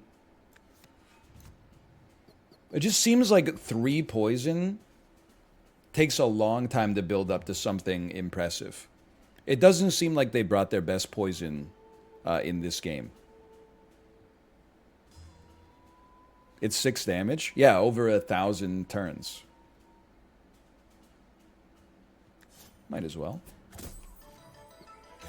It goes crazy when it goes off. Okay, statements that are guaranteed to be true because you wrote the sentence as if there's no other way for it to be true. When it goes crazy, it goes crazy. Huge if true. I want to not attack the gnome. Ergo, I'm just going to ink you up, so guess what? You don't do absolutely nothing anymore. You do everything you need to do. Redraw me. And then just count down your timer. He lived? He did not live. He has to live till the end of the... That's it. It's not possible. I'm sorry to inform you. It can't be done. I thought he would escape.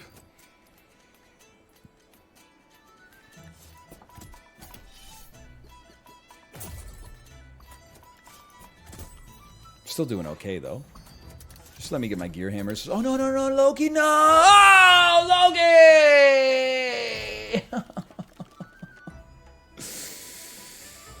No!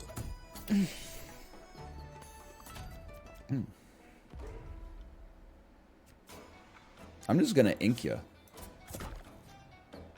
I don't want you to get +1 when an ally is killed. I think I would find that mighty annoying.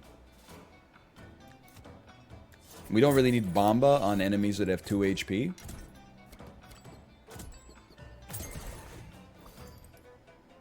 Huge if true.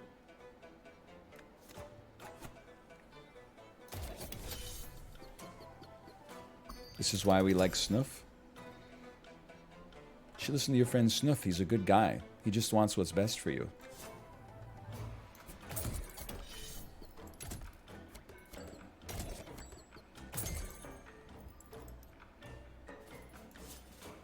You're about to take double damage.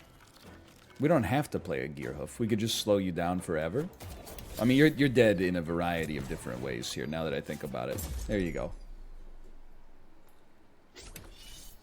Snoofian Stevens. Snoofian Stevens must have some songs about the cold. I would be very surprised if they didn't. We need frozen treasures. Frozen friends. Frozen travelers. Apply snow, equal to damage dealt. Apply bomb. I love the idea of this. I recognize you do no damage, but with some Sun Song boxes, or whatever it's called, you could do a little bit better. I went to a donut shop once that named a donut after a Sufjan Stevens song. Was it like an essay-length donut title? The deep-fried ring of flour, semicolon, sprinkled with powdered sugar, open parentheses. Oh my God, what did it cost? Close parentheses. Angle bracket. No, it was called the Chicago. Come on. The predatory donut of the Palisades. Apply 1 snow to all enemies.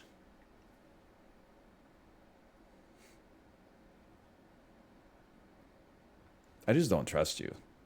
You just seem really bad. I think we try to we do full crowd control. We love Blunky. Shut the blunk up. Give me some Bamba. Give me some Snuffle. I got too many friends, man. Some Junkhead, of course. I would say you're fucked, brother. You're about to get 3 Bamba, which means the first Bamba is going to do 0. The second one's going to do 1. So you're going to take 3 damage, then you're going to have 3 Bamba, and you're going to get hit for 3. Listen, I'm going to ruin your life. I'm going to embarrass you, Snow Gobbler.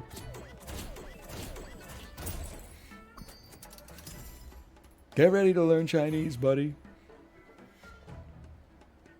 I'm not even worried about you. Get Loki out there. Give me some enemies. You're insanely annoying, but you're not going to get a chance to attack. So if anything, like, it's going to hit you with a 4-turn Snow Zuka. You're going to hit Junkhead possibly. Maybe I'll just snow you instead. I didn't get the snow. That's okay. I would love you to attack faster and do more damage faster. Because now you have 1 damage associated with all of your attacks and you got triple frenzy. Holy cow, there's sicko mode. You're about to kill Junkhead. It's kind of a little bit of a waste to kill Junkhead with that, but... I would be okay with you hitting Loki instead and saving Junkhead for a rainy day. And then give me some damn bling, man. No, I don't... I think we redraw. Our hand is kind of ass. It's kind of pure ass. I was hoping to get a Snow Zuka out here, and we did. This will also continue to snow you. You're going to do 1 damage and apply double damage. I respect that. Are we going to just play Gear Hammers? I think we are.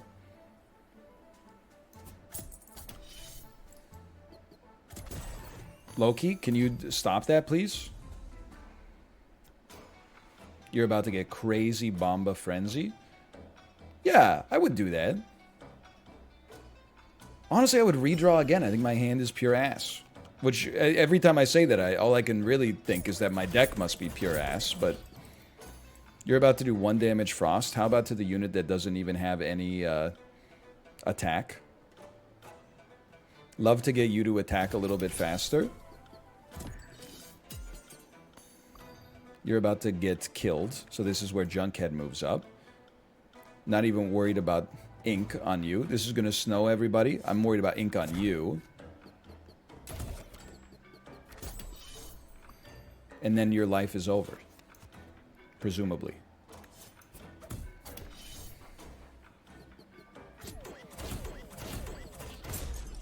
Good enough. We'll take those. What's your most controversial cereal opinion? I don't know anymore, because it used to be that I prefer cereal without milk, but now I'm normie pilled. No, our guy!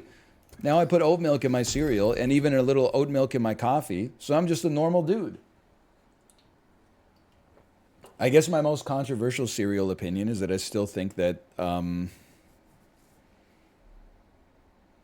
Raisin Bran is pure ass. Trigger multiple times equal to the amount of hearts you have remaining destroys self. I feel like I want like none of these. Give me a bite box and we'll try to sack it in the best case scenario.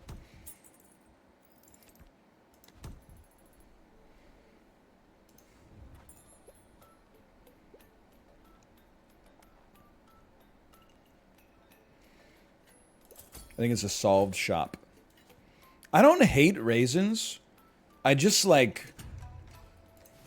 I mean, I've probably eaten more raisins than you. No disrespect. When destroyed, deal 8 damage to enemies in a row.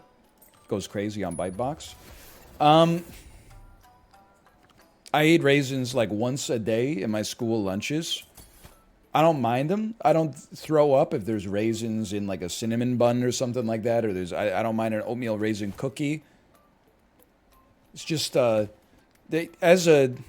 just don't think they taste that good. Like I would never willfully purchase them, but I'll eat them if they show up. But it would never be like my number one choice for like a cereal. Absolutely not. And then the bran flakes are just like, they're just like nothing. We have to ink you for sure. We don't use our ink yet though. Start with the Noomlin biscuit. We got to adjust our tempo a little bit. You're gonna do 1 damage aimless. Force that to hit Millback for sure. Play a Loki up top. Does your daughter eat raisins? She's okay with them. I would say they're slightly her tempo. You're like super annoying. You're not annoying at all though. I'm happy to have you around. But I can bite box you. You're like a super bite box target. So you know what? Let's Snowzuka you. Let's keep you out of my face for a little bit. Now you're about to go crazy mode. You might even pick up a kill here. You're about to go absolutely psychotic mode. Let's play a bite box just so we have it out here for later.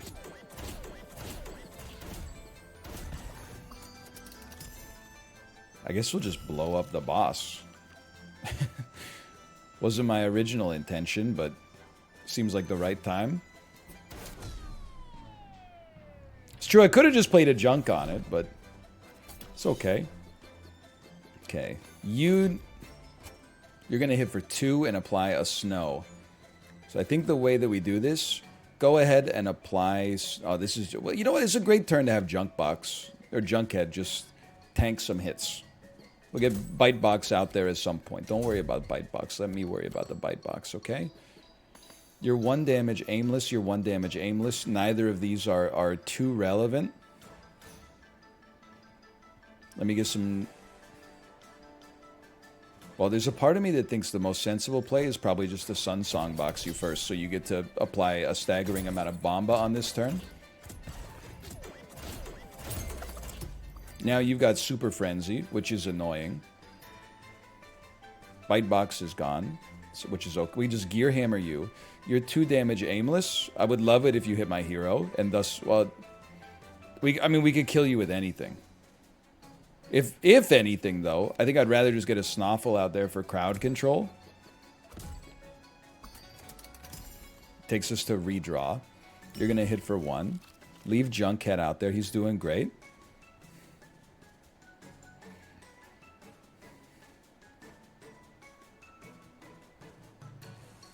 You just have Frenzy. That's nothing. I would Sun Song box on you.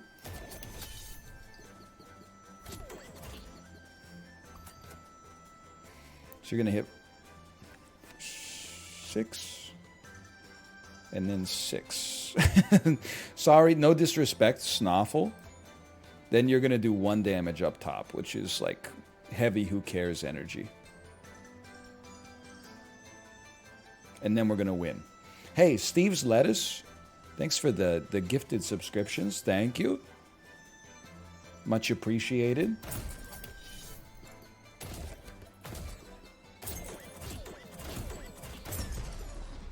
It's just that easy.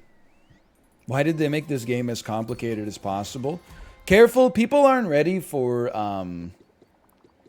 They aren't ready to hear the truth yet. Which path does this go on? I'm all twisted up.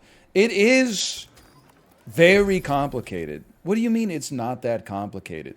It's like the most complicated deck builder that's ever been released and has been good. And has not just been played by like mechanical engineers who live in Hamburg. It's the most complicated deck builder ever released for Americans. I'll take a Sunglass Chime.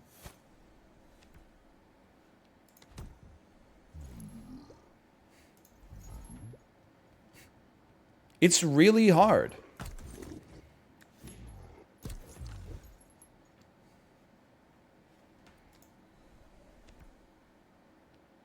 Sure, take me to the woolly snail. Complicated in comparison to other deck builders? Sure. What do you think I was comparing it to? The Magic Eye puzzle? Hard doesn't equal complicated? It's complicated! You get every single enemy, and there's 6 enemies on the screen at a time, all attack like in a different order. Most of them have like unique, not unique, but they have themed keywords and stuff associated with them. That's complicated. Compared to something like Slay the Spire, I would say positively for Slay the Spire. Slay the Spire is simply elegant. Enemies don't apply 1,000 different status effects. They just like hit you or buff themselves or heal or, you know, etc., etc. Now, both games can be super difficult. But this is definitely more balls to keep in the air. Like this is like remembering a phone number at all times.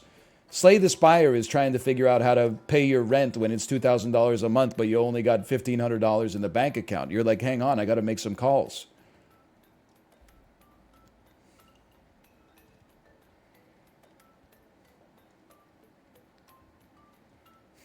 I think these all suck a little bit. I'm going to go just for a charm. Gain a yank. A yank on a gear hammer seems fine. I gotta go a little faster too. We're not even on the second boss yet. Are we even on the first boss? I think we just beat the first boss.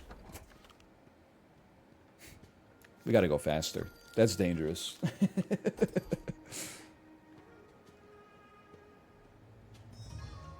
When destroyed, trigger all allies. I mean, the Sunglass Chime is like crazy mode.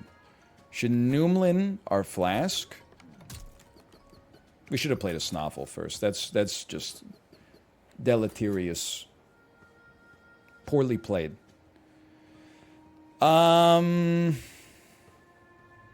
I don't really want to redraw. I think you get a Sunglass Chime out there just for tempo purposes. Then we're about to hit you like crazy. Makes a lot of sense to probably ink you up first, I would say. And then redraw. Get a Bite Box out there for a few... Well, we don't need it this turn. Get Loki out there first for tempo. Well played. You're about to apply some snow. Very nice. Bite Box for tempo.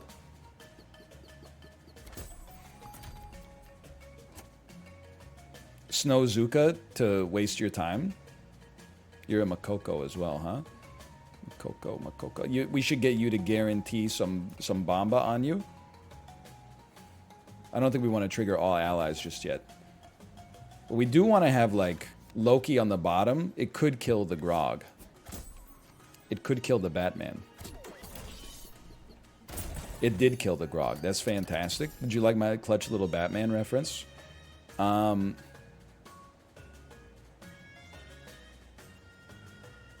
Just be straight up with you, brother. I'm going to move you up to the front just because you're annoying me. Now, you're going to attack. You're going to attack. Your attacks are not relevant for me. Don't need a Sunglass Chime yet. Redraw first.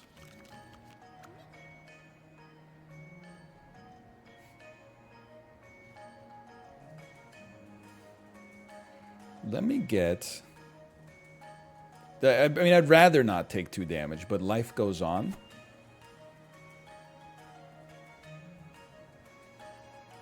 I know what I must do. Why? Oh, I don't have junk to recycle. I don't know what I must do.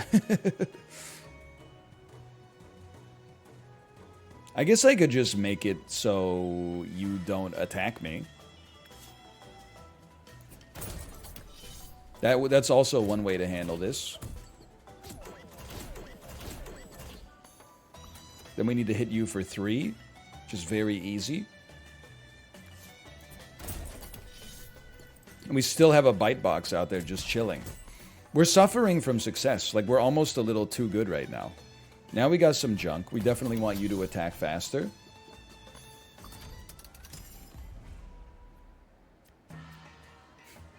Confused. I feel like we could go Jamie Lee Curtis mode down here. And just make sure you got it right. You destroy my... No, neither of you destroy my sunglass charm. But next turn, you would destroy my sunglass charm.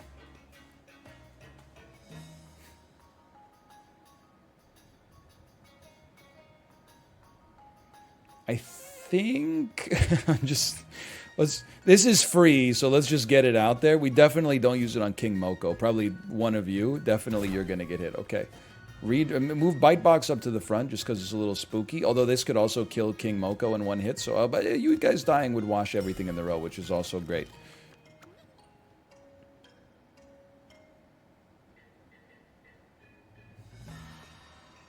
It's free again. That's fantastic. Just going to Snow Zuka you for a second. And by a second, I mean the rest of your life. Now, you're going to get destroyed. And then we're going to generate quite a lot of chili. It's a touch spooky. Let me get a redraw on this.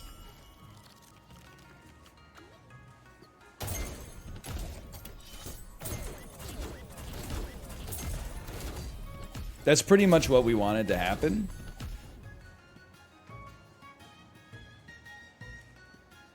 You'll snow for a turn.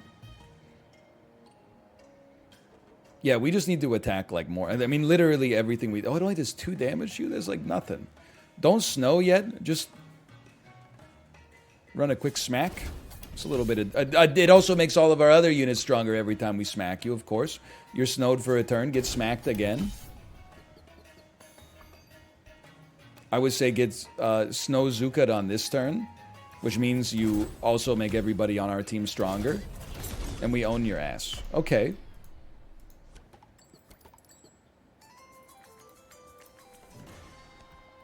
And Snoffle's recovered from his injuries. Fantastic. Well, 6 of one, half a dozen of the other on this one.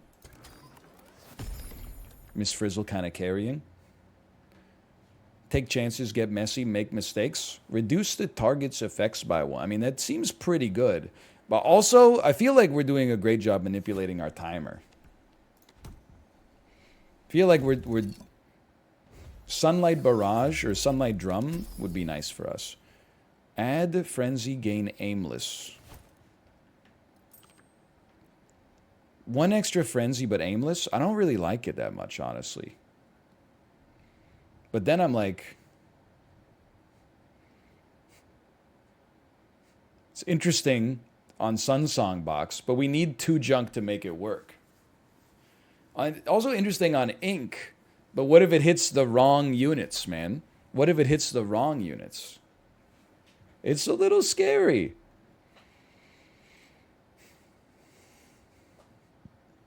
I'll try it on Snowzuka. Because then if it doesn't hit right, that's okay. We'll still be happy.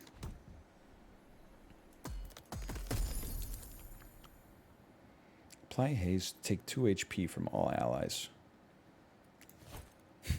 I don't think we can afford that. When hit with junk, gain frenzy.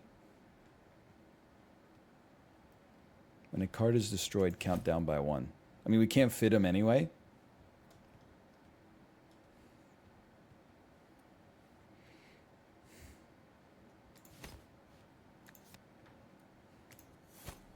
We'll try it. And then low-key, like, you're just not my tempo here, which is fine. Motherfucker. But it's okay, we got a yank. We didn't get our yank, but we got a yank.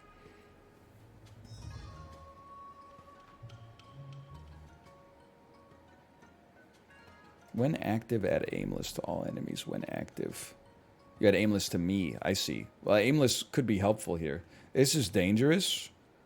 Let's slow you down a little bit.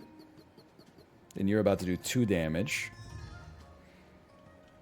I'd rather not play the Sunglass Chime right now. I'm gonna Numlin Biscuit my Sunlight Drum. I know it's a negative, but imagine if it wasn't a negative.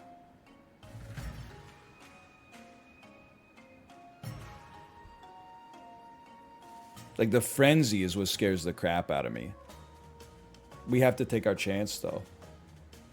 Because, like, if I Sunlight Drum, everybody's going to attack this turn, which could lead to Fizzle dying pretty easily, which would be, like, the end of my life. I think we need to redraw and get ink on the Thorns. We did not get ink. You're also about to do 2 damage. I mean, this is pretty horrible. I think we might just lose. The Yank's, like, irrelevant because we got,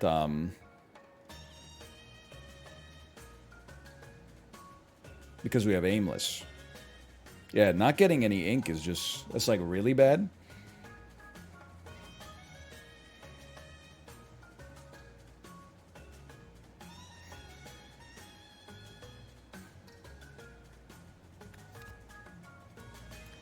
Real prayer hours.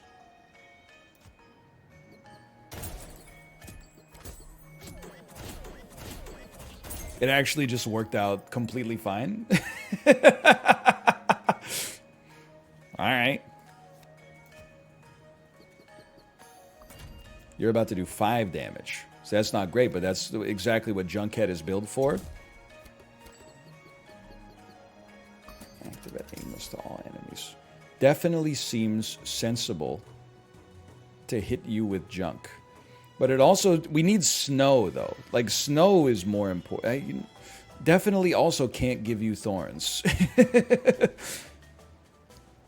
Like, junking for 1 extra frenzy is good. We can just draw more junk, though, first. And then we may get better cards. Yeah. Okay. I know what I must do. Start with the... Your thorns are what scares me. We need to, like... I have a play, okay? You're just gonna have to trust me for a second.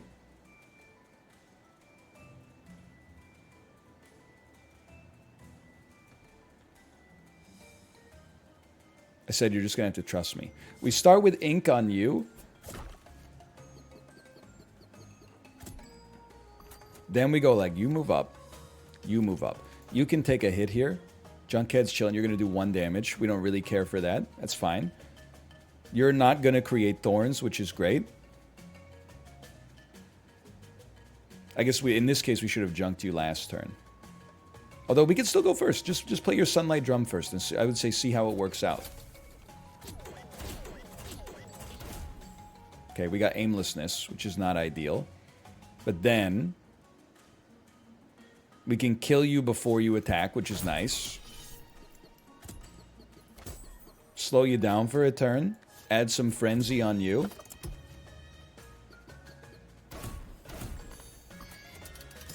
I'm very concerned about you. I need ink always to deal with you. I really don't care if you escape at all. I'm going to save this critical Snow Zuka. Let's remove aimlessness. Figure out what the hell I'm going to do with you. Triggers when hit. Not likely. Not today, Satan. Thank you. I appreciate that.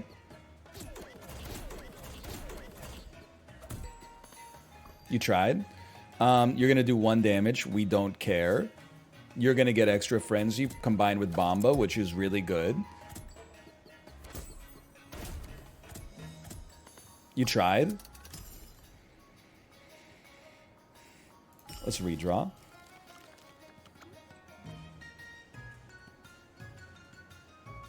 Send it. Almost punished. I'd agree to disagree on that one.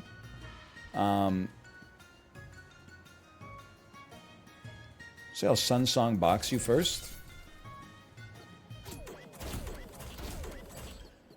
Followed by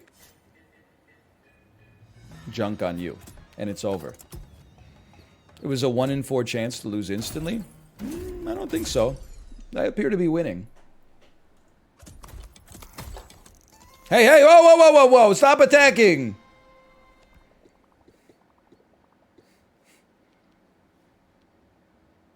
Yeah, munch me. No, no, double bling snail me. Holy cow. Do not munch me. Take me to the woolly snail.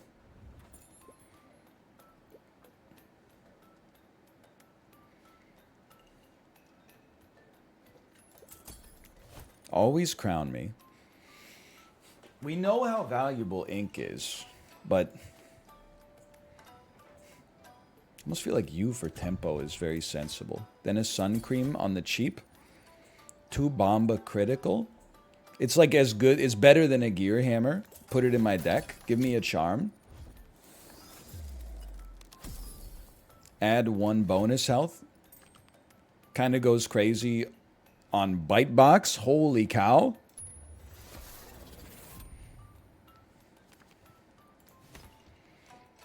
Because it still reflects the damage. And while we're here, give me another charm. Restore 2 HP on kill. Most likely to matter to Mini Mika. Not likely to matter too much, but most likely to matter to Mini Mika. Level 2 boss. Smack back pretty annoying. That's what the snow's for. Reduce counter by 1. Permanently recycle 1. We could just ink you as well, but this is very huge. You're about to frost us for 1. Literally irrelevant on you. We need to stop you. If I get rid of Bombard, then they'll just attack for 8 in the front row, right? Which is also really annoying. Yes. But I could always take Snoffle back, deploy Bite Box here, and then we would be chilling. In which case... No, don't do it yet. I got it figured out. I got it figured out. You don't need to sweat it. We can play like this first, just to get some tempo, or just to get your heart taken out. You're about to do a crazy attack. I can't ink you then. You had to play Bite Box. Wait, no, it's still fine. It's not. It's still fine. It's still completely fine. You just move them like that. Then you take Snoffle back into the deck. Thank you. Am I crazy? I don't even need to play Bite Box. But, like, we might as well. Mika's dead? Oh, you're right. The wall. The wall. I guess we just gotta... We gotta ink the wall. That would have been bad. Yeah, Mika's not even... She hasn't even been played yet. What do you mean Mika's dead? I think we do want a Bite Box out there.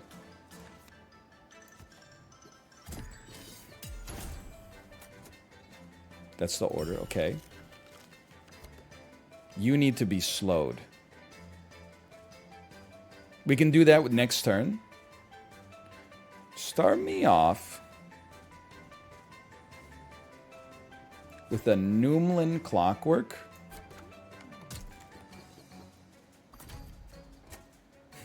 What the hell?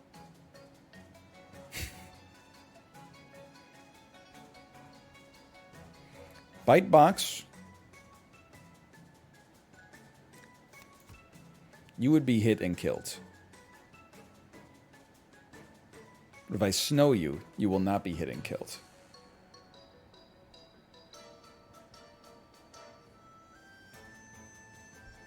True. True. Oh, he's not even getting hit here. What am I talking about?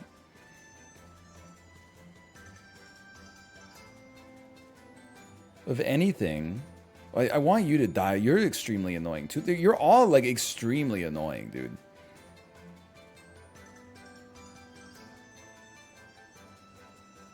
Let me start with your ass. I got a great feeling about this. That was free as well. Oh, just get out of my face. The bite box is gonna blow you up. You're now dead. Good use of frenzy. Obviously, you're very annoying.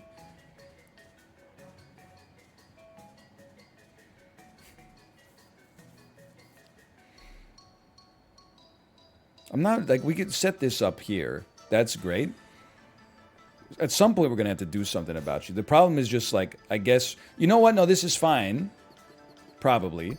Because we could play a chime here if we have to.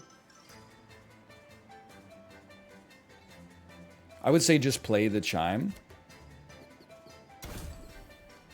And then put crazy snow on you. Although you do 2 damage, you smack back. Chime will be we snow you. Oh, it's aimless. It'll hit both of them. Oh, thank you. It could have hit the same one twice, I suppose. Oh, we split them anyway. Okay.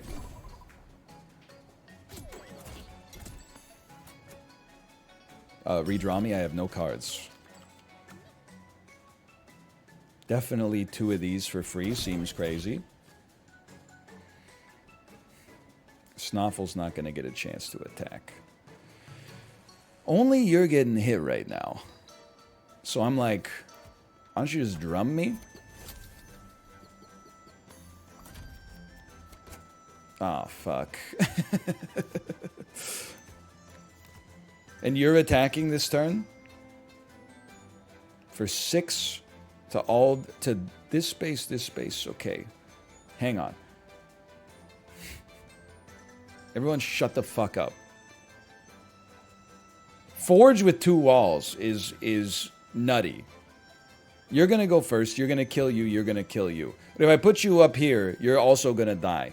Maybe the play is Sunglass Chime has to get destroyed. And then we force our way through the bottom path. So you are the unit most likely to... Oh, but then you're still going to die when you smack this freaking wall, dude. There's no way to get around 2 deaths. Except for recalling. That's true. Then I'm doing 0 damage out here.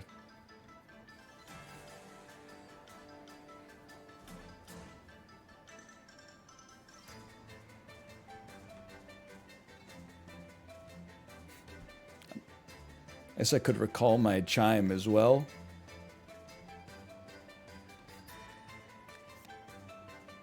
Mika can survive the bombard. Yeah, so she could do -1 damage to 1 unit once.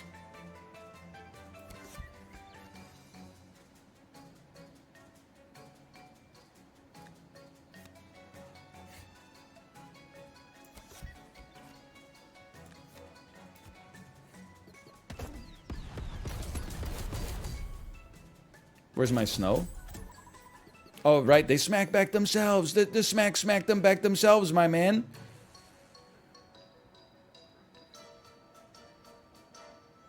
Junkhead provides us some safety. Reroll me.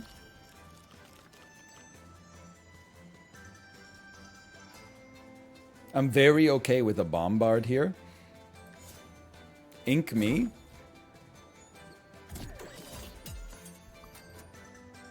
You're going to apply 1 to everybody. Only Junkhead's getting hit.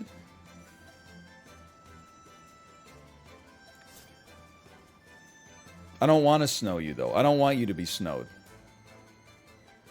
Just play a fizzle and then enjoy life.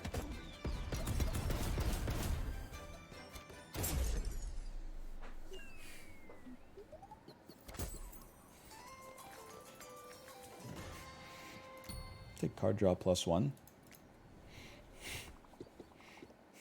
It's so not Jover. Life enjoyed. Second sun cream, please. Don't have a lot of time. We had 3 minutes. Oh, these motherfuckers, too. Son of a bitch.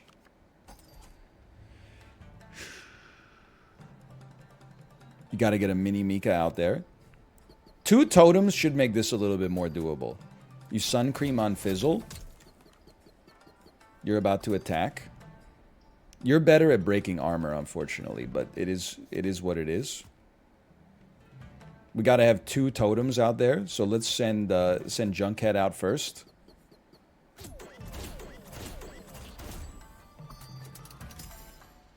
We don't need 2 totems out there. You put Junkhead top,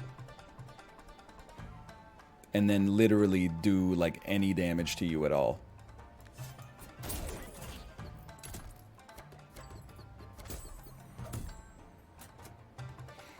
And then a simple...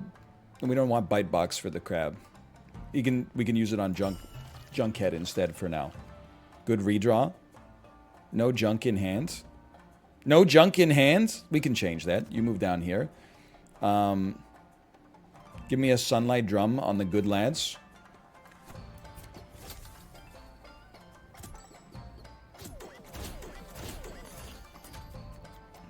Junkhead moves up. He's going to take a hit. Give me a Noomlin Biscuit on Sunsong Box. It's looking beautiful. Give me a Sun Cream on Fizzle. And Fizzle should attack first.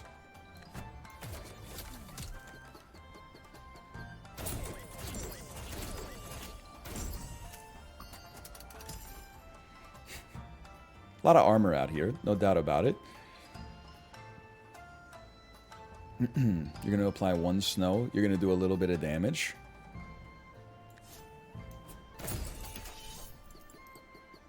We've created like an invincible goblin, but part of me thinks that's okay. You can still do this? What are you talking? Still, we're crushing it. We're doing incredibly.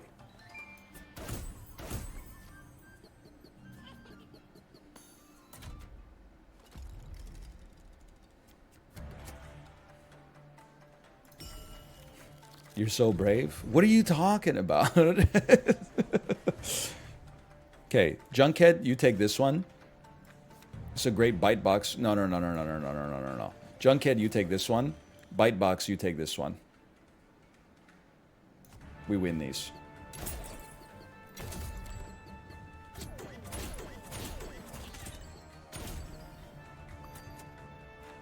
Bite box, you take this one. There's not even any haze to go around anymore. You're going to apply some snow to everybody. Clockwork Bomba. It does do damage. Ink is good. Ink is good. The crabs are kind of annoying. I think we could just play two sensible plays. Apply some Bomba to break armor. Good snow. We got Great Frenzy coming in here. Smack you to break some more armor. Junk Mika makes a lot of sense. I'll be the first to tell you I'm not taking the greatest advantage of Mika's abilities right now. Free Sunsong box goes nutty. I meant Sunlight Drum, which is not free. But it does work.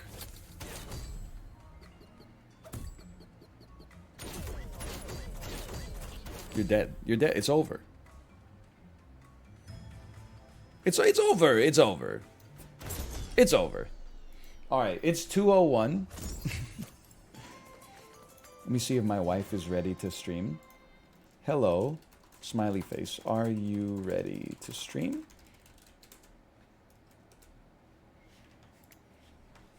Good games, gamer. That was very brave. We are on the boss fight. It would be like an ideal situation for me here. We can't afford a crown anyway. Would be that the baby just watches me beat the final boss. Or lose to the final boss. Gain barrage, reduce attack by 2.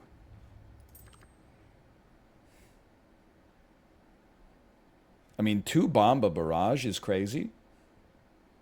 Crown is 80? Oh, I thought it was 90.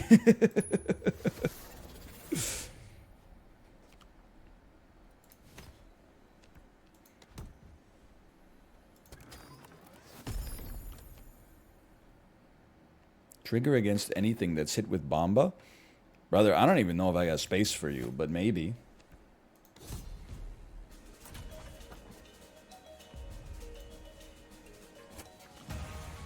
Apply 4, increase by 1 when hit. Apply 3 snow, aimless, 2 frenzy.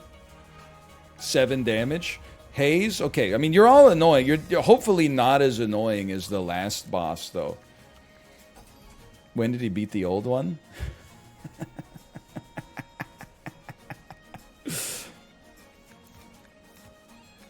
Quick Bombardier. Quick, I really don't want to deal with Haze, man. I really don't want to deal with Haze. Can I Clockwork Bomba you?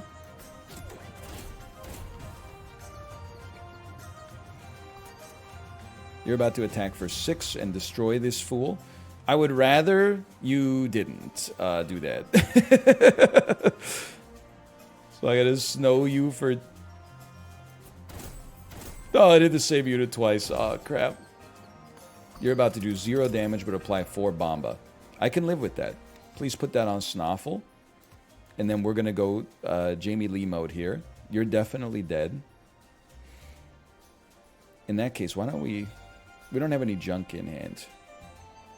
We can kill you next turn. Why don't we pop a Noomlin on this, just because we know we're going to want to play it all the time. We can't play it yet, but we know we're going to want to play it.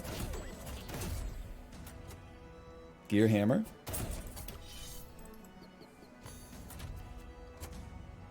They've got their own Bombardier.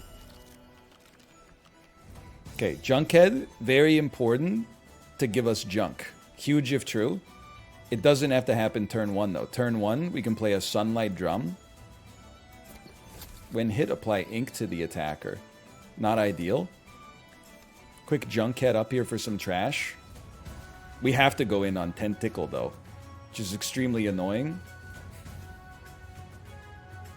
You need to absorb 2 hits. Apply ink first? I can't. I need Junkhead to take the hits here. Otherwise, I'm going straight to hell. The ink's going to be a great... it's going to be a great impediment, don't get me wrong. But the boss doing so much damage meant our hands were tied to some extent. Snowed a little bit. You're applying some Bomba. I'm going to make it so you don't apply Bomba, which means the Bombardier won't trigger. Hang on, I got a message from my wife. Yes, okay. Let me go get the baby. I'll bring her down. What? Here we go.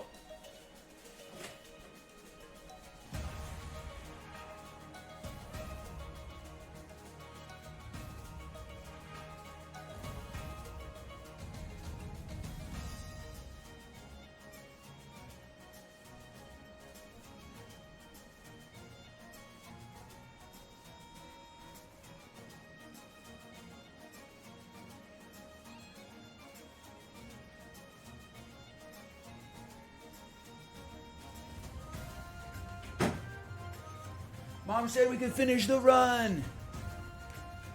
Oh. You need to be inked, so the Bombardier does not trigger. You guys both do 0. Junkhead's gonna live. You don't even need Junkhead. Play Mini Mika. Have her absorb the shots instead. Apply Tomb Bomba. Hits all enemies. I was mistaken. Trigger when an ally attacks. Lose 1 heart. I mean, you're like insanely annoying. Give me a quick redraw. Their Bombardier is different. I'm just going to go ahead and say that hardly seems fair.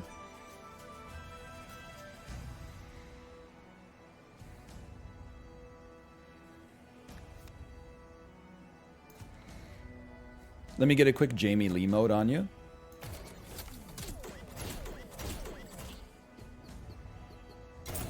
Okay, at least the Mimic died. And then we're going to get another quick Jamie Lee mode on you.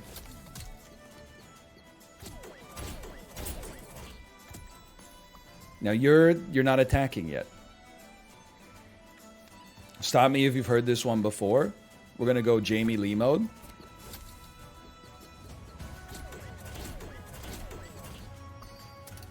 Junkhead only has 1 HP. You do 0 damage, you apply 7 Bomba. You apply 2 Bomba and hit all enemies.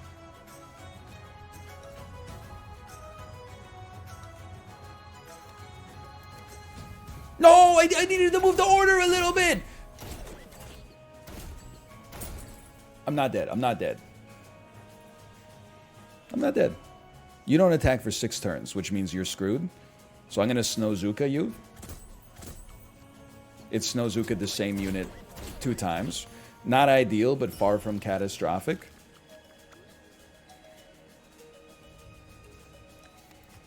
I think because we know we're going to have to deal with a boss after this, we start putting junk on Mika for phase 2.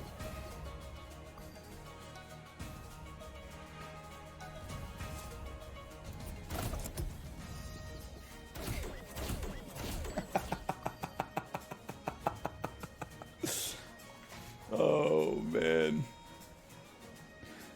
You gotta admit, that's pretty funny. What the hell? You killed my unit? Because they have Mama, even though you do 0. Get ready to learn Chinese, buddy.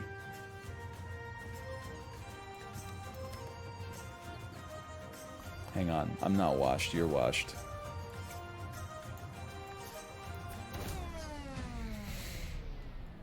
Oh. He's only got 999. That's not even that much.